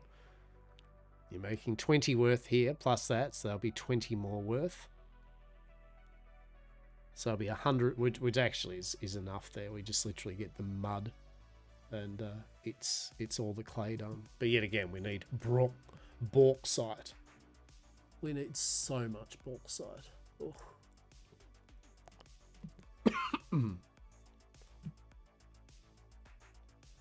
So much bauxite. Yeah, dog, I heard you like bauxite, so here's some bauxite with your bauxite along with some, wait for it, bauxite. Oh shit, I've still got CCs. How cool is that? I thought I ate all the CCs. But I didn't. I showed restraint. Oh well. Too late now. Restraint gone. It's alright. I still have some. I've got some chocolate bullets. I mean, realistically, after I finish streaming, I'm going to actually make myself a little mini lunch or something, right? Might actually, you know what I might do? I might make some ham sandwiches. That's what I might do, is there is a freshly opened packet of ham, and I have bread and butter and cheese. Dare I? Dare I do ham and cheese sandwich? No, look, settle down. We're just ham sandwich. But you could toast it, Lochinvar. You could get a big bowl of tomato soup and dip it in it. You could. Or, hear me out. Ham sandwich. Just bread, butter, and ham. Easy. Don't go complicating things, mate.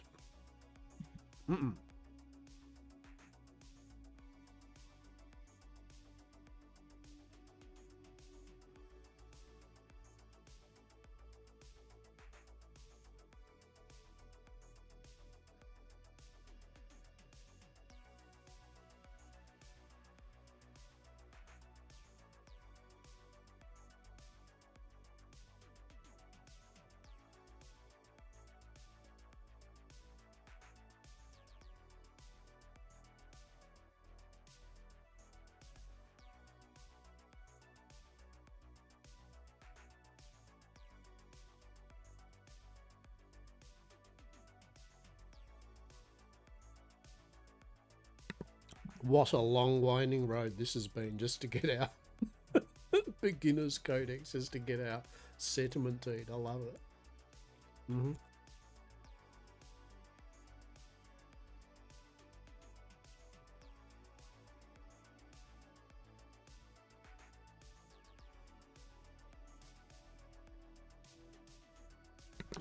Real talk though, on launch, on official launch of this, depending on health and everything and well-being, I'll totally like see if there's some peeps that want to come along with me for the official launch of it, and we'll go we'll give it a damn good shot. We'll show a bit of full Yam Corp pride. Don't worry about that.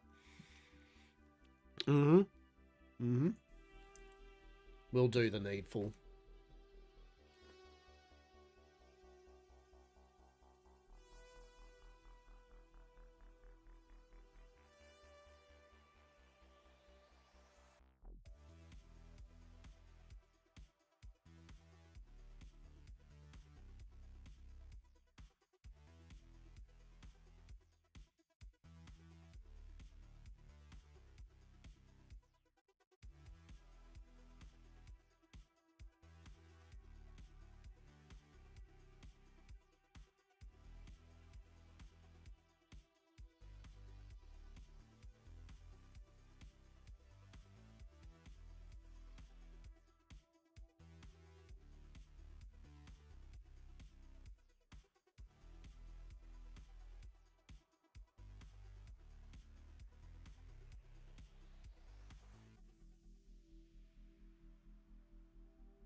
Okay, so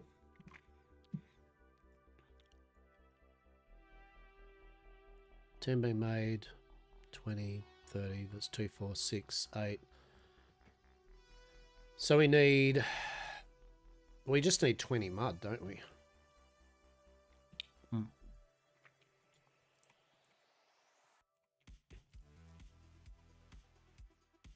just need 20 mud.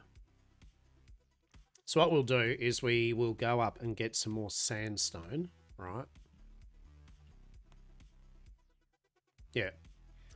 We'll get some more sandstone, and then actually we'll stop by and do this. We'll grab 20. Yeah, that's going to be the last remainder. Yeah. So we need 40, one spoon, so 30.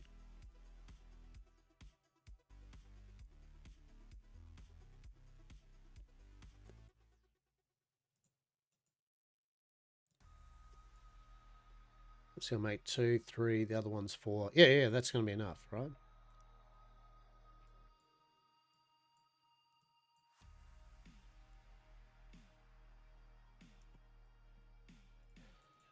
Delightful.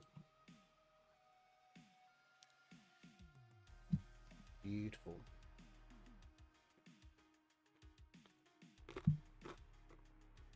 Oh, hang on. I do like at least that you can equip your gear on the fly while actually harvesting, right? That's good.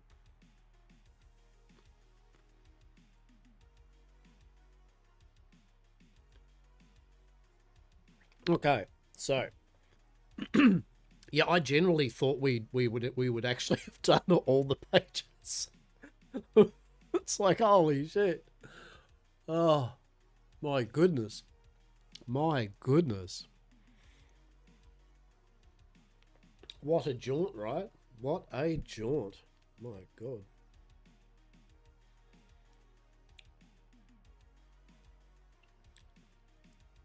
As I said, it's a very addictive game because I think yet again, it's not. I mean, part of it's the simplicity of it, right? You know what I mean? Well, no, it is. It's the simplicity of it. You are literally just clicking on things, right? It's yet again, I feel it's the RuneScape thing, mentality of it. Even if you're just clicking on objects and then things happen on a bar. If the sense of accomplishment, like the little numbers go up, your personal numbers go up, you get things from doing it. I think that's what's enjoyable, is you can be just like vibing out while playing this, right? It's the equivalent of almost a mobile phone game, a good one, right? on the shitter or something. It's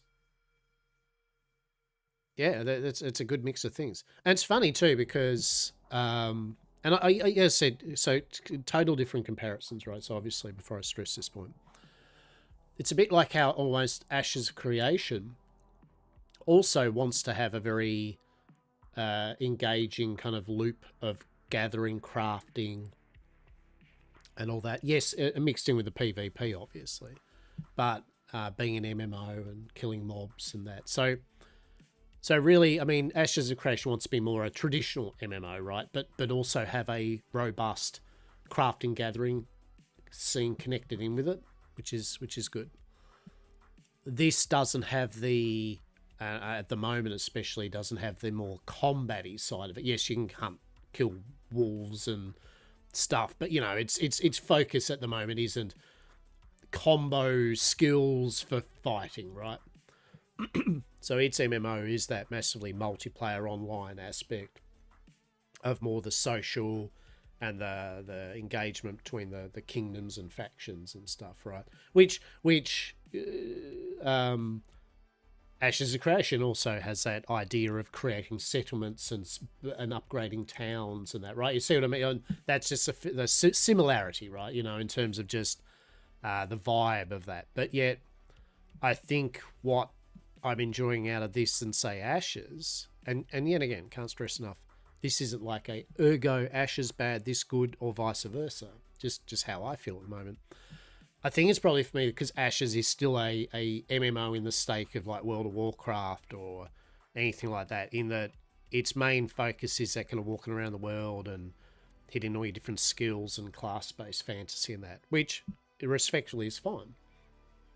Whereas this, its DNA, in my opinion, is that of things like eco and Worm Online in its MMO-ness, as in it wants a general shared space, but its focus is on that kind of crafting and gathering and just pottering, right? I think the only thing that would completely, pardon my French, jizz the proverbial old people's pants would be if the building was like Worm, where you actually built, walls and fences. Well, I mean, you do build fences, but what I mean, you built individual buildings with individual building parts. That'd be probably you'd probably give some of them heart attacks or something. That's for sure. But yeah, I think the simplicity mixed with that RuneScape or that kind of skilling up, skill capey type thing, makes for quite an enjoyable thing, because for your time you're plodding around, you do see stuff happening. You see some progress happening. You're rewarded with that progress, right? With the simplicity of just left clicking, right? I think that's the big takeaway here. Right clicking, left clicking. There's no big convoluted extra keys that you're pressing half the time. Most of it is left, right click, right? So, and to be fair, also it's very it is pretty reasonable to play for people with some people with physical disabilities. Games like this, right? If you only have one hand, no hands, things. If you have an ability to actually click a thing, you can actually play the game, right? And I think that's a fair thing, right? Accessibility is a huge thing. So, yeah, I think it hits quite a few balances with the idea of it. It'll be interesting to see. I'm very enthused with the game since the devs announced how, yes, the launch was a bit shit.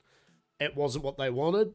There were things that need to be fixed. They listed out what the things were and how they're going to approach it, and they started doing it and have begun to do it, and it's happening, right? No fapping around. Just, yep, it's a bit shit. Let's fix it being shit. We don't want it to be shit, do we now? And they picked up their big britches and got to work, and they have. Like I said, it went from the other day, as people saw me streaming, it was a slideshow, and we had to restart the game every 30 minutes because of a memory leak. And this was literally 3 frames a second in the town when people were here. To, I feel, all day today, we have had clean sailing. Yes, I don't think there's been any issue, like with lag or memory or anything. I've not had to restart the client. It's played as it should. So the proof is in the pudding, in terms of, in my opinion at least, that they've been willing to, they shaped up and got their shit done, right? So hands off to the devs for getting it done. That's all you can ask, in my opinion. That's all you can ask. I don't need false bravado of long-term prospectus of in the next 6 months, blah, blah. All we want is this was a bit shit, and this is exactly why it was shit, and these are what we're going to try to get it fixed. And I don't mind even if it's a reasonable time frame, just as long as there's acknowledgement and information out on what it is, which is what they did. So yeah, it's, and even Bayless with June, to an extent there, was very fair with the whole criticism of the PvP's a bit shit, and the PvE players are feeling a bit, devoed over a few things, and rather than do the whole, no, we're going to stubbornly stick to our guns of this, and we're not going to budge. It was like, yeah, it is a bit shit, and we didn't plan on making a group of people feel shit, so let's unshit it, right? let's get it working so that people can get on board with this again. I mean, on the whole, though, the game itself, June, was running good, though, right? Like, I can't stress enough. I still had, even with all that, I've still had an extra 150, 160 hours of purely awesome gameplay, right? So June, if you haven't played it already, it is worth playing, right? Just as a PvE game, let alone, don't worry about so much the PvP, just as PvE, it's great. And if you do like PvP, look, good things are coming, right? I believe. So, yeah, I think coming from liking games like Tree of Life and Worm Online and Eco, I feel this game in particular. Here on bauxite. Bauxite, come on, everyone, pray to the bauxite gods. 6. We got 6 rough bauxite of the 10 we need. You frickin' ripper. Alright. Alright, this is good. This is good. We like this. This makes us happy. Good times. Alright, so we'll put this in here. We shall claim the bricks. We shall put the bricks. Oh, we shall click that. We shall go more bricks. Bricks for the brick god. No, I'm not talking about Bricky. Although Bricky is a bit of a brick god, let's face it. And so we've done the rough pebbles. We don't. Do we actually need? No, we don't actually. Yeah, okay. So what we're going to do quickly now that we've done that, we're just going to get on our wagon and get back to these sandstone, because if we can get the 10 bauxite, that's the rare materials needed for the leather part of it. And then we are, yeah, I'm definitely, it's nearly 4 now, right? I'm not going to get the book done in, while we finish off the stream today. But we're nearly there, right? We're nearly there. Oh my God. Oz. What are you doing, Oz? No, Oz. I need the pebbles, Oz. I need the pebbles. We can share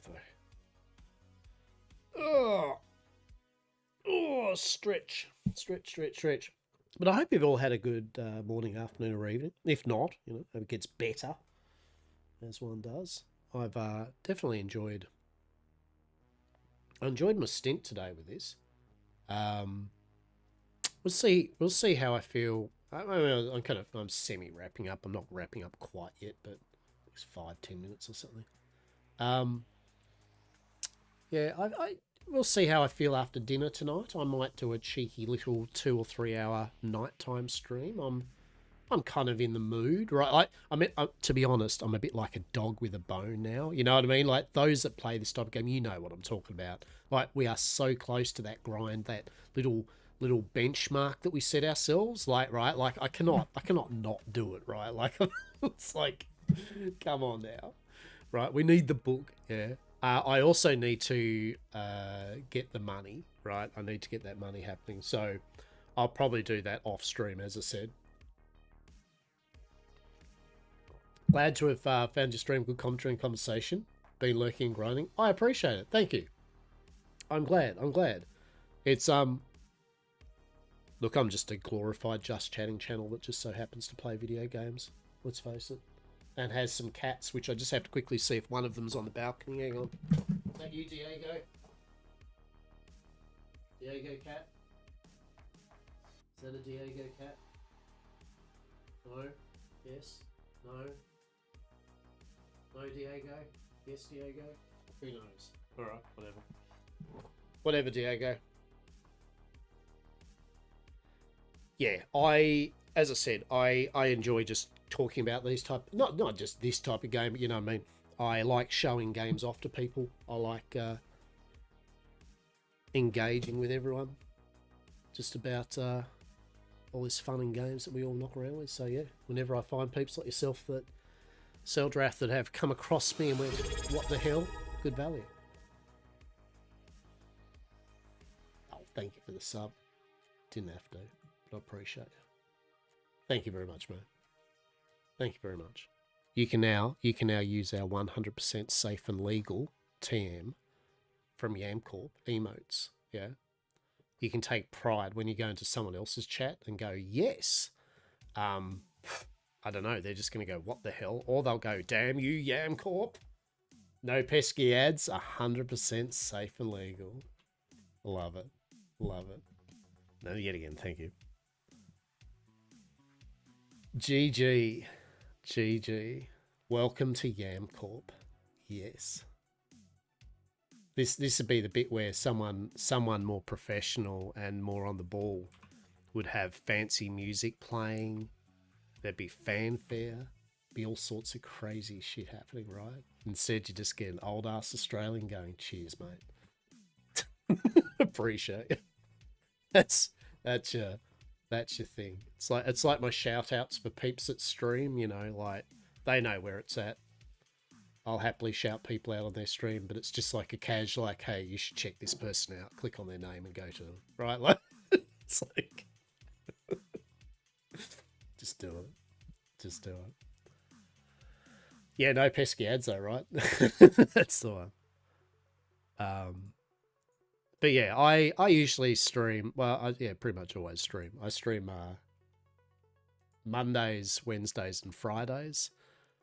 Oceanic time. So today, for example, is Wednesday. It is 4 p.m. Wednesday for me. But I stream Mondays, Wednesdays, and Fridays, and then most of the time Sundays. Usually around 9:30, 10 a.m. AEST through till around now.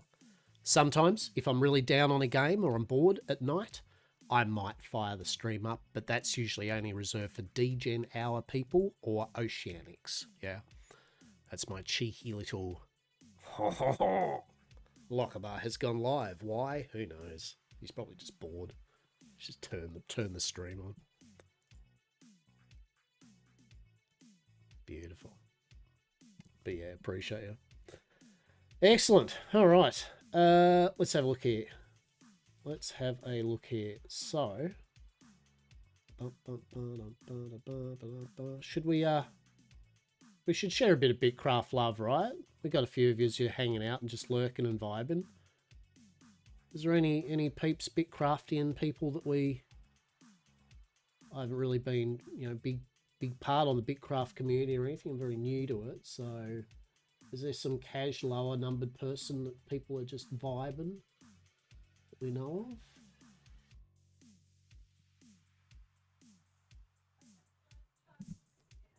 Now, before I do so, it won't be a moment. Give us a couple of minutes.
there was a cat outside my window. That was one of my cats. One of my cats was like, oh, hey, it'd be totally fine if you maybe fed me. And then as I let that cat in, one of the other cats was like, well, it'd be a shame if, you fed me too, right, mate? It's like, oh my God. So anyway, long story short. Oh, look at that. We didn't get any bauxite either. God damn it. It's going to get so many pebbles and no bauxite. Yeah, so I was going to say, what was I saying? What was I doing? Other than the usual, like, blah, blah, blah, thanks everyone, blah, blah, blah, blah, blah, blah. So I was going to say, who is streaming Bitcraft? Does anyone watched any Bitcraftian streamers that you're like, yeah, they're cool, like that's streaming currently? As I said, because I don't know anyone in the. Well, I know a couple of them, but they're not actually streaming at the moment.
I kind of feel like a gacha machine now. It's like, look, I can't leave until we get this bauxite, right? Look, where's the bauxite? I want the bauxite, peeps. I want that sweet, sweet bauxite.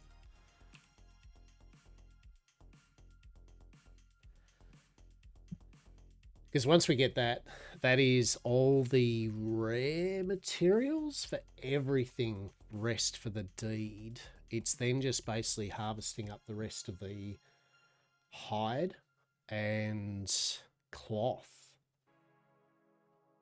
Then we've done it. I mean, we need our mining and lumberjacking up to 10 anyway, right? For sure.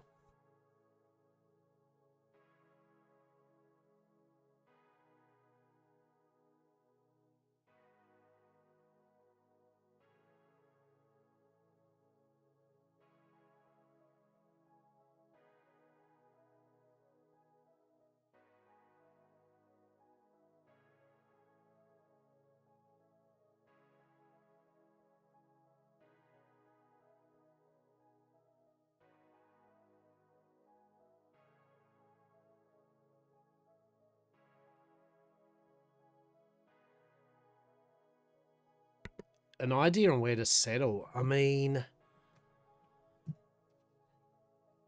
so I don't know, what's the word for it? So I don't know how the kingdom system works. I've got an idea of how it works. So from what I understand, the people that own a kingdom, that big radius on the map, hang on, once I get this last rock, I'll kind of bring up the map. When we get this last rock, are we going to get... where's this limestone? Hello? Some items could not fit in inventory. Like what? What?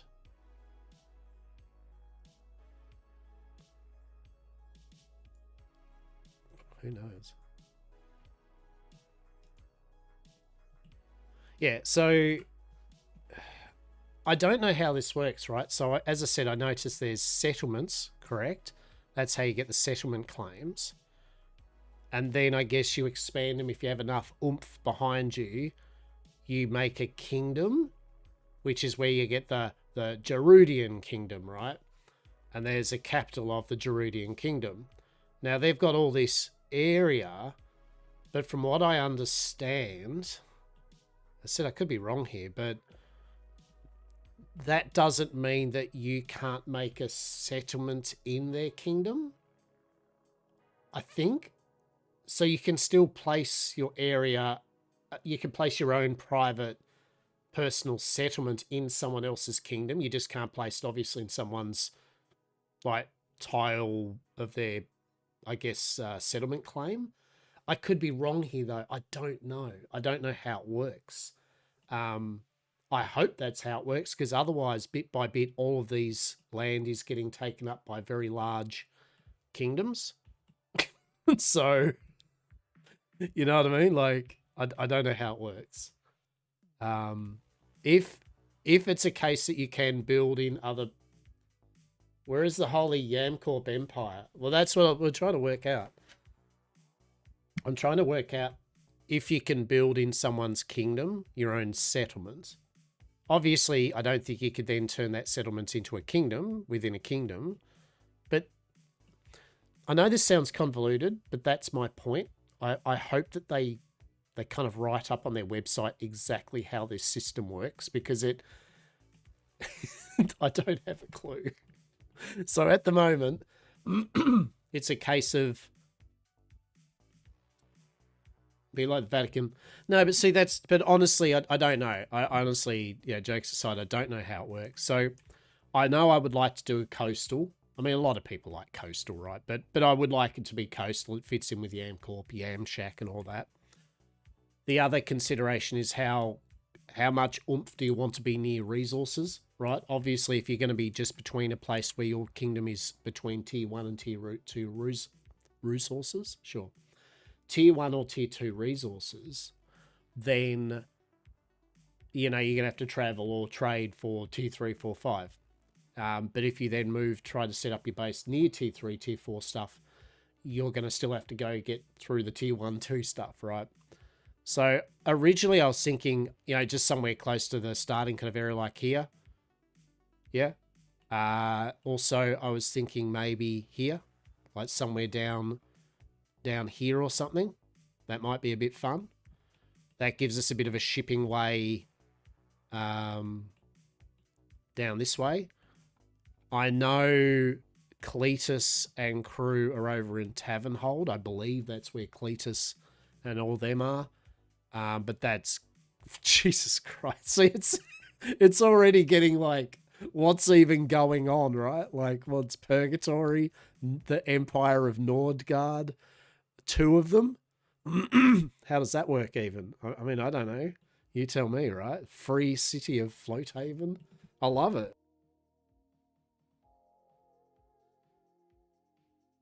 You know what I mean? I'm here for this, but how the fuck did they even get there? I guess you can start in different starting regions, maybe.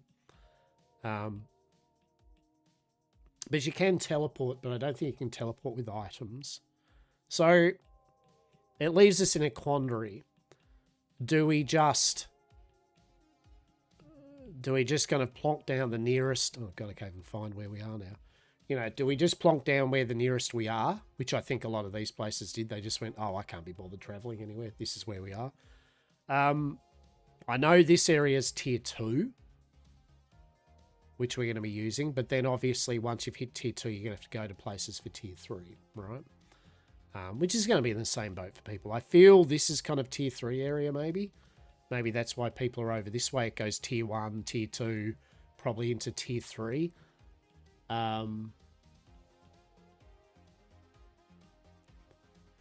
But then if we were up here, you could kind of port up to here, right? You could sail over here. The red area on the map, south here on another continent. I don't know if that means contested or something, like this group and this group, that's kind of no man's area. I don't know.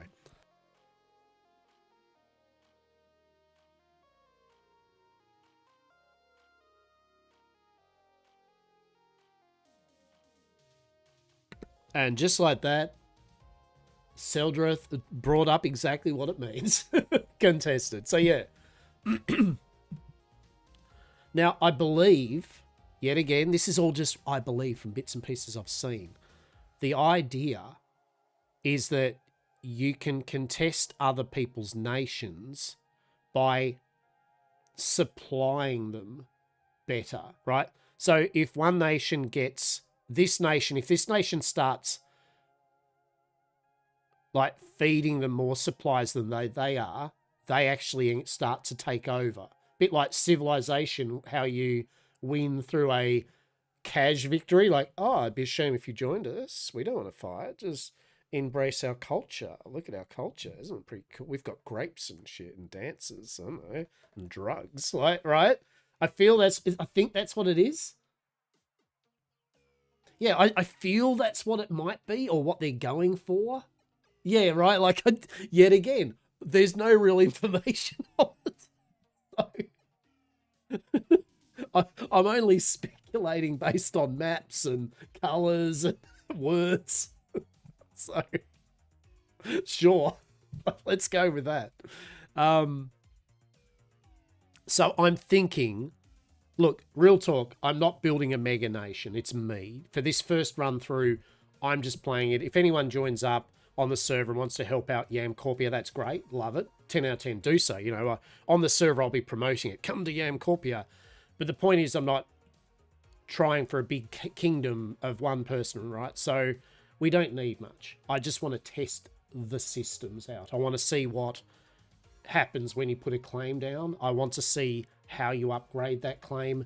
And I want to see how many resources are needed to keep the claim running. You know what I mean? I just want to test things out, pretty much, right?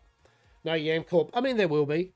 On official launch, you're all going to be part of Yamcorp, aren't you? So I'm thinking, in the interest of just cashing, I'm thinking we might go down here somewhere, like have a little port Yamcorpia or something, you know, like on the nuts here, or the masked face, mouth, I don't know, or the neck, I don't know, whatever. It's something, right? So yeah, I know that this is tier 2, which we're going to be using to start with anyway. And once we're here, we can kind of sail, you know what I mean? We can sail around and stuff like that. So yeah, I think we'll do that. The island to the southeast of your continent.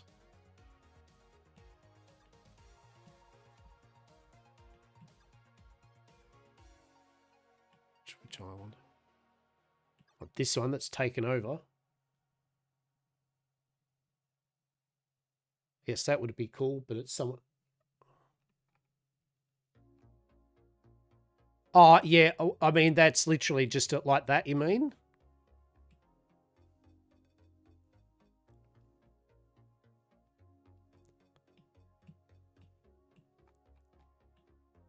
Like that?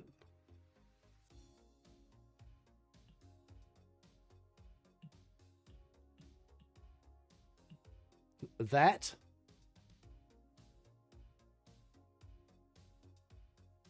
I mean, I wouldn't have a clue. It's a huge distance away. I mean, put it into perspective. See the coloured up area. That's all I've explored in 4 days. Right? Let's bear that in mind. That's how big the map is, right? Like that's a hex of water. Each one of these is hexes, right? So like just even a little jaunt over to the next kingdom is a distance. I mean, that's like that's like that's a whole journey. That's like a freaking epic adventure, which I'm here for. But I also feel we need a boat, right? Like I feel we need a boat to start with. So hear me out. What if we do actually do a port like here or something? Actually, I like the idea of doing a port here, because then we have that kind of, you know, like that'd be actually pretty cool. Like that kind of little area there. And then I can sail out. Or we could do it down here. I don't know. Look, I'll have a look. I'll have a see what the vibe check is, per se, right? For sure.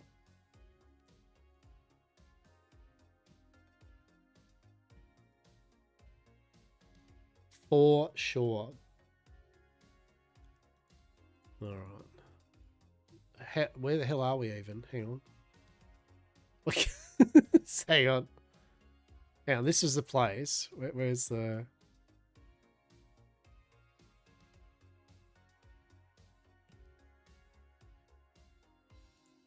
Oh, it's over this way, isn't it? So, yeah. We shall see. We shall see. But that's what I'm thinking to start with. Is I just basically want to put something down and see how it works. Like what is needed to keep it running, what is needed to expand it. Just get that data, basically that information firsthand from actually doing it, which at a bare minimum means I'll be able to explain it to other people, right? You know what I mean? Like I'll be able to personally go, oh, actually this is what you do now. Whereas at the moment I'm like a headless chicken with it. I'm like, no. There's a Toadsil, whatever, from the Totem and Empire. He does his YouTube channel and he streams. He's playing on here. Like he knows his stuff. He's obviously one of the people who played since a founder of it or something. But like I said, I like their videos and that, but I like to find things out also myself with a game like this, because I think the game should be able to reliably explain what you're needing to do without just relying on, you know, the first thing you do with a game like this shouldn't be you looking up guides from other people, right? The first thing you should be doing in a game is the game should be bit by bit going, hey, you're a new player, let's get you into this, right? So I would like to see how it does with that. So yeah, we'll get that up and running. So that should be a good bit of a blast. Should be a blast.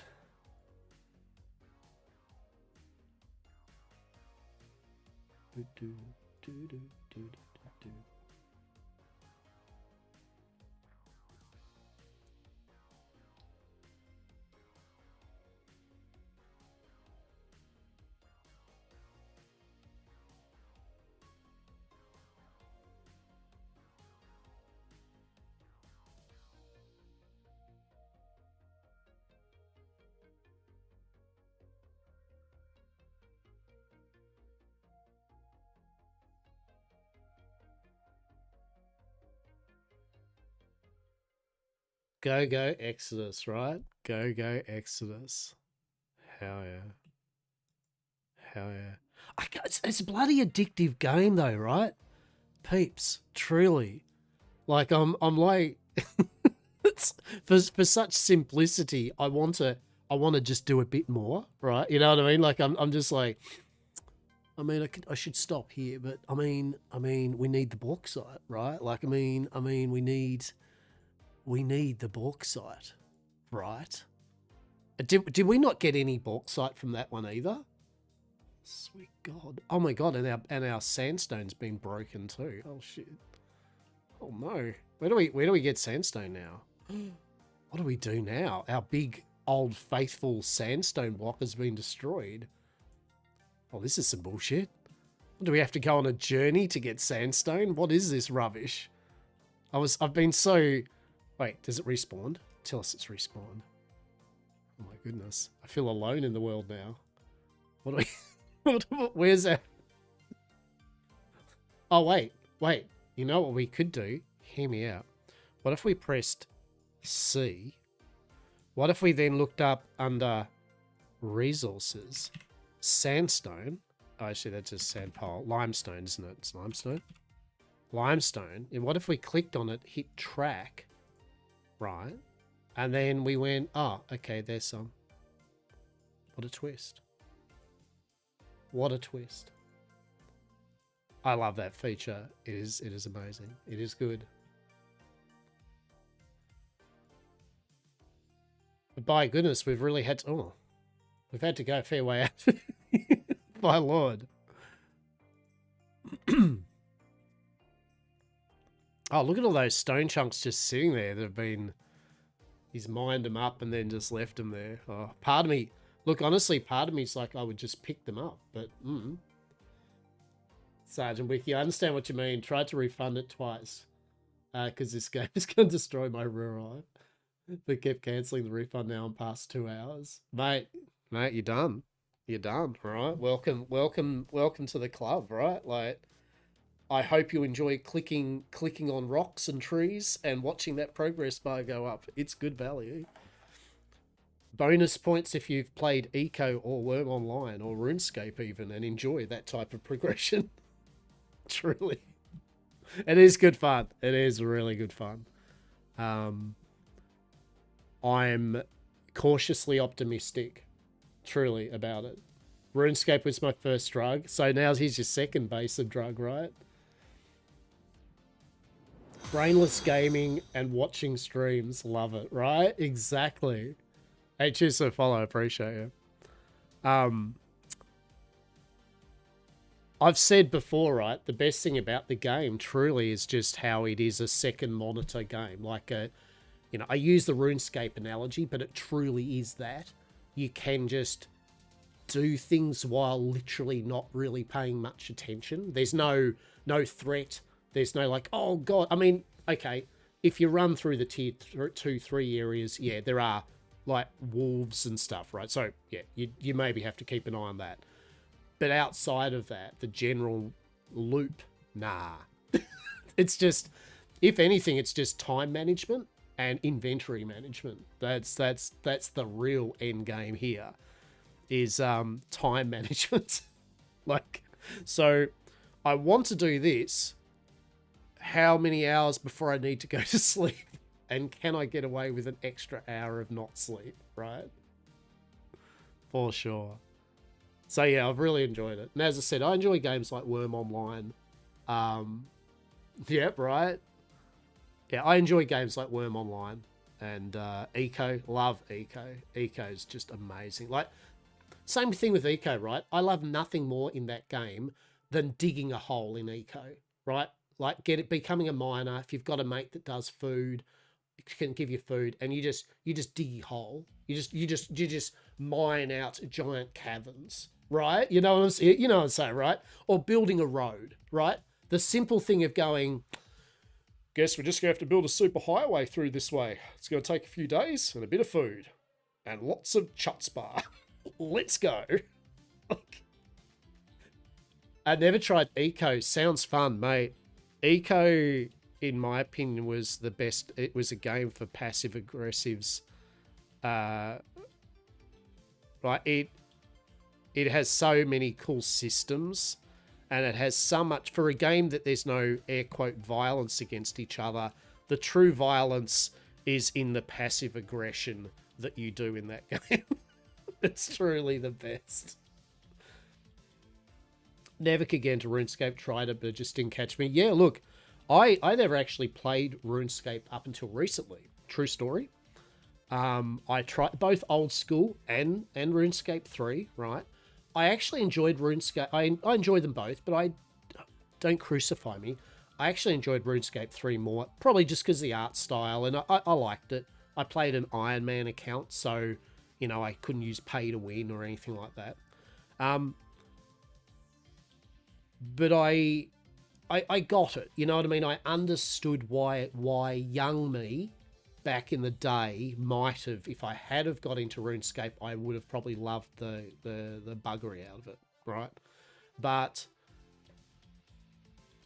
its DNA, oh shit, there we go. Its DNA is in a game like this, where that simplistic act of just, as we've jokingly said, the easiness of it, the click on a tree, like just then, click on a rock, watch it harvest the stone, take the stone back, click on a workbench, watch a progress bar, move it to another bench, watch another progress bar, listen to some music, vibe to YouTube, make yourself a coffee, come back and go, I have 300 more pebbles. Excellent. Now I can make, in the next hour, 50 bricks. Brilliant. What am I going to do with those bricks? Yes. I don't know, but I made those bricks. They're my bricks. That took me time to make those bricks. God damn it. And I'm going to work out what I need to do with these bricks. So I think that's what it is, right? Like, and as I was saying before, I'm trying to show this from a solo perspective, not because I don't want to engage with other people, not because I don't want my mates to come in and play. I just thought to start with a good way, because a lot of players that will play this will be solo players that will just jump in the game and go, oh, I play a bit of this or I play this. I wonder what this is like. And I like to show what the genuine experience of that's going to be. You know, like to temper expectations. Yeah. Yeah, Albion Online, but without the stupid full. Yeah, 100%, right? See, Devil's Advocate, I have no problem with Albion Online's full PvP loop because I do think it fills a nice endgame loop for crafters and PvEers to feed into PvPers. But even as a non-PvPer, really, I still did a bit of PvP in the end because it was actually good. You know what I mean? Like whenever I lost, most of the time I lost the battles, not because they were overpowered or anything. It's because I was silly. You know, I wasn't listening for people. I stayed too long in an area. My setup wasn't on point for what I was trying to do. Most of the time I got caught was literally because I got caught because I was silly, right? And so I never felt punished. Like I wasn't like, oh, that's unfair. It was usually like, oh, did I have to go for that extra like tier 5 or 6 mining node? You know, like, did I really? Yes, I did. And this is why I'm now gearing myself back up again. But I agree. Like Albion Online has a lot of that, like the farm system. I mean, I've got 3 characters all with full farms in Albion. Yeah. Those that play Albion know what I'm talking about. Then you know, like I've done the full gambit of making pies and making certain circuits of foodstuffs and things. Love it. Utterly love it. It's like Fantasy Eve Online, you know? And so, yeah, any of those type of games, and as I said, even Worm Online. I mean, Worm Online's the tragedy of a game because it is such a beautiful... It is a unique style of buildy fantasy game. You know, it takes so much time and effort to farm and to make a fence and a wall and to flatten the earth, right? That once you make even a hut in Worm Online, you sit there and go, that's my hut. You know, that took me time to make that hut. I'm pretty happy with my hut. The downside of Worm Online is it's dog shit when it comes to its UI, and the dev team is so...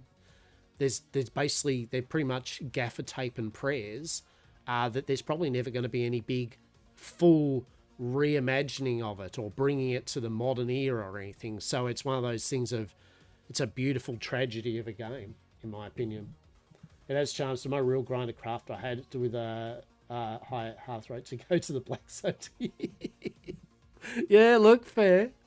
That's fair. Did we get... Oh, we got the bauxite. All right, sorry, got excited there because now we don't have to farm any more freaking limestone for a tiny bit. We've got more than enough... Do you know what I hadn't been doing? I hadn't worn my crafting gear. Oh my goodness. Nor did I have my crafting buff on. Oh my goodness. I'm so sorry. Hang on. Let's eat that food. I've got to get some sea salt to ramp that up to the fancy... fish and chips, fish and bulbs.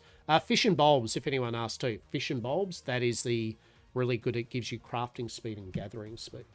It's a good one. It's a good one.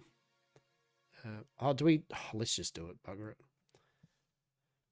I'm just going to turn the light on because my office is now dark because it's 4:30. And it is winter, getting winter, and yeah.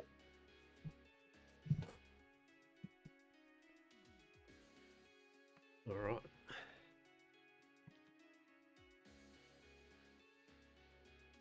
So yeah, it's got a lot going on. It's good. It's good. As I said, I feel very eco-ish with it. In the same way as when I first played eco, I was like, ooh, oh, this is a bit of fun. Oh, I like this. And you know, hours passed, and I'd just been digging a hole, right, or chopping some trees. Some of my fondest memories of eco was, as I said, I love the chaos of eco. Some people hate that, but I love the fact that you all jump into a server and you don't know who are the people that are going to play the game to save the planet and who are just going to shit all over everyone and steal all the crops, chop all the trees down, and leave the server a mess, right? And I remember we jumped in a server like that, and the first moment, literally, there was a couple of people. What they did is they just went and logged all the trees, right? They went hard and just chopped all the trees down, left all the litter there, and logged out, right? And a lot of people were like, well, that's the server dead, right? That's the server dead. Thanks, guys, whoever you were, you know, trolley bastard, rah, rah, rah.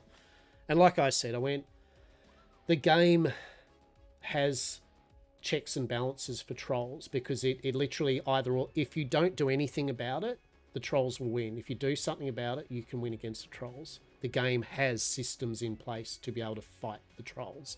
But a lot of people choose, like in real life, the path of least resistance, right? Like, nah, let's just go to another server. Whatever. So me and a couple of mates, what we did is we went, no. You know what we're going to do? We're going to clean this shit up. And we did for hours and hours and hours.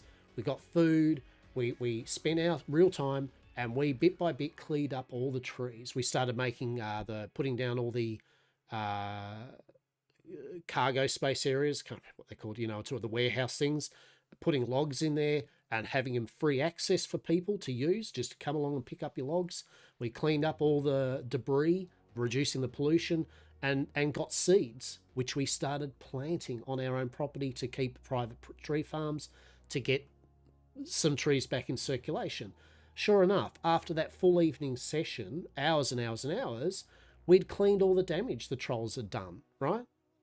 It took ages, but we cleaned it up, and we had trees planted again, and a lot of people had logs. But it could have quickly just been a dead server, because all it took is for no one to bother to do that, to just go, I'm just going to go to another server. It's too much effort to do that, right? So I've always appreciated Eco for its madness, that it allows. I'm fine with trolls on Eco, because there are ways to battle trolls on Eco. I think Eco is at its best when it's Lord of the Flies. 100%. Why have I got so many pebbles, and what are we going to do with all these pebbles now? I guess we're going to level up a craft. What can we do with the pebbles, right? I guess we're going to make lots of pottery stuff, right? That's the mining.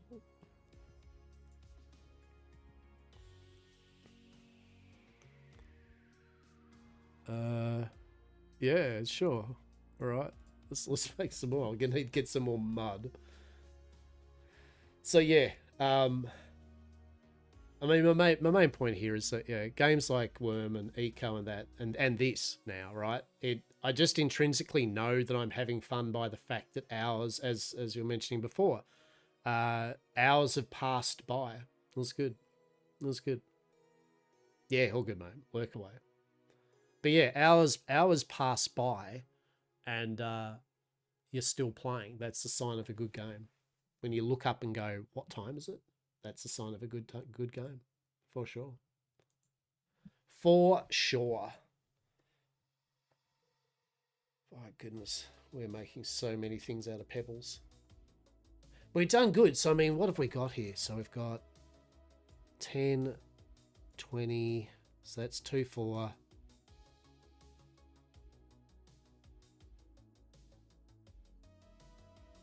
6, 7, 8. So we just need to do one more lot of that. Is that right?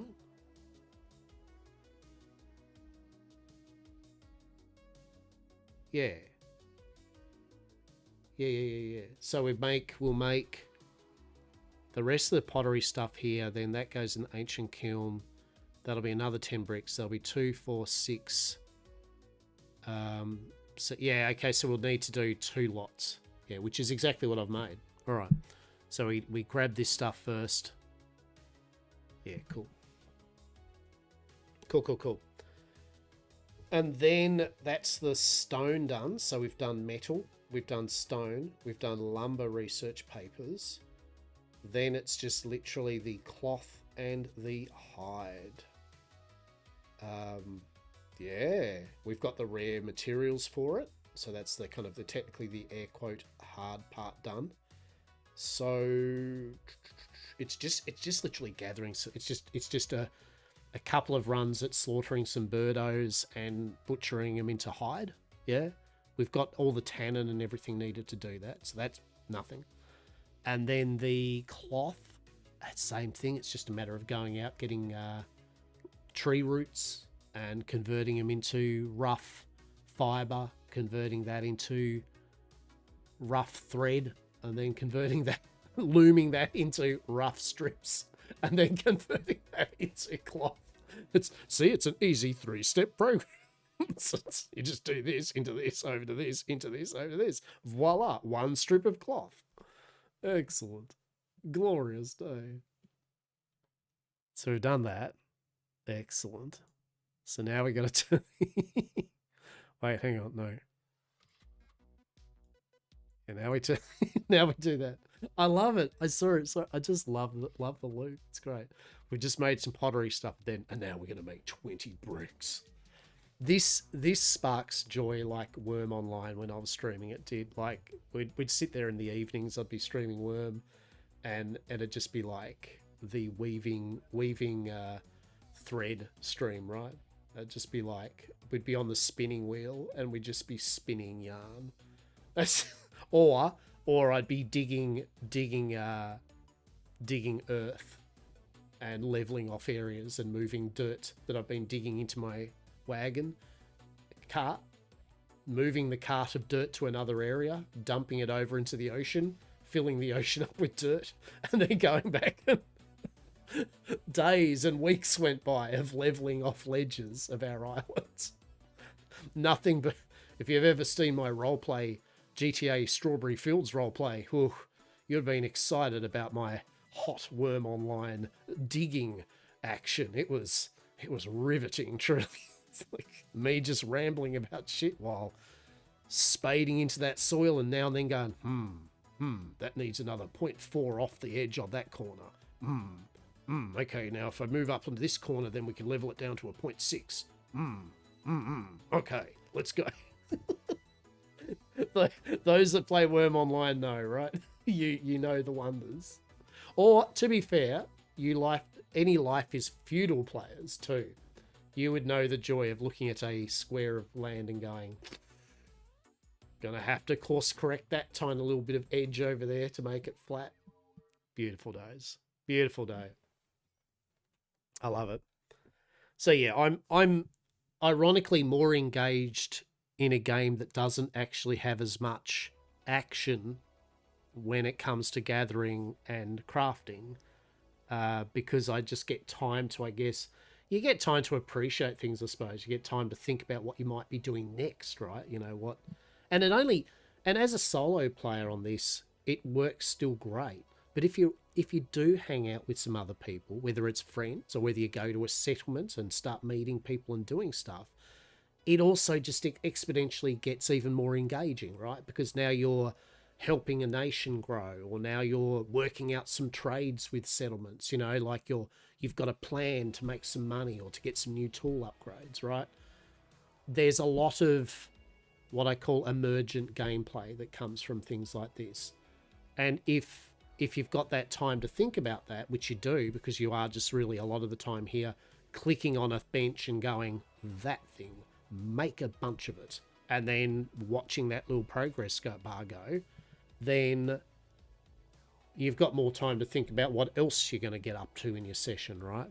So, and as I said, we haven't even touched on, I have not even explored bugger all of this map, right? Can't stress enough. We have literally potted around the starting town we started in and just the little bit of area around it, right? We haven't even visited the Gerudian Kingdom Empire, right? We haven't been to the Ottoman Empire, right? The Venture Trading Company, love it. We haven't travelled to the Stone Citadel. There are these places where people are making their own settlement. They're getting fences up and buildings and their own paths and roads starting to form together, right? We haven't even explored this smidge of island, let alone all the different biomes and other regions there are to look at and other people's cultures, right? So we haven't even done combat. We haven't geared up for fighting wolves and doing that type of thing. We haven't done any of the dungeons. I mean, the temples, they're not overly complex at the moment, but it's content that we haven't even done yet, right? So the fact that for 4 days straight now, and including off stream, I have potted around in this little area and I've loved it, means a lot to me, right? Like that says a lot about the game, in my opinion. If I've twatted around in this small area and it's been great. Like, I've enjoyed every moment of it. Especially, to be fair, especially now that they have fixed the memory leak, it looks like, and they've fixed the lag issue, right? Touch wood. It's run smooth as silk today. Yes, the last 3 days were rough. Truly. But we persevered.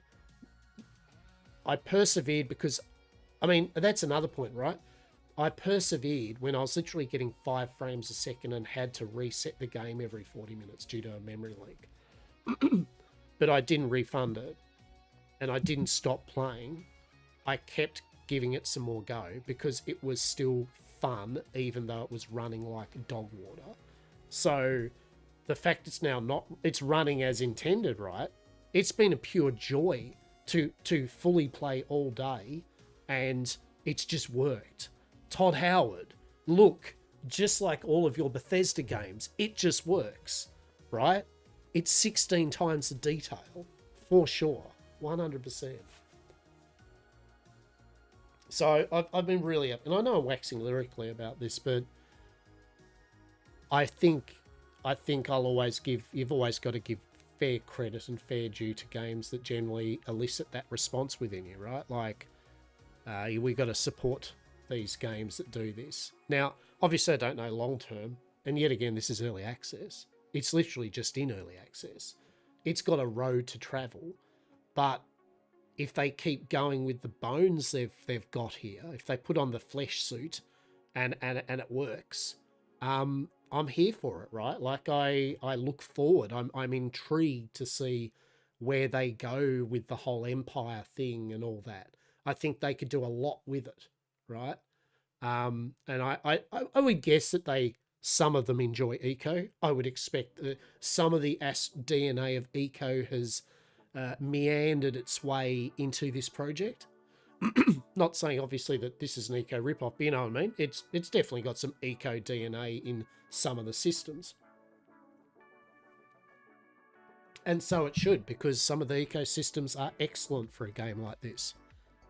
Speaking of which, Eco 1.0, it's coming up soon. I mean, not quite, but some of the stuff coming out for Eco now is chef's kiss. If you have not tried Eco, please do. Please do.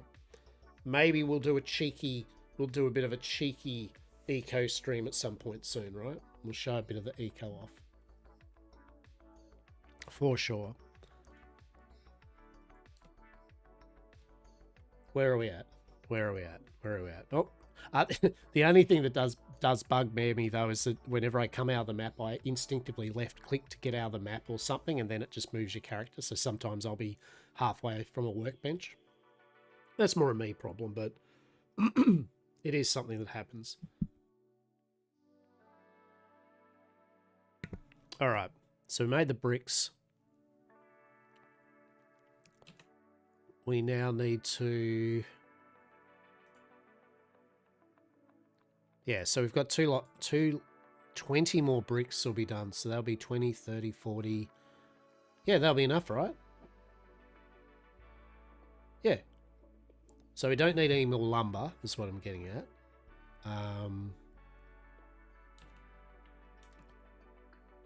So I'm thinking what we'll do... Yeah, all right. So we're going to put... Yeah. We're going to put the rest of our pebble, a legion of pebbles, over in the bank for the moment. Oh, that's what I was going to say too. Bear in mind what I've achieved today. It's not like some sort of, oh my God, he's going hard. Obviously he isn't. But bear in mind, I've only stuck around the NPC village. And the NPC village is not the optimal place for you to be. You should be probably using other player settlements that have a better amount of workstations, more of them, so you can do more crafts at any one time. There's you don't have to stick at the NPC thing, right? Sticking at the NPC town once there's some big towns starting set up is kind of setting yourself onto hard mode, that's for sure. All right, so we need, so that and that is for the last bricks. Yes? Yeah, okay. So that's the last bricks. What's going to be our next step? Our next step will be leather. So we'll just in advance see where we're at with the leather. We've got 29 leather. That's a bit of annoyance. That's 29. I mean, truly.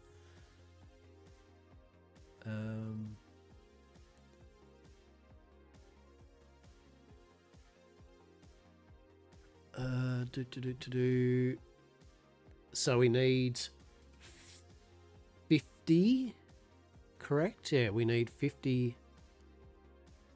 Oh shit, look at all this. Look at all these pebbles just sitting there, man. Like, holy shit.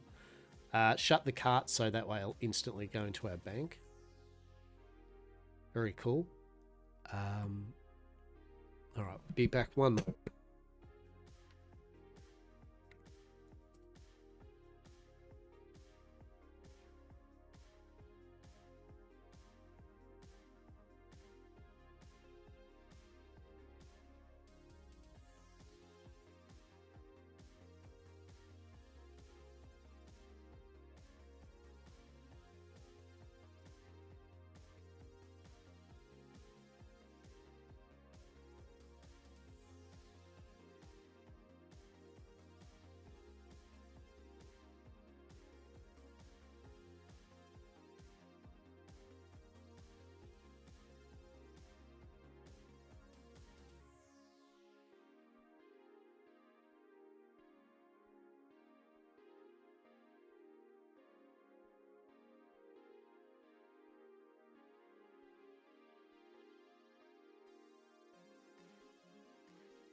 Okay.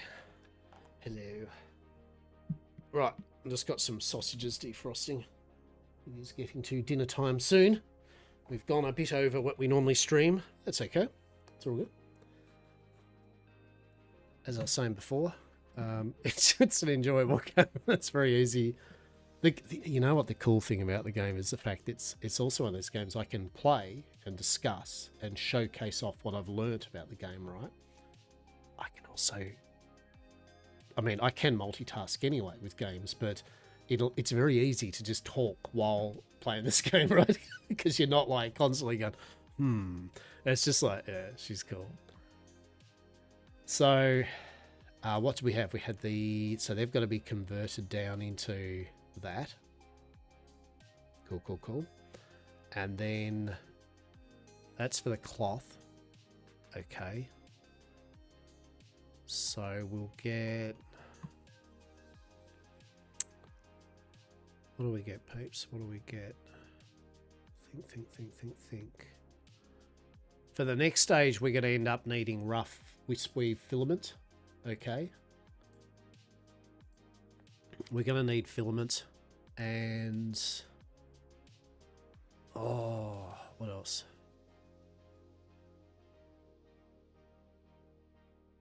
Leather. Don't be like me and have just a sea of... Actually, what we will do is we'll fill our plain fishing bulbs up. There we go. There we go.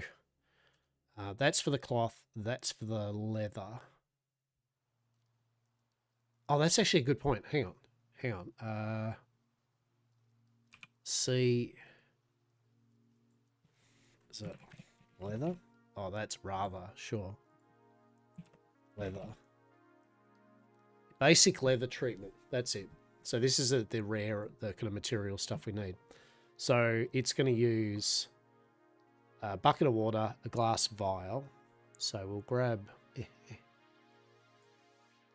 the glass vial for it. We'll grab that for it. And then you'll need 20 fish oil. So here's some stuff I prepared. I mean, we may as well make the liquid, right? There's no reason not to make it.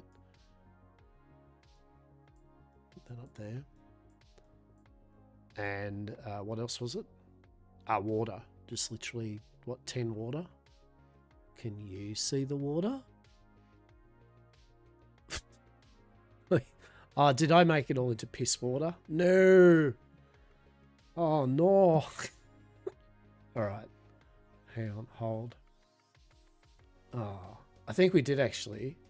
All right. No, that's okay. That's okay. We can turn one rough plank, right? Watch this. With the power, we can make one rough plank. Is it one per? Yeah, 1 to 1. Okay.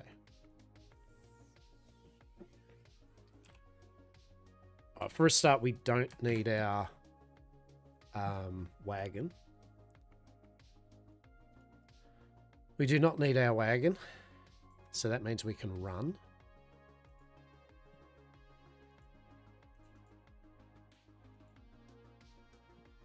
All right, so what we'll do is we'll just go to the ancient well.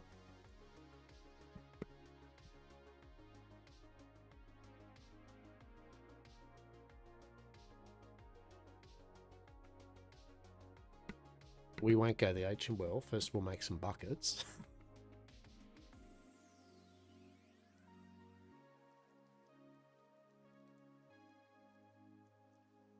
All right, buckets are plenty. Very good, very good.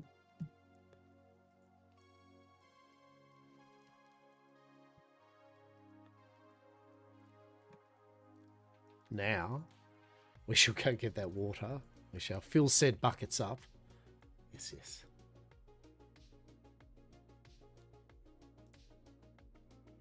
Doesn't take long. Boom. There we go. Very cool, very cool, very cool.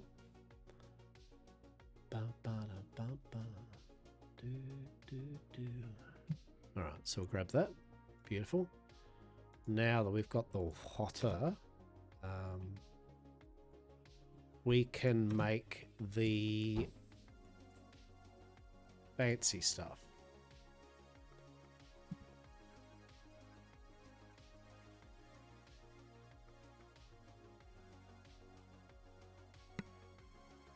And there we go. 10 fancy stuff being made for leather. So that's cool that we've got that over and done with, right? So that'll be goes along with that. So we've got all the fancy materials for the remainder of our books that we need to craft up. Very cool, very cool. So we've nearly got the stones all crafted. In fact, we'll have to go back and we'll fire up those last 10, and that'll be the full amount. And then we just need to convert them over with the fire sand.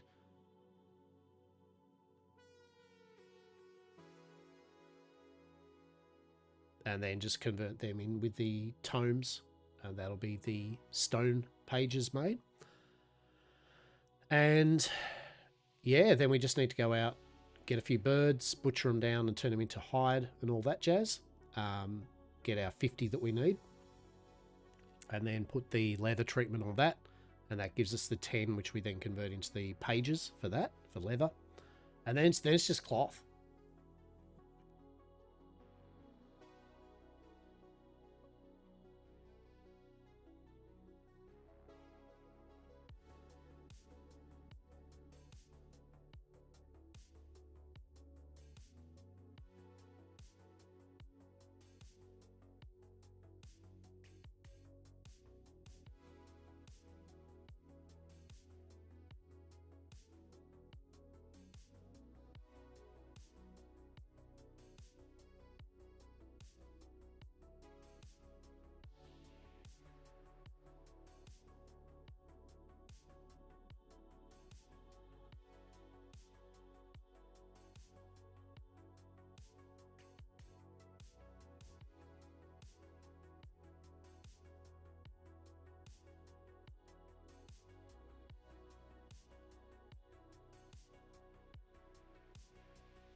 Oh no. Oh no. No game. What do you mean? Is this their way of like going, hey guys,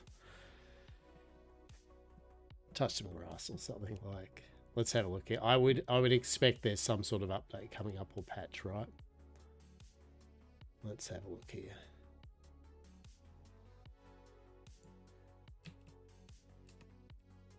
Oh, that's the only thing it does do, a loop type thing where it's you can't kind of get out of it.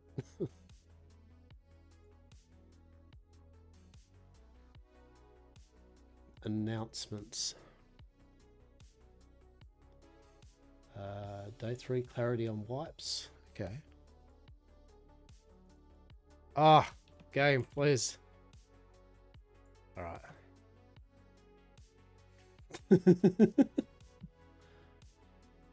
Okay, so hello. Interesting. Interesting. No, 5 minutes turned into an hour, right? Right?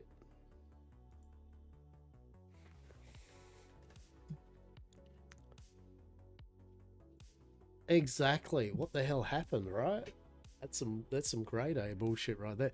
Even worse is it's just literally crashed. Well, it's not crashed. So there's, I guess is it gone down? I guess it's gone down for an update or something. Let's have a look here. So, patch notes. Tiny update to content already live. Brico now sells recipe. Teratoads no longer reduces respawn timer for saggy birds in the meadows. Well, that's cool.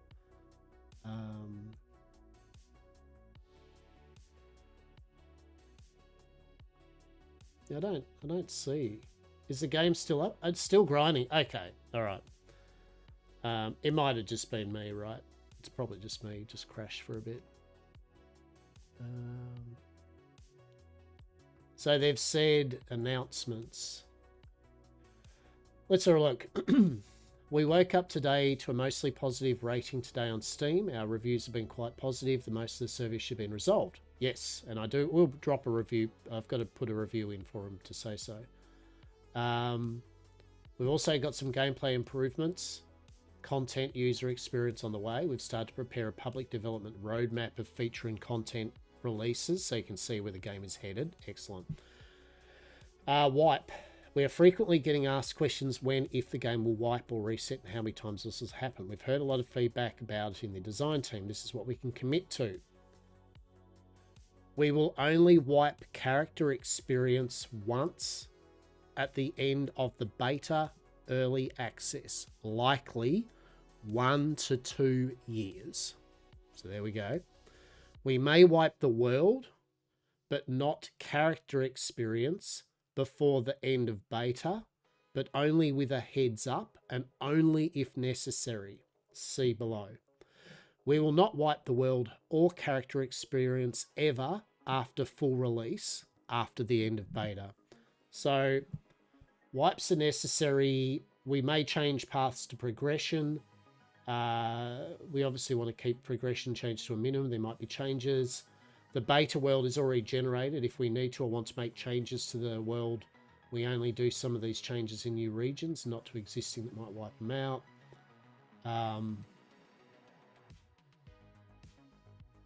Yeah, okay. So in general, and I think that's fair, they're basically saying like, look, there'll be no major wipe until official launch, and it's going to be 1 to 2 years.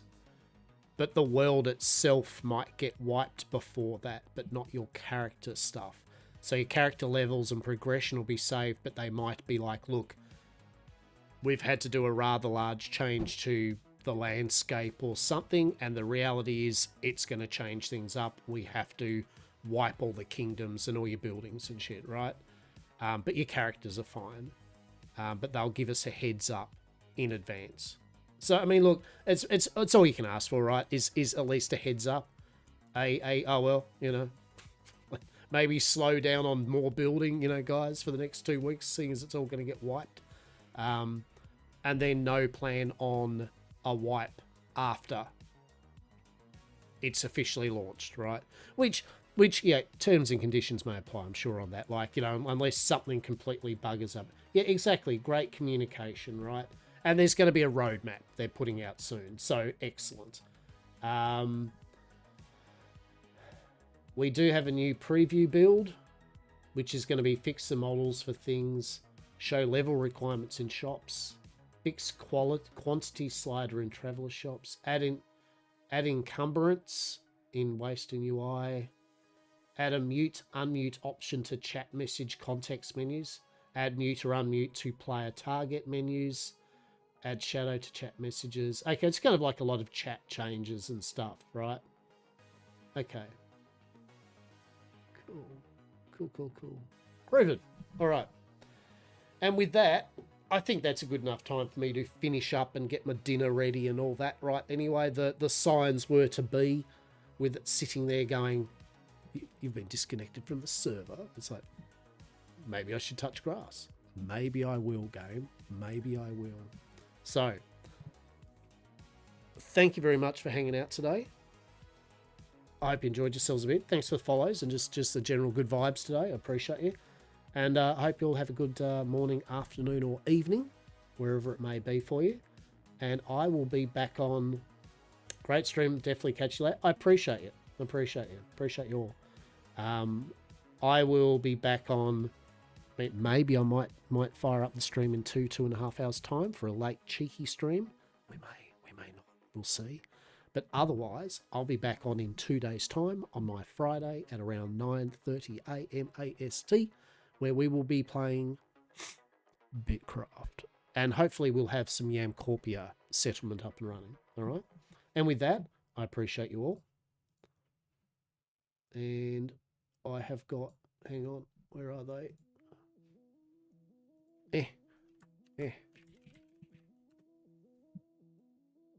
Look, he muffed it up, right? My goodness. No, you're welcome. You're welcome. There's some socials. There's some Blue Sky. There's some Twitter, X. There's my YouTube channel. At the moment, my YouTube's mainly just my VODs.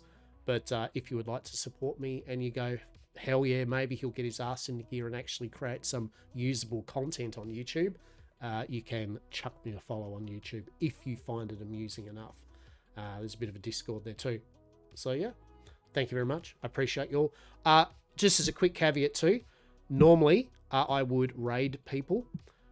Yet again, what I might do in advance is I might tonight, for example, have a little look at various people that are streaming and get a bit of a vibe check on some people. And then next time I stream, I'll know some people, right? Which I can be, hey, you know, these people are streaming, let's raid them. But because I haven't really seen anyone yet, I don't like chucking people onto and go, I hope it's good. So our mileage may vary, but yeah, you've all been wonderful, and I shall talk to you all soon.